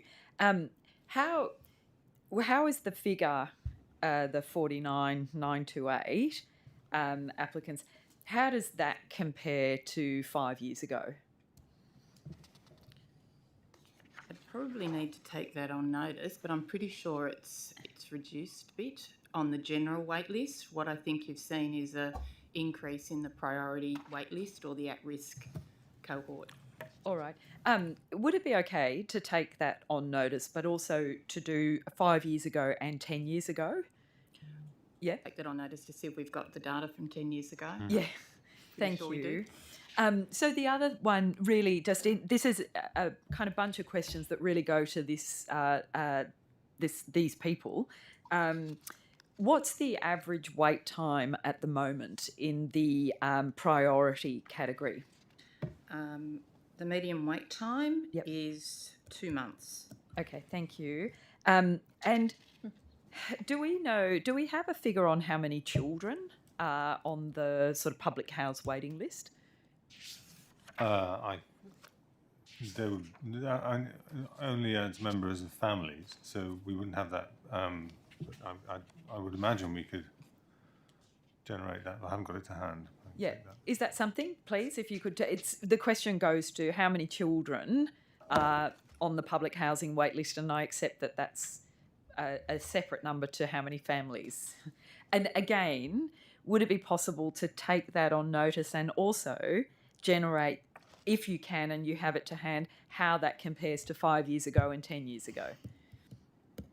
And then the other one, just in this category of inquiry, is how many older people are on the waiting list, and I'm referring to between 60 to 80-year-olds. Again, I'll take that on notice. Okay, and could we also, again, the 5 and 10 years, and could we also get a breakdown on gender as well for both those, both gender, 60 to 80-year-olds currently on the waiting list, and how that compares to 5 and 10 years ago? Thank you. Yes. And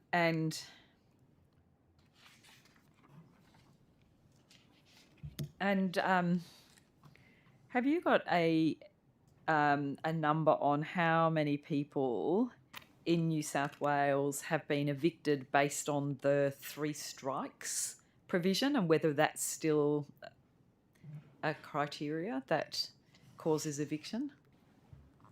Again, I'll have to take that on. I mean, yes, that is still an activity, but I'll have to take that on notice. I don't think I've got that here. Thank you.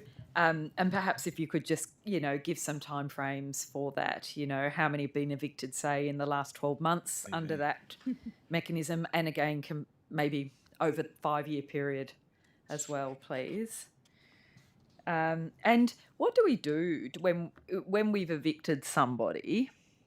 What do we do? Do we have any way of tracing or tracking, or what do we do when someone's been so bad that they get evicted? And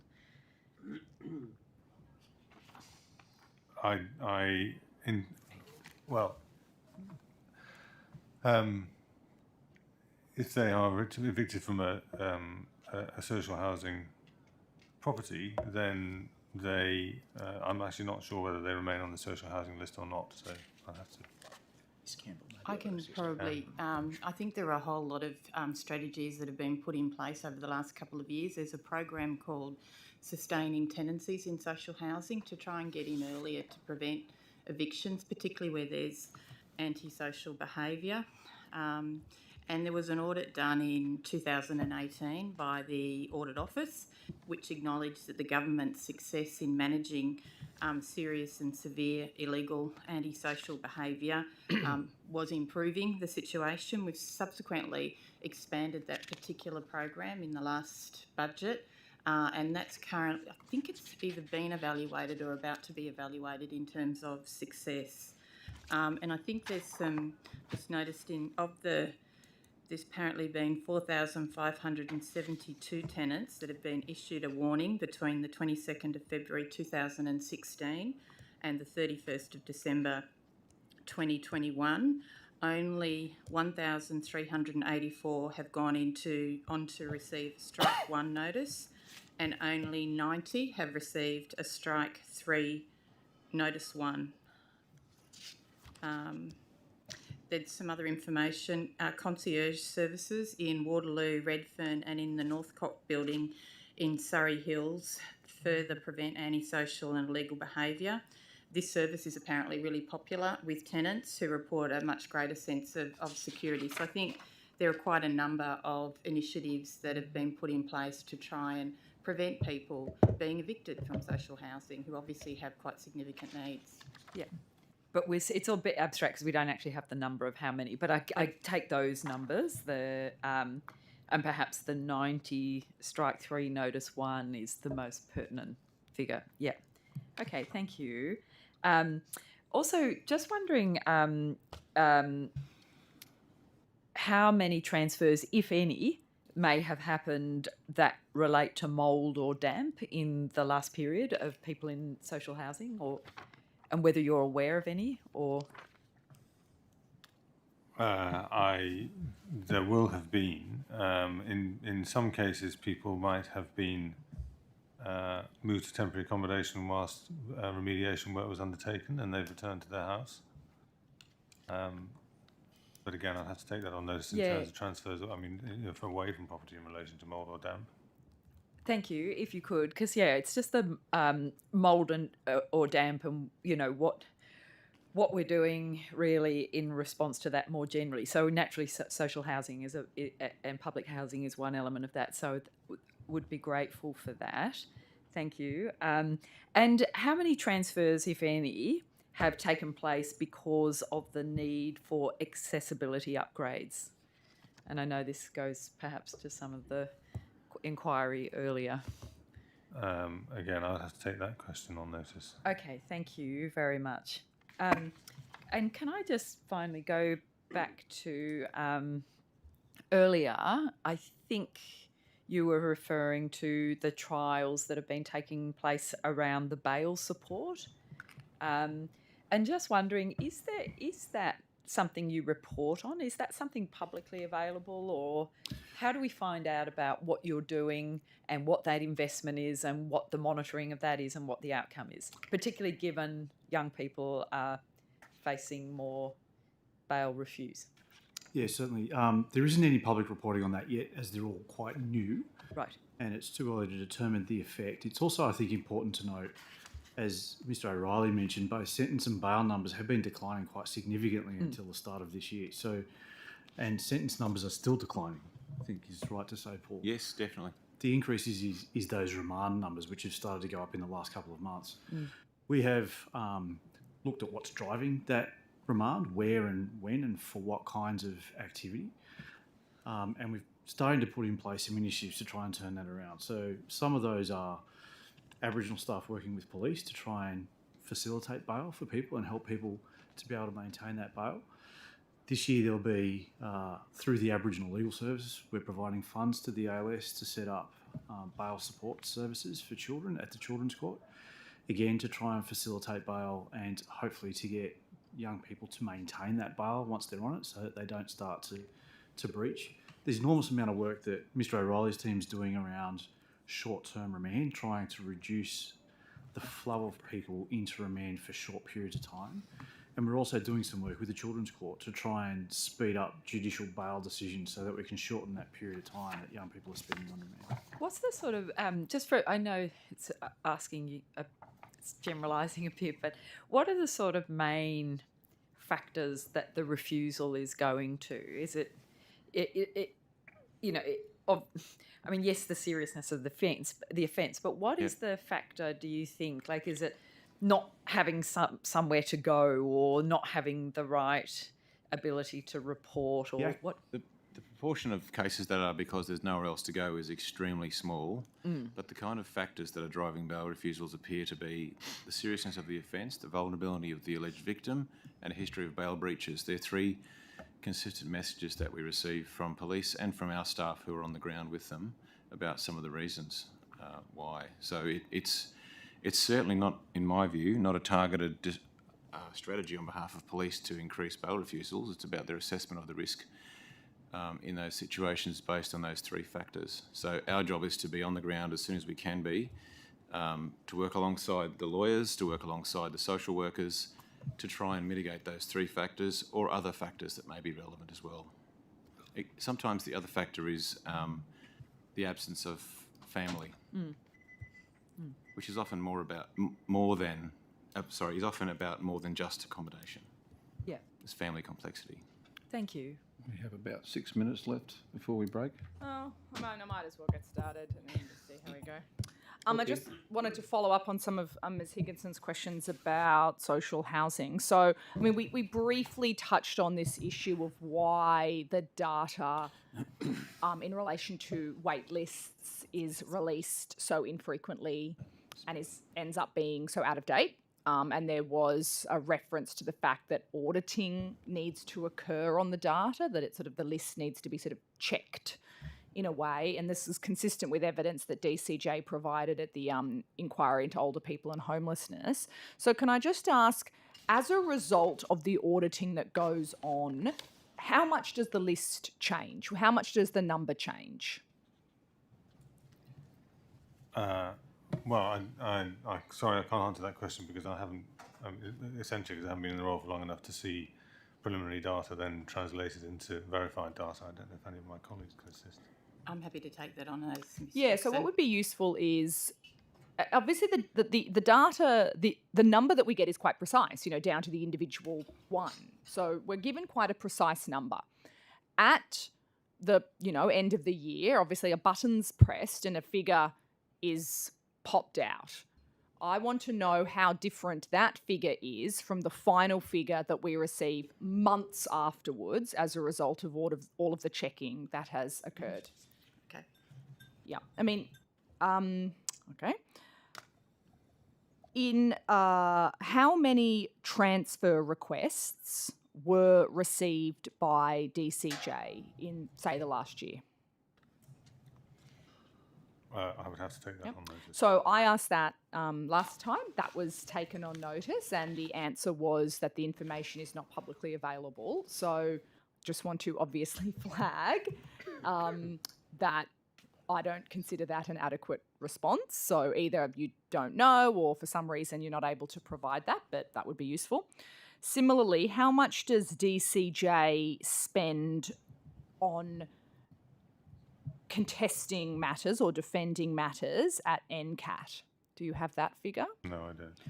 That would be useful. Again, asked it last time, was told that figure is not publicly available. So either it doesn't exist or that would be useful to know. I mean, on that, Mr. Toomey, you may be aware that tenants' advice services that are funded by the government through fair trading report spending quite a lot of their time in NCAT dealing with matters where the tenant is living in social housing and the landlord is the New South Wales government. I mean, are there any strategies to try and minimise the amount of time that residents of public housing are spending in NCAT with DCJ?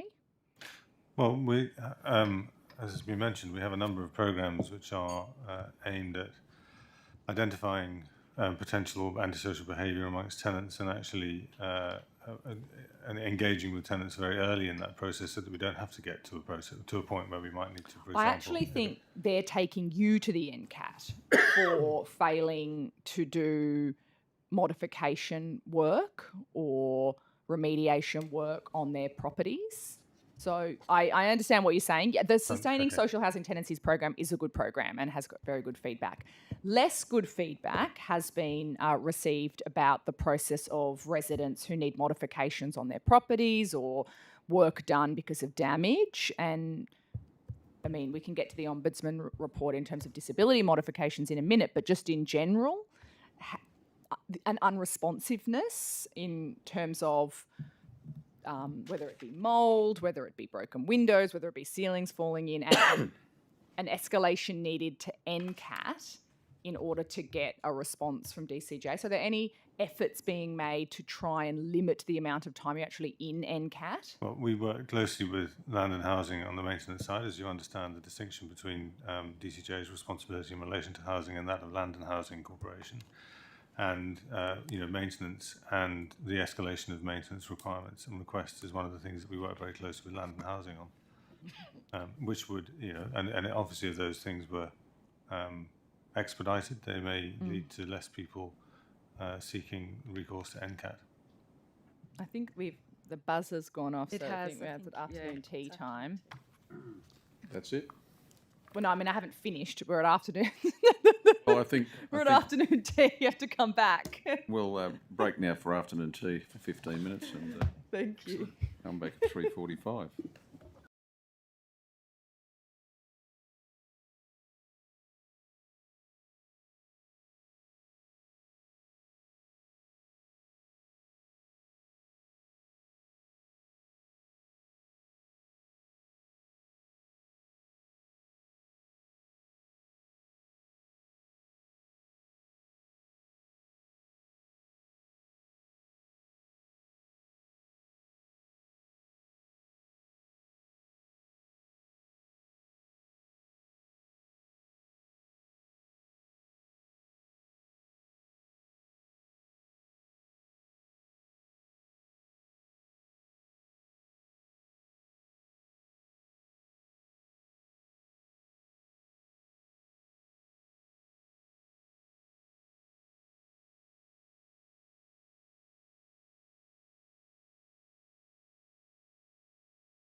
An extra 3 minutes of questions. There you go. Thanks, Chair. So we might move on to temporary accommodation. So how many I don't think there was. temporary accommodation sort of packages were provided 15. in the past year?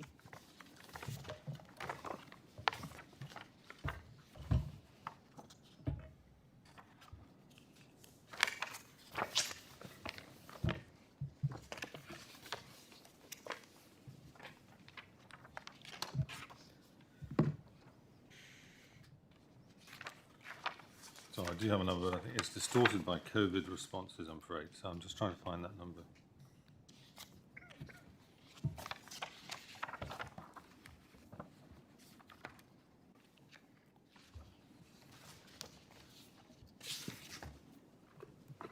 Um, 2021 to 22, 27,550 households assisted with temporary accommodation. Mm-hmm. And do you have there a figure for what the peak was at any one time? I don't have that level of granularity, but I can. Take that on notice, that would be yeah. useful. My colleague, Ms. Higginson, asked a couple of questions earlier about the role of the seeker diaries for people who are in temporary accommodation. And I wanted to follow up. I mean, there is a substantial amount of feedback that, considering the extremely constrained nature of the private rental market at the moment, that those diaries do not serve a useful role. Is that something that you're sort of seeing as well? Well, the diaries are part of a range of different evidence points that we use when someone's in temporary accommodation in terms of assessing their engagement with the process of finding a longer term solution, and also their suitability for longer term solutions as well. So it's not the only piece of information that we rely on, but it's a component part. I have heard feedback from both from Homelessness New South Wales and also Legal Aid since I've been in the role, that's something which they would like me to take a look at. And I've said yes, I will take a look at it, but I haven't had any opportunity to look into it in any detail since I've commenced. But you will. You've indicated. I've given an undertaking to homelessness, and also that I'll look into seeker diaries. Yeah. I mean, you obviously accept that, considering the issues that we've seen in the private rental market, both the quite substantial rent increases and also the very constrained availability, particularly of low-cost rental, that it's not as though there are a lot of private rental options that are available to people on very low incomes if they were just willing to take advantage of those options. In fact, by and large, they just don't exist. You can sort of see that issue, can't you? I can certainly the constraints in the rental market are well known. Well known, yeah. I don't know the extent. I don't know the weighting, if you like, which is put on seeker diaries by teams on the ground, and that's part of what I want to look at. One of the things I'm undertaking to look at. That would be useful.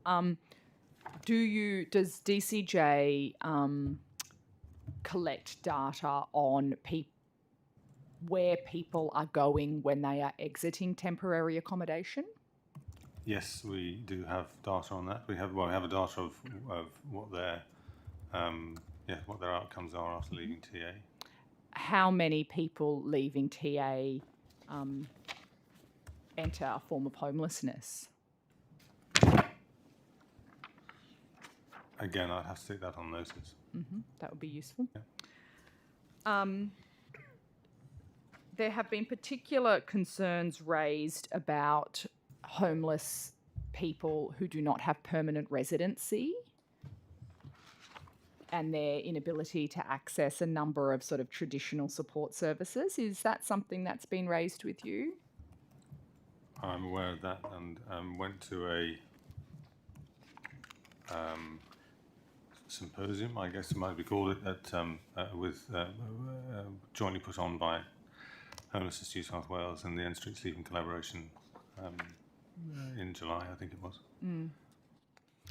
And so in terms of the fact that this issue's been raised with you, that there are a number of people who, because they lack permanent residency, are unable to access a number of the kind of mainstream support services. Is there anything that's being done to ensure that those people don't fall through the cracks? Is there any response from the department to that concern that's been raised with you? There's no specific response at the moment in relation to that, but I'm aware of that being an issue of people who are non-resident and certain visa categories unable to access temporary accommodation and social housing. Can I just add to Mr. Toomey's response? Certainly for the specialist homelessness sector, people on temporary visas are able to access those services. Programs like Staying Home, Leaving Violence. We've got a no wrong door policy in terms of people on temporary visas. I think your issue is more specific to the temporary accommodation. What we did do during COVID, recognising that we had a number of people on temporary visas, particularly in the city, is we introduced through the SHS sort of funding guidelines emergency accommodation for people on temporary visas. But that's been removed, hasn't it, Ms. Campbell? Correct. Yes. That's correct. Okay. So, I mean, yes, they can access specialist homelessness services, but I mean, as you would also know, those services are reporting, being quite considerably overrun. They are reporting that they're unable to meet the demand. And so the sort of backup, as it were, for people who can't access supported or specialist homelessness services is linked to home and temporary accommodation. And so that is a particular problem if someone who does not have permanent residency is turned away from specialist homeless service because they just don't have capacity and they call linked to home and they're unable to access temporary accommodation. So what is the department's response to those people currently? I appreciate that you're saying there's no plans to change that, but is it just find a park bench? I mean, I don't know what do we say to these people who we are excluding from the safety net of temporary accommodation via link to home and who potentially cannot access a specialist homelessness service? Because, I mean, the figures from that sector is that there's a reasonably substantial amount of unmet demand. Well, they will be given advice on when they contact Link to Home, and as Ms. Campbell has said, with domestic violence provisions and things like that, there are particular responses in relation to people fleeing domestic violence. But if people are not eligible for temporary accommodation because of criteria which I'm not aware is under review, then there is no and you're saying response to that. In a way, and it is, if this is the response, this is a valid response, is that a review of that nature would come at the request of the minister. So you wouldn't really have capacity to implement a kind of like an eligibility review like that off your own bat. That would have to come at the request of the minister. If that were to happen, I appreciate it's not happening, but if that were to happen. Yeah, I think that's correct. I think that's probably right. Yes, probably correct, yeah. Potentially me. Yeah. Yeah, it's government policy, right, yeah. Okay. So just in terms, of the advice that those people are given when they do call, you mentioned that they are given advice. What types of advice would they be given? Well, depending on their circumstances, they may be given advice about where it may be possible to gain support either from other non-government organisations or checking out their other aspects of their circumstances which may relate to eligibility from the point of view of if they are, eligible for income support or other benefits. They may be able to get advice and guidance about that. It may be that someone has fallen out of accommodation because they've lost their job, and actually that's there might be advice and guidance that they're given there in terms of in relation to how they might be able to access forms of benefits.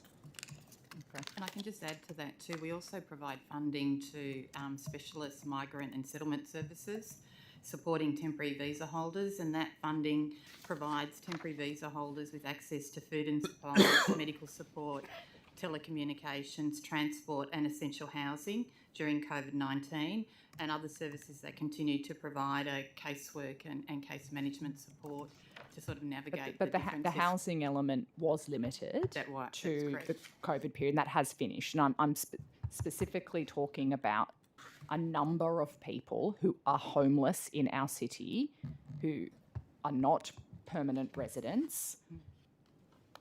Anyway, I thank you for your response. Okay. I just might move on to some questions about the flood response. So are there still people who are being supported by DCJ in temporary accommodation, or is that... Yes, there are. There yes. are? Yeah. How many? More than 1,000. I mean, between 1,000 and 1,100, I don't believe. Yeah, between 1,000 and 1,100. And what is the... And so do those people still have individual case management through DCJ? Well, no, they don't, because they are the disaster-affected people, as opposed to people who are, even people in temporary accommodation don't have individual case management, and they are, however, contacted frequently by our outreach team. Last week, for example, 900 outbound calls were made to that group of temporarily accommodated people, checking on their circumstances and their needs for extensions to accommodation, checking their present circumstances. As you will appreciate, some people's circumstances change, they find other solutions, etc. So they have regular contact, but not necessarily from an identified caseworker. I mean, my understanding from budget estimates in March, when obviously I talked to Mr. Vivas about this, is that there was or would be individual case management. I mean, perhaps that was obviously that was in March, so that was at a particular time. I mean, was it the case that there was individual case management of people by DCJ, Paul was talking, Mr. Vivas was talking about setting up a particular team, similar to what happened after the bushfires. Did that happen and that has been removed, or was there a misunderstanding and there was never, in fact, No, I think well, there may be a semantic question about what constitutes individual case management. Certainly, throughout the time that those people being and continuing to be in the accommodation they're in, they have had regular contact from people who are familiar with their circumstances, either telephone contact or personal contact. There is a team on the ground which is based in Ballina of staff who have incorporated the engagement with disaster-affected people in that accommodation into their role. In some cases, people require more personal contact than others, and for example, I do know that the staff attend the caravan parks, where people are accommodated in caravan parks and are familiar with both the staff in the caravan parks and also the residents in the caravan parks. But our housing contact centre makes regular contact with the disaster-affected people in that accommodation, and there isn't a huge staff group in the housing contact centre, so it's very likely that somebody will have repeated contact, and with the use of notes and other collection of information in terms of case notes, then it means people are able to get a continuity of connection with the services that we're able to provide and understanding what their needs are. I mean, just as I said, so Mr. Vivas said after the bushfires, we set up a dedicated team of housing staff who case managed everybody. And then he said, I am in the process of establishing a team, which will be a flood recovery housing team who will be based up north. And I asked, and they will be offering the individual case management that you mentioned earlier, Mr. Vivas, yes. Ms. Jackson, that is good. So, I mean, I guess what you're saying you know, people do have case management, whether it's individual case management, does that mean one-on-one? I understand what you're saying, but your sense is that level of dedicated support for those 1,000 to 1,100 people is ongoing. It is ongoing. Yeah. And if I might say, at the time in March, clearly the immediacy of the events that had occurred would have meant that a much more highly engaged process would have been appropriate, and that over time, once people are settled in accommodation, then the need for repeated case management changes. But there is a team, and their responsibility is to be monitoring the needs and requirements of that group of disaster-affected people, and assessing their perhaps movement into other forms of accommodation. That's part of the work. You know, we know that those other forms of accommodation in that part of New South Wales are extremely constrained. You know, which is presumably why even this far after the floods, there's still over 1,000 people in the circumstances that we're discussing. Will the support that you are offering them cease? I mean, is there a time frame here in which people will no longer be able to access the temporary accommodation and the support that you're providing, or at the moment is that indefinite until their individual housing issues are resolved? As far as I'm concerned, it's indefinite until the housing, until there is a significant, situational change in the housing situation, the circumstances or opportunities that might be available to people to be rehoused in the Northern Rivers. How many of those individuals are uninsured? Do you have that? I don't have that information, and I'm not sure that I would have that information. I wouldn't even confidently take it on notice, because I think Resilience or Service New South Wales may have that information. I suppose I'm just interested, I'm interested to know how many of the people in that category have insurance and are sort of waiting in a way for the process of their houses to be rebuilt, which takes time. There's labour and supplies shortages. Or how many of those people do not have somewhere to go back to and do not have any capacity to access the resources to rebuild their homes, and will need a more permanent housing solution to be provided in a way directly by the government? Well, I don't know what the eventual outcome may be, but anecdotally, I would say that the majority of those people are not insured. Yeah, not insured. Yeah, and I mean, what are the conversations that you are having with the other agencies, the Resilience or the Northern Rivers Reconstruction Corporation, about the permanent solutions? Obviously, we're all keen to see those people in permanent housing. It's good that you're continuing to indefinitely provide the temporary accommodation, but what are the conversations that you're having about the sort of pathways for those people back to permanent housing? Well, the longer term determination, there are some intersecting parts which are outside our control in relation to essentially land use in the Northern Rivers, and what the resolution to that is going to be in terms of where any other building may be able to take place. The immediate proposal for many of the people is to assess their suitability for moving into a pod and moving into one of the pod villages that are being established by Resilience New South Wales and managed by the local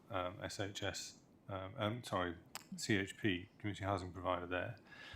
And that's the intermediate solution. The longer term solution at this stage, we're very focused, I'm very focused on ensuring as much dignity as possible for people who are currently in temporary accommodation, and engaging with other agencies in relation to the intermediate solution. The longer term solution is it is a longer term solution, and it's not immediately visible to me at the moment what that might be. But yeah, so that makes sense though. So your focus at the moment, because it's not DCJ's job to provide that permanent solution. Other agencies have responsibility and have been funded for that. But in terms of your immediate plans for these people, it is to try and move them into essentially transitional accommodation, more stable transitional accommodation, largely the pod villages. Is that the sort of work that you're trying to do for those people? Yes, that's right. Yeah, that makes sense. Thank you. I might just ask a couple of questions about Together Home. So when I last asked about it, I think there were 200 people. So, obviously there are a number of people who had packages, who were in accommodation, which was good. But there were 200 people when I last inquired that had a Together Home package, but at that point they had not been housed because a housing solution had not been found for them. Do we have an update on that figure, Ms. Campbell? I can take that. Yep. So through the budget, we got an additional 18.4 million for extending tenancy support for up to 200 people from the tranche one. I think I took you through last time. Plus, in addition to that, I think the Minister mentioned it this morning, 37 million for new capital, for new homes, for 120 homes. And prior to that, in tranche 3, we also got $35 million in capital for 100 new homes. So in total, 250 new homes to come online. I think it's this financial year and next financial year.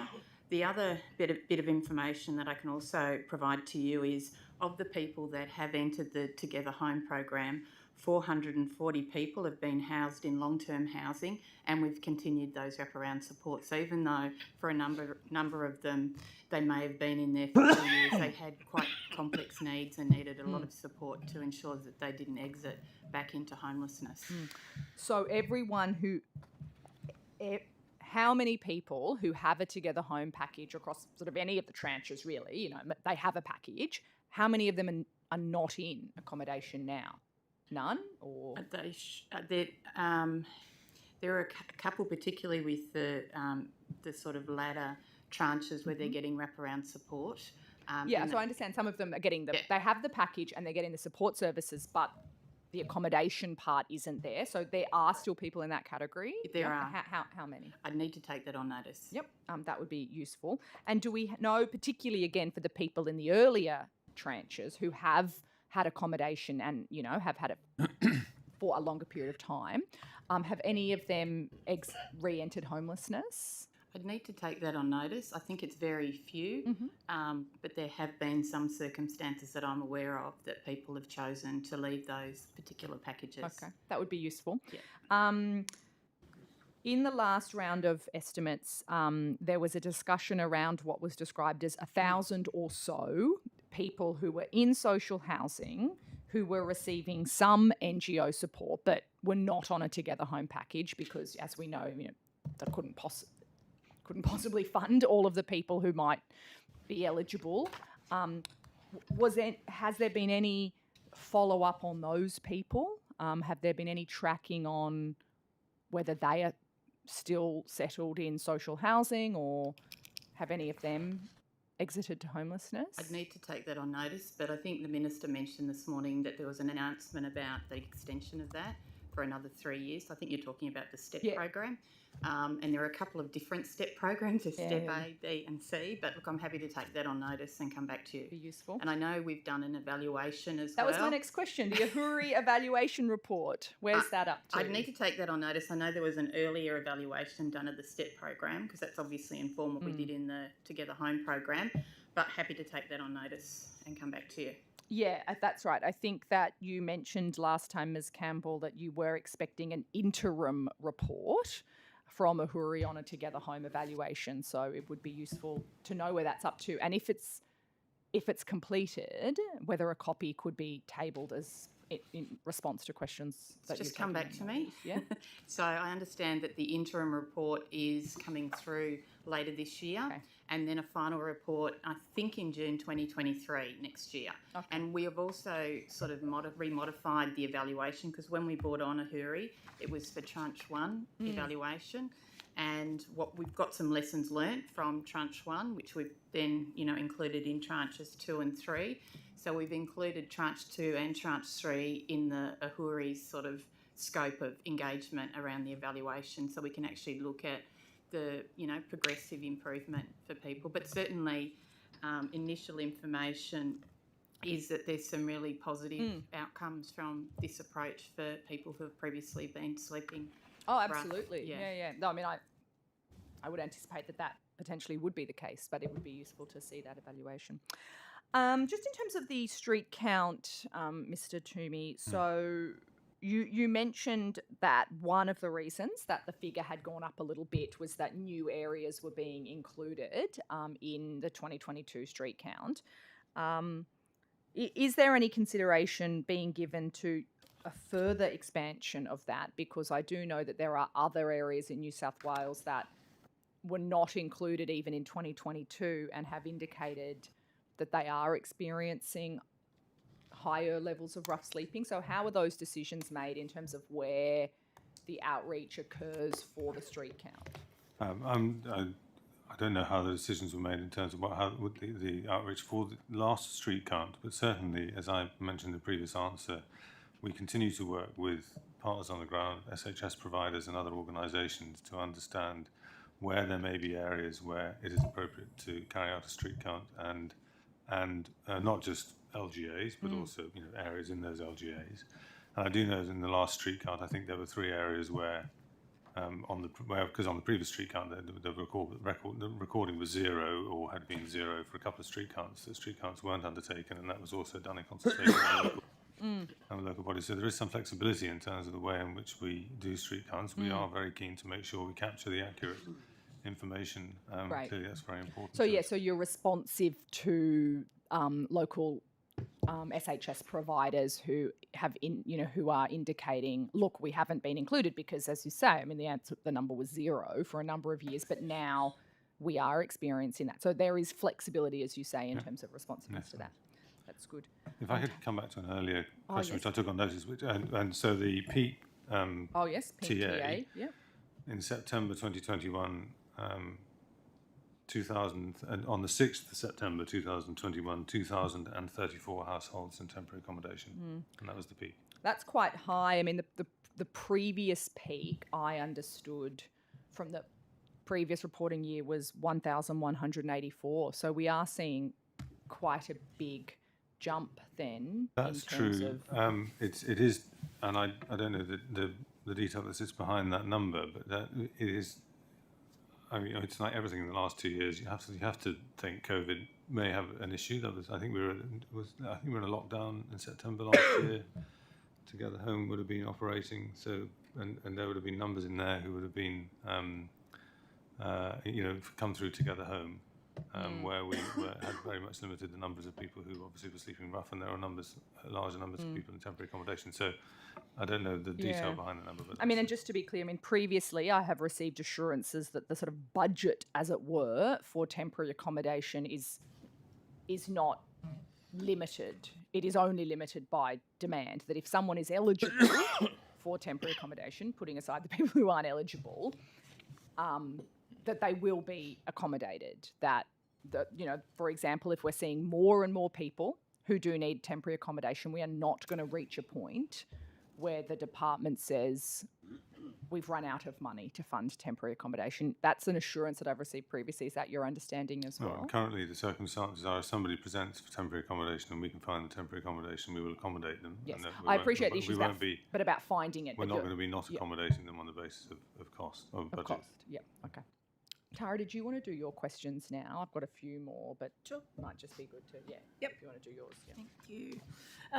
So I just want to follow up with you, Mr. O'Reilly. There was some questions that one of my colleagues was asking earlier in terms of programs. And the responses were in relation to priorities that were not about programs but about security and the need to deal with and improve security quickly. Can you tell us why that is? What were the issues with security in your facilities? Sure. There has been a history of violence in custody across all jurisdictions in Australia, including New South Wales. And you'll all be familiar, no doubt, with the Lee Shearer report from late 2019. So our biggest priority in operations has been implementation of that report, which is now complete. All of the recommendations, because there were 4 left, I think, from last estimates, so they're all done. Okay. All done, yep. And so that's been our priority, and some of those recommendations, you may recall, were about doing things, concrete things, and some of them are about exploring things and then seeing what happens after that. So we're in that process for some of the recommendations. But it all Timelines on that? Sorry to interrupt you, but so Ongoing. some of them were about exploring things, and I know Yeah. some of them had sort of started. Yeah. But what's the reporting timeline, or how will we be able to track those? Well, they are kind of evolving from the recommendation based on what the frontline staff tell us. So there's a number of ways that we track it. We meet with staff representatives through the PSA very regularly to talk about safety. Things like staff assaults are a standing agenda item with that group, the JCC, the Joint Consultative Committee. And I also track all incidents personally, and I also track all of the restrictive practices data and self-harm data as well. Data is one indication, and certainly the welfare of young people and staff is another. So workers' compensation data is another way that we track it. And certainly the number of times where a formal incident response is required has dramatically reduced, another positive indication. And then there is just the commitment to being on the ground with the staff, talking with them all the time about progress. That means more consultation and more listening and more adjustments, but it's a bit of a cycle, which I think was part of the intent of Ms. Shearer's report, was to make sure that we have a much better culture of consulting and listening to staff and making improvements accordingly. Yeah. And so the improvements that you've referred to over, say, the last year or 2 years, are they mostly in relation to the Shearer report and what happened at Frank Baxter? Or there are other gaps that need to be addressed? There are a few things. I'll run you through them. So from 2018 to 2022, to the end of the financial year that just finished, self-harm was one of the biggest concerns. It didn't feature heavily in the Shearer report, but it has been a big issue, not only because of the harm to young people, but the vicarious harm to our staff. That's reduced by 75% in those years, from 2018 to now. Staff assaults have reduced by 53%. Young people assaults on other young people has reduced by 45%. The use of confinements in response to bad behaviour is down by 38% in that period. Segregation is down by 67% in that period. And those last two mean that staff are getting much better at managing behaviour more creatively through engagement with young people without the need to rely on restrictive practices so much, which leads to better relationships and a safer environment. There's been a lot of investment in training in the way that staff engage with young people during that period. Use of force is a critically important part of the regulation, and it must be done respectfully, of course, but we've seen a reduction of 51% of use of force in that period. And I've implemented a monthly panel which reviews every single incident of use of force every month, all the footage, all the reports, to check compliance with regulation. And if there are any elements of non-compliance, they're referred to the Misconduct Committee for assessment. And the workers' comp claims in relation to workplace injury are down by 29% over that period. So they're the changes that respond to both the Shearer report findings and also the other matters of concern that I think were causing harm to staff and young people in custody over this period. So can you give us some details of the specific things that have then been done to improve security since the incident at Frank Baxter and the Shearer review? And can you also give some context? So numbers are down. There's more over the COVID period. There were more people on community orders. How does that relate to? Yeah, so I've given you those reductions ranging from 29% up to 75% in all those harmful areas. In the same period, custody numbers have reduced by 29%. So the most encouraging findings, contrasts, I think, are the population has gone down by 29%, but self-harm is down by 75%, and assaults are down by half, and use of force is down by half. So that's the context of the shift. Well, that's the interaction, if you like, between the shift in the population and the shift in violence in custody.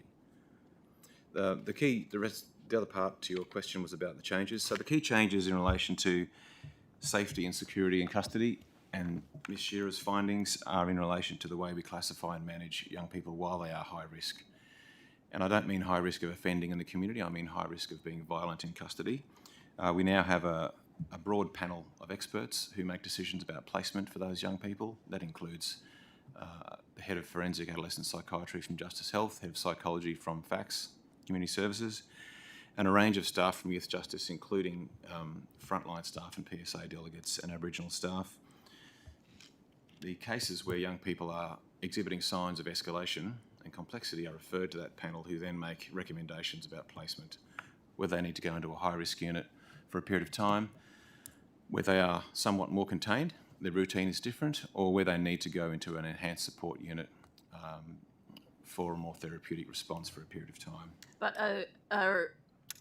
so some of the people who would be classified as high risk, and I understand this would be sometimes a moving feast, but some of it would be classified as that.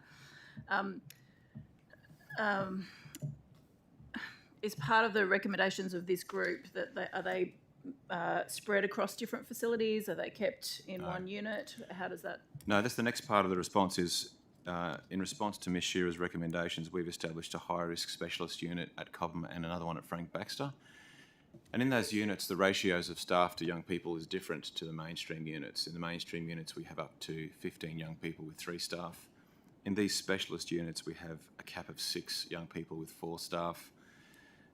And using the separation provisions of the legislation, they have a different routine. They still have access to the same facilities, but it's different, and they are restricted, if you like, during the period that they are exhibiting violence. And the goal there is to use the expertise in that panel to work out what interventions are needed during that period and how quickly can we get them out of that unit into the mainstream system. So one of the biggest failings, I think, of the past is that people in that situation were dispersed across the system. And one of the biggest lessons that Ms Shearer identified was the need to have a much more deliberate approach and making sure there are safeguards in place so that their rights are not lost during that period. So balancing their rights and balancing everybody's safety is a difficult thing, but I think our staff are doing a good job of that. And body scanners. So how many have you got in place so far? We have 2, one at Reby and one at Cobham. They are our busiest centres in terms of admissions, and certainly Reby has arguably our most vulnerable young people. They've been in place since July. So in those 2 centres now, young people... Just July this year? Yeah. Yep. Since July, those young people don't experience a physical body search in those centres. They do the scanner instead. All their clothes are on. The images are not retained. They're just the high-definition image is viewed by a trained and accredited staff member, and if they're cleared, they step out of the machine and move on. It's far more... So just, sorry to interrupt you, but that was one of my next lot of questions. So the images, if there is nothing, it's just deleted, it's not saved anywhere? What happens with the data? We configure the machine so the images can't be stored. Okay. Yeah. And it is more dignified for the young person and actually more accurate than a body search. So it's a really good development. Feedback has been very positive, and the remaining 4 centres and the children's court cells at Surrey Hills and Parramatta will have those scanners by the end of the calendar year. Okay, and are they just to be used for the young people entering? So obviously, if they're going through court, they'll be used coming back into the centre or into the centre for the first time. They'll be used whenever a partially closed body search would be used. So during admission, they are used on a routine basis, but searches shouldn't occur on a routine basis other than during admission. So any situation where a search is required, we would now use the scanner rather than a partially closed body search. And is that a complete change? So where there is a scanner in place, there will not be body searches conducted? Well, there are some scenarios where there may be because the young person may refuse to enter the scanner, and that has happened, but it's very rare. And if that does happen, we don't immediately go to a body search. We ask the young person to sit down and have a think about it, and we'll get someone to talk to them and try and help them understand why a scanner is a better option. And they will come around, or they may not. And the regulation still includes provision for a body search in the event that it's needed. And there is another potential scenario where there may be a failure of the machine or a power failure or something like that where it may be needed, but the default setting and almost every single search in those centres where there is a scanner will be a scanner rather than a body search. Okay. I could probably talk for about 4 hours about the changes that we've made, but you may not want me to do that. I'm good. I've got what I need. Okay. Yeah. It's reported that Wentworth Shire Council and New South Wales Health are giving locals in that area the contact details for the Sunraysia Mallee Ethnic Communities Council to access food relief, which is funded through the Victorian Government. Are you aware of that? And is there any New South Wales Government funded food relief in that area? I'm not aware of it. Is anybody at the table aware of that? I know we do. We have, through COVID, provided food relief. I would just need to take it on notice, that Sure. specific location. No, that's okay. That'd be fine. And children's contact centres, are they entirely funded through the federal government, or is there any state funding that goes to those services? My understanding is it's Commonwealth funding, Commonwealth but we funding. can double check that. It's federal. Okay, I'll come back to that. Okay, I might just ask a couple more questions.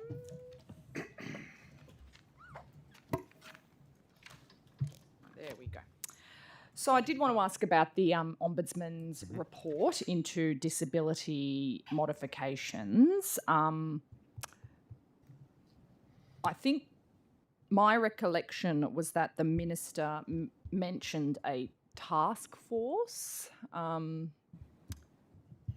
that had been established to sort of deal with the response to that.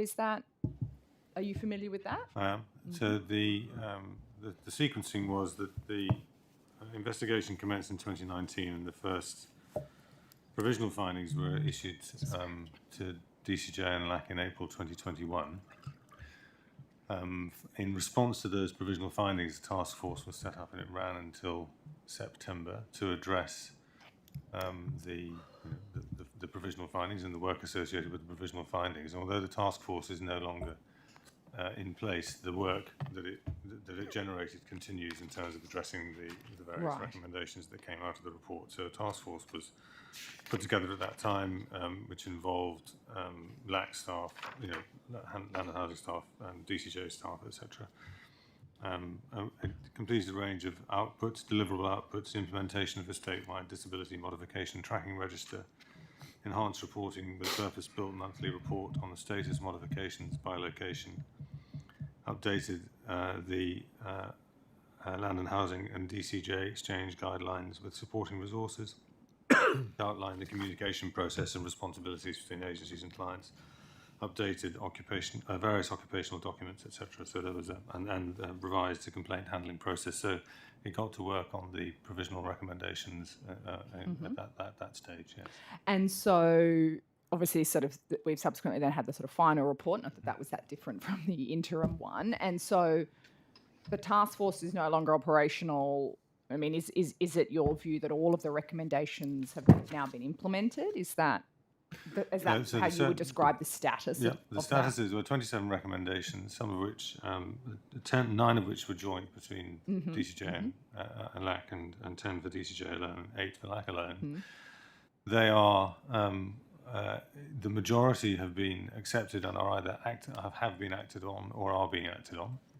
There are some where we will be going back to the Ombudsman with an alternative proposal in relation to a recommendation, and one in particular which is proving a bit difficult to follow up, which is a particular apology because we are unable at this stage to contact the person, to make contact through the person's occupational therapist, who doesn't know where the person is. So we're struggling a bit with that one, but which is the first one, in fact. But the others are all either in train, have already been processed through the task force, or we will be making an alternative recommendation to the Ombudsman. And is that being monitored or managed through a sort of action plan, or a who's responsible for that's right? And so I mean, is there a document that you're able to table which outlines the status of those recommendations, whether they're complete, whether they're in train, where they're sort of up to? Is that something that you have, or? Well, yes, I do have that document. Perhaps would you table? I will. You'll take that on notice. Take on notice whether you'll table the document, but it'd be useful to have it. Thank you. Yeah. Couple more questions. So in the budget papers, budget paper number 2, page 817, which is the key key performance insight for, they're also done by cluster here. So, we're in the stronger communities cluster, obviously. And, it goes across all of the different bits, as all the bits about police and all of that. Anyway, people have a safe and affordable place to live is outcome 4. On page 17, we've got the outcome indicators. This is where we get the sort of good numbers. 2022-2023 forecast on a number of sort of key number of homeless persons, people successfully transitioning from social housing to private rental, all this sort of, median wait time for newly housed priority applicants, an important one. We know it's 2.2 months at the moment. NA for all the 22-23 forecasts. And then the note, forecast data not currently available. Well, what's happened there? Why isn't that forecast data available? I'd need to take that on notice. It could have been timing, unless, Secretary, you've got Does further anyone have information. any? A lot of the other ones have, I don't know. including in the stronger communities cluster, have. We managed to get a forecast on the number of veterans gaining employment in the public service, which is good. But just, nothing there. Okay, we're taking that on notice. All right, that would be useful. On that, so we can see there, even though we don't have a forecast for it, we can see on chart 8.10, which is on page 816, that the number of people successfully transitioning out of social housing is falling, unfortunately. So, I think our target on that,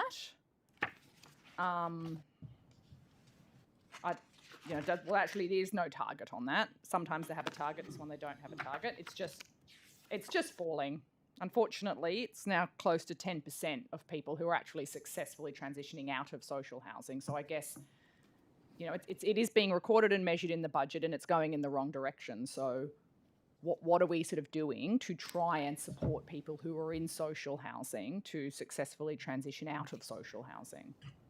Well, as the note indicates, there are some macroeconomic challenges in relation to price of rentals, for example. So the usual exits, successful exits from social housing would be into the private rental market. In rare occasions, they may be into the housing market itself, but that's extremely unlikely in the current circumstances. We continue with a range of other, there are supports which are available to people to transition out of social housing, but if there isn't affordable rental stock available, then it's very, very difficult to. It's something which is out of our control in terms of a destination.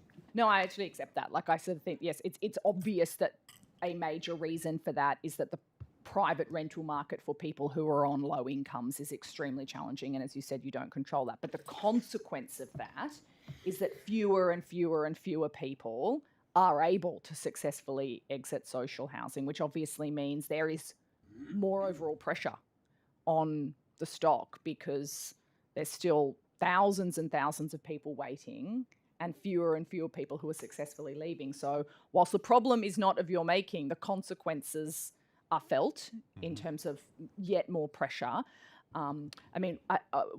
Is there a conversation about the consequences of that, accepting, okay, well, we can't fix the entire private rental market, but this is the outcome for us? What are the conversations about how DCJ is going to respond to the fact that number is falling? Well, all we're able to do is, from a DCJ perspective, is either to work with people prior to entering social housing, maybe to divert them away from social housing, so people who present as homeless or are concerned that they may become homeless during change in circumstances, that they may be possible to divert them away from social housing into other private rental products through rental support. So that's one way of actually, at one end of the process. This reflects the exits from the process. We have a finite, there's a finite housing stock which is increasing slightly, and we're able to continue to support people in the housing which is available. So we do take head leases for people, and look at other ways of managing that. But ultimately, it's a reflection of circumstance. many of the levers of which we have very little control, as you have recognised. Yeah.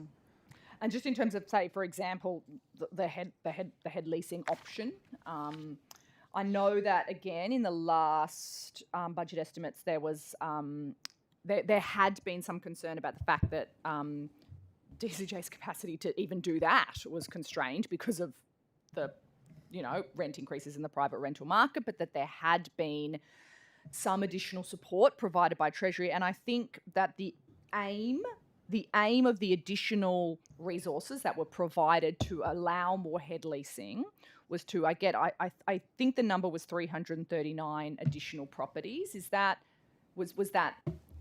has that happened, or are we on track for that, or were we able to get any additional head leasing because of that, additional money from Treasury? We did get, I think it was $7.5 million Yes. Through the budget. That was not for DCJ, that was for the community housing leasing program, which is operated by community housing providers. And their concerns at the time was because of the price increases, they then couldn't maintain the same amount. So certainly for this year, we've got that additional $7.5 million, which I think is rolling out to CHPs as we speak. And was there any dialogue with the CHPs in terms of how many additional properties they were hoping to secure with that money? I know the team that works really closely with the community housing providers, and they meet really regularly, and the CHPs have been raising this particularly the last 12 to 18 months. So we've also given an undertaking to have a look at that whole program, because obviously the 7.5 million is to really maintain the current stock of Right, head so that leasing. wasn't even necessarily for additional properties. Correct. That was to Correct. stop the losing them and to be able to pay the difference with particularly in regional New South Wales with the price increases. Yeah, okay. And just in terms of the sort of suite, as you said, Mr. Toomey, of rent support programs, rental subsidy programs that are available, do you have, and I know there are many sort of, different targeted ones, but do you have any sense of whether or not they are becoming less utilised or effective because of the increases that we have seen in the private rental market? I think there is some evidence that we talked about head leasing. That head leasing is harder to achieve, and also bond loans, for example, are applicable only when someone can actually afford. If someone can service a rent, and we may be able to give them a bond loan. With rents going up, it's harder for people to service rent. So maybe there may be a reduction in bond loan allocations, but so there are those indications that some of those products are getting. The utilisation isn't what it has been in the past, and that's really a product of the price of private rentals. Yeah, I mean, I think one of the rental subsidy programs, I might get the name slightly wrong here. Safe Start, I think it is, Ms. Campbell. The one Start Safely.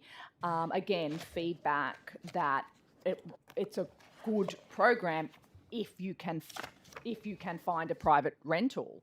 And the subsidy makes up the difference between what the woman fleeing domestic violence can afford and the market rent. But that, unfortunately, that gap is now too big, and that even with the subsidy, many of the service providers that I've been talking to have reported it's just too hard. I mean, is that something, Ms. Campbell, or Mr. Toomey, that you have sort of identified and are trying to ensure that the money that's allocated for those products is sort of actually utilised? Yeah, I haven't received that information. I had a look at because I thought there may be an issue there, given we were looking at the community housing leasing providers program, and there has been an increase in pickup of the Start Safely product compared to this time last year. But I'm happy to take that on notice to see if there is an issue being experienced. Yeah, that's positive if you've heard that. As I said, I've just heard from some service providers that the rental subsidies are particularly useful for some people who don't necessarily experience chronic homelessness, but need a subsidy. But that the gap is becoming too large. So if you would take it on notice, but useful to hear that it's not something that's come up strongly for you. Do you want to go and do some of your questions absolutely. Just to be clear, I think in terms of the question you just took on notice a little moment ago, I want to know whether the government is funding food relief in the Wentworth area, and if so, which local providers are responsible for rolling it out? Happy to take that on That'd be notice. good, thank you. Mr Tidball, the state government has a Premier's priority target for disability employment in the public sector of 5.6%. Now, a decade ago, it was 3.8%, and there's been this sort of inexorable decline to about 2.5%, and it's essentially been stuck at 2.5% or thereabouts for about 4 years. Is the target going to be met? And if so, how is the public sector going to get there? I do have an answer to this. I just need to find it. That's okay. You want me to start? Ms Gamble, do you Yes, want to start? happy to. So you're correct, the Premier's priority, which is a priority that's managed by the Public Service Commission, is the 5.6%. If we just look at DCJ, where we have a lot more, obviously, influence on, our current rate from the 2020-21 PMES survey identifies that 5% of the respondents, in our department, the PMES results for the whole of the public service identify that 5% of the respondents across the public sector identify as being a person with a disability, and 77% of respondents identified that their personal background, including their disability, is not a barrier to participation within their organisation. For DCJ, the results are actually slightly better. It's at 6%. Respondents identify as being a person with a disability, and that 80% of respondents identify that their personal background, including their disability, is not a barrier to participation in DCJ. And I think it's just useful to also identify that the DCJ has participated in what's called the Australian Network on Disability Access and Inclusion Index, which is a national benchmarking index for the maturity of an organisation's access and inclusion policies. In 2021, we improved and were placed 5th of the 26 organisations. Back in 2019, we were 10th of 24, and we were the only organisation to top the index in 3 different areas: commitment, career development and workplace adjustments. Our DCJ Disability Employee Network, which we fund, won the inaugural Disability Employee Network of the Year at ANZ's Disability Confidence Awards earlier this year. And it is indeed a very active network. Mr Searle, I have met with them on, I believe, 2 occasions, and the focus really is trying to encourage and cultivate an environment where people are happy to prepare to disclose their disability, and then articulate the range of responses that we can make corporately to improving workplaces and making them more inclusive and practically accessible. Okay. There's another Premier's priority, which is to decrease the proportion of children and young people who are re-reported as being at risk of significant harm by 20% by 2023. I think the target re-report rate is about 32.3. But over the last few years, the rate has actually gone up from 35.8% to, I think, nearly 42% in 2021. Can you tell the committee what's the most recent re-report rate, that is in 21-22? We can indeed do that, and I'll refer that question to Ms Chair. Thanks, Mr Searle. So you're absolutely right. The re-report rate for protecting our most vulnerable children had been increasing. Approximately 12 months ago, and I think I gave evidence at the most recent Budget Estimates Committee, we revised what we call our intervention strategies against the Premier's priority. And that focused on 3 areas. One was improving the quality of information coming into the Child Protection Helpline.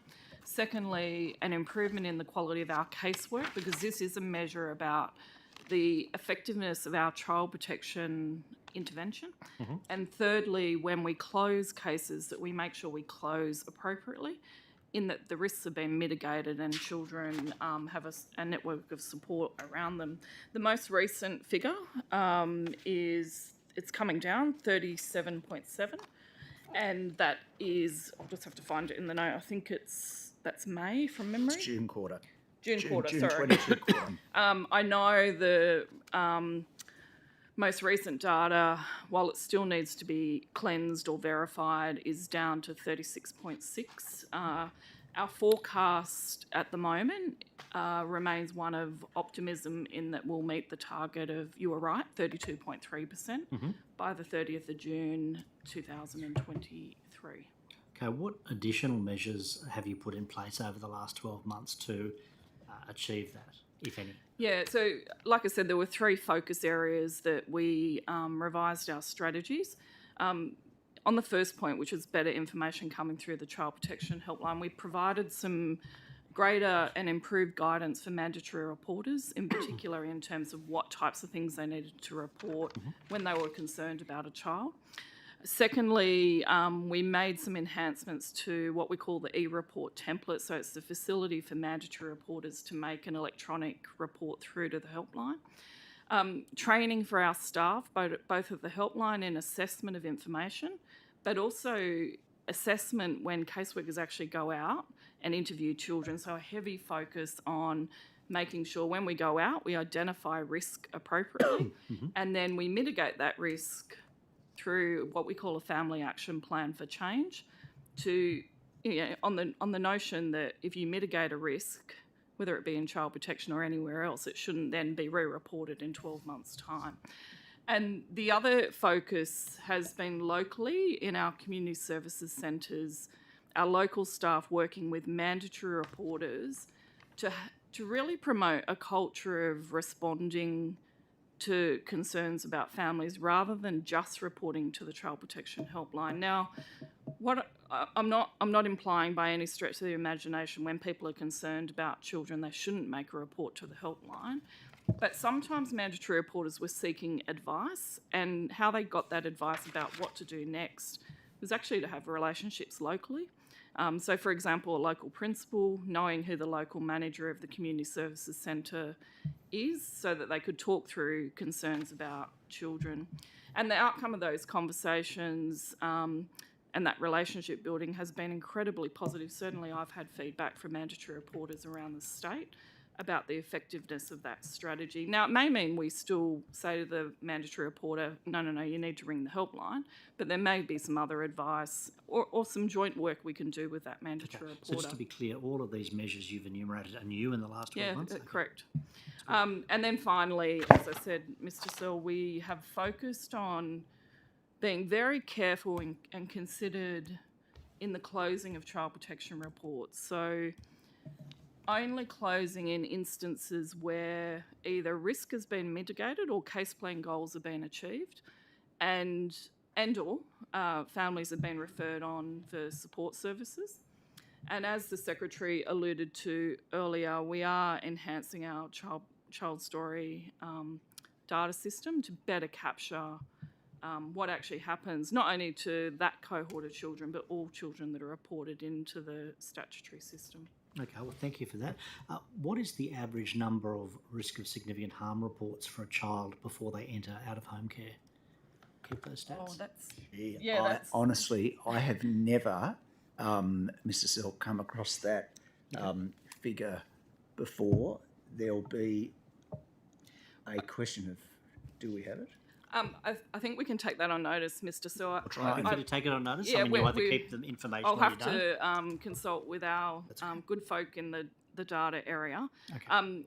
Can I just quickly mention, an average doesn't necessarily dictate a trigger point for removal. So you can get one report, and the risk assessment or the safety assessment will determine a decision that a child's unsafe and lead to a removal. But it's just an interesting snapshot. That's a good question. And it is a data match which we may or may not be able to do. It may be one that we need to develop. For children who entered out of home care in the last 12 months, what is the largest number of risk of significant harm reports received prior to the child being removed? That's information you would keep? Yeah, again, we'd have to take that on notice. That's okay. That's okay. Will the department reach the Premier's priority target of 5,250 permanent outcomes by June 2023? And what is the most recent figure? That is going to be. Oh, That sorry. would be me, yes. So, so as at the 30th of June 2021, 2,199 children have exited out-of-home care to a permanent outcome since the priority began on 1 July 2019. Of those children, 802 were Aboriginal and Torres Strait Islander children, and 1,393 were non-Aboriginal. Restoration accounted for the highest overall permanency exit, with 1,074 children in total during this period. In 2021, 1,030 children achieved a permanency outcome, which is actually lower, so it's a 9.2% decrease on 2019-2020. Of these, 488 children were restored, which was an 11% or 11.8% decrease compared to the previous year, and 451 exited through a guardianship order, which is a 7.6% increase compared to 2019 and 20, and 91 exited through an adoption order, which is a 43.8% decrease compared to 2019-20. Obviously, there have been some impacts during COVID, particularly in terms of restoration and the activities you'd be working with parents to sort of engage and access support services. But we've also put in case you go down this next, what are we doing to address that? We're currently reviewing that priority with the Premier's implementation unit, given it's unlikely to reach its target by June 2023 next year. There was the investment of the $12 million over 4 years to establish a permanency task force, which essentially is a group of caseworkers and legal officers to really look at applications that have, or case plans that have a goal of either of guardianship, and that work has commenced this year. I think to date, and I could be wrong, I know there are about 70 current matters, and a number of those have resulted in guardianship orders. I don't have the current numbers on that at the moment. We've also done a review of the end-to-end adoption for accredited adoption providers, and we've provided additional resources so that accredited adoption service providers can progress contested adoption proceedings. And we've also provided a range of support and training for new and existing carers wanting to be guardians. We've also done a whole lot of work, particularly working with the NGO sector in terms of restoration assessments and family-led family action plans to increase implementation and timeliness. We've also done work around the case plan goal reviews of all children entering care or in care in the last 24 months without a permanency goal to identify potential opportunities for progression of permanency outcomes. We've also implemented a permanency dashboard to drive outcomes, and we've provided that out to the sector, so that's something that's public. And we're doing a targeted program of permanency promotion, including practice forums for the non-government sector, strategic alignment of business resources and practices, and promotion of best practice examples. So I'll probably stop there. That's okay. Now, I may have missed it, but how many restorations from out-of-home care were achieved in the 21-22 financial year? I've only got 2021, so I'm happy to take that on notice if we've got that data. Thank you, but tell us the 2021 figure. For restoration, 488 children were restored, which was a decrease of 11.8% from the previous year. And you'll take the 21-22 on that. Mr. Selk, sorry, could I just add something on restoration, because I think it would be helpful for the committee. There are approximately 1,000 Aboriginal children who have currently got a case plan goal of restoration. And within my division, I have a unit called the Office of the Senior Practitioner, which is the clinical unit that supports our casework staff. And just in the last few weeks, in collaboration with Brendan and Thomas, I've asked that team to work with every caseworker who might have a child on their caseload that fits that bill, and really to understand what some of the barriers might be and what we can do to get those children home, because we are all concerned about the drop-off in the restoration numbers, in particular for Aboriginal children, but certainly all children. So that'll progress over the next few weeks and months, and hopefully produce some results with kids being safe at home. Well, thank you for that. How many children who were restored since the permanency support program began, I think it's in 2017, have subsequently re-entered out of home care? Do you I'd have need those? to take that on notice. No, that's fine. Mr. So I can comment on that. I was only looking at some national data in the last few weeks, and we will take it on notice. But New South Wales, in comparison to other states and territories, actually has a very high rate of success as it relates to restoration. So from memory, I think the figure's around 80% successful restorations, so children not returning in the subsequent 12 months. Other states and territories fare much, much worse than that. I think the issue for us is actually doing more of the restorations and getting more kids home, but we do have very good success rates currently. Okay. What is the current number of children in statutory care with an approved restoration case plan goal? I think we need to take that on notice. Of course. How many of those children have been in the restoration process for more than 2 years, I assume, on notice? I'll take that on notice, yeah. What is the average length of time from removal by DCJ to the Children's Court making a final order with a case plan goal of restoration? You may need to take that on notice also. You may need to clarify that question as well, Mr. So I'll just quickly, the Children's Court or the magistrate will make a determination whether a child, whether there's a realistic possibility of restoration to either parent or both, for that matter. Until that determination is made, the department can't initiate in full a restoration case plan goal.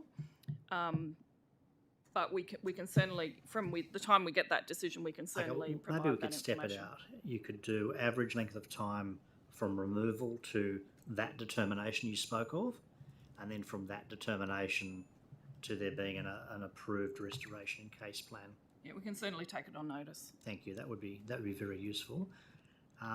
What is the average length of time from entry into care to being restored for those who are restored? Is that a metric you keep as well? We do have that metric. I don't have it at hand. No. On notice? We can take it on notice, and I do know, and Ms Campbell touched on it, the time has increased, and I think in the main that has been because of a COVID impact, and particularly, as Ms Campbell alluded to, families having access to services that they need to either resolve the issues as to why children came into care or indeed get kids home safely with support. But we can provide that information. Okay, that'd be good. How many guardianship orders were achieved in 21-22? Again, I need to take that on notice. I talked to the 2021 data earlier. Okay. Can you tell us the 2021 data and then take the other on notice? Yep, I will go back to that.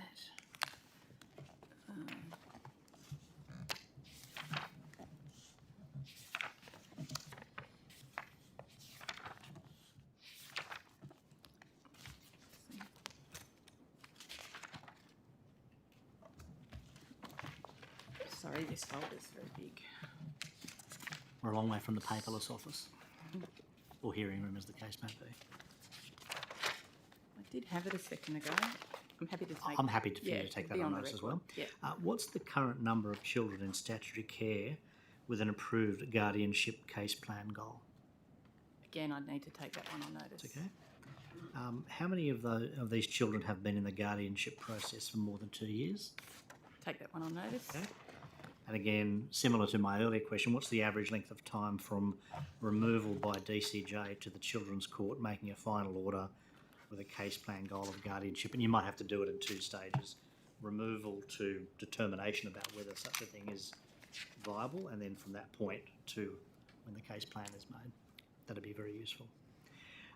What's the average length of time? Okay. What's the average length of time from entry into care to a guardianship order being made? Again, I'd need to take that on notice. Please do. What's the average? How many adoption orders were achieved in 21-22? Again, I don't have the 21-22 data because that's not available yet. Do you have but the I do have the 2021. I think it was, I did say it earlier in my answer. I've just lost the note here. If you can just hang on a tick, I can. Okay. Yes, I do have it, so I can answer both those questions. So in terms of guardianship order, 451 exited through a guardianship order in 2021, which was a 7.6% increase compared to the previous year. And for adoptions, 91 exited through an adoption order, which obviously is a decrease from the number in 2019-20. Okay. How many children were in out-of-home care as at the 30 June 2022? I have that. 15,895 children and young people in out-of-home care, which is actually the lowest in a decade. Okay. How many short-term children's court orders were made in 21-22? I need to take that on notice. Please do. How many long-term children's court orders to age 18 were made in 21-22? I'll take that on notice. Okay. What's the average length of time from removal by the department to the children's court making a final order? You might I think that goes to Simone. Well, yes, that may do. I think it's more the end-to-end point, which might be a slightly different measure. Yeah, we can certainly take that on notice as well. And what is the average length of stay from first entry into care for children currently in out-of-home care? You might need to take that on notice. I'll take that on notice. Yep. And what is the minimum and maximum duration in care for children who are currently in out-of-home care? Again, I'd need to take that on notice. Okay. What is the increase? Well, the number of children in residential care, I think, has increased over the past year. What is the increase in expenditure on residential care as a dollar figure and as a percentage? I need to take that on notice. Okay, that's fine. In addition to residential care providers funded under the Permanency Support Program, I think there are also providers under pre-2017 contracted arrangements. How many of those arrangements remain in place and how many children are in their care? So you're talking about how long the children that entered when the Permanency Support Program started? Well, how many of the pre-2017 contracted arrangements are in place and how many children are in the care of those organisations? I can take that on notice. Please do. I think there are now 4 additional out-of-home care residential care models in addition to the 2 original models. That's the intensive therapeutic care and intensive therapeutic temporary care. How many children are currently in each of the 6 placement types that you currently operate? I might have that here.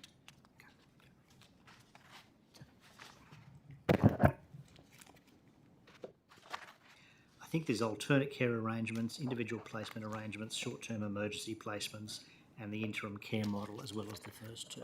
Yeah, and there's one for children with disability, significant disability. Yep. Look, I'll take that on notice. Yeah, and if you could, again, break it down by each care type. Yep, we can do that. Very, very good.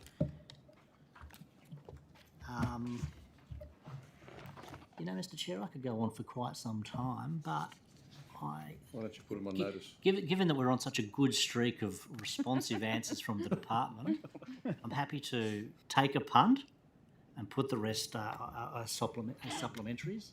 And Mr. Searle, I can actually answer a question Oh, from please. earlier in the day, because there's a question on notice coming to us. So you were asking about the top 10 out-of-home care providers by both funding and by number of children. And I should say in the first instance, we do have that, it's on the DCJ website, all out-of-home care providers, but the top 10, in no particular order, Life Without Barriers, which is actually the largest provider of out-of-home care, Wesley, Lifestyle Solutions, Alambi Care Limited, McKillop Family Services, Marist Youth Care, Challenge Community Services, Anglicare New South Wales, South New South Wales, Kari Limited, and Bernardo's Australia. And then for numbers of children and young people, it does change a little bit.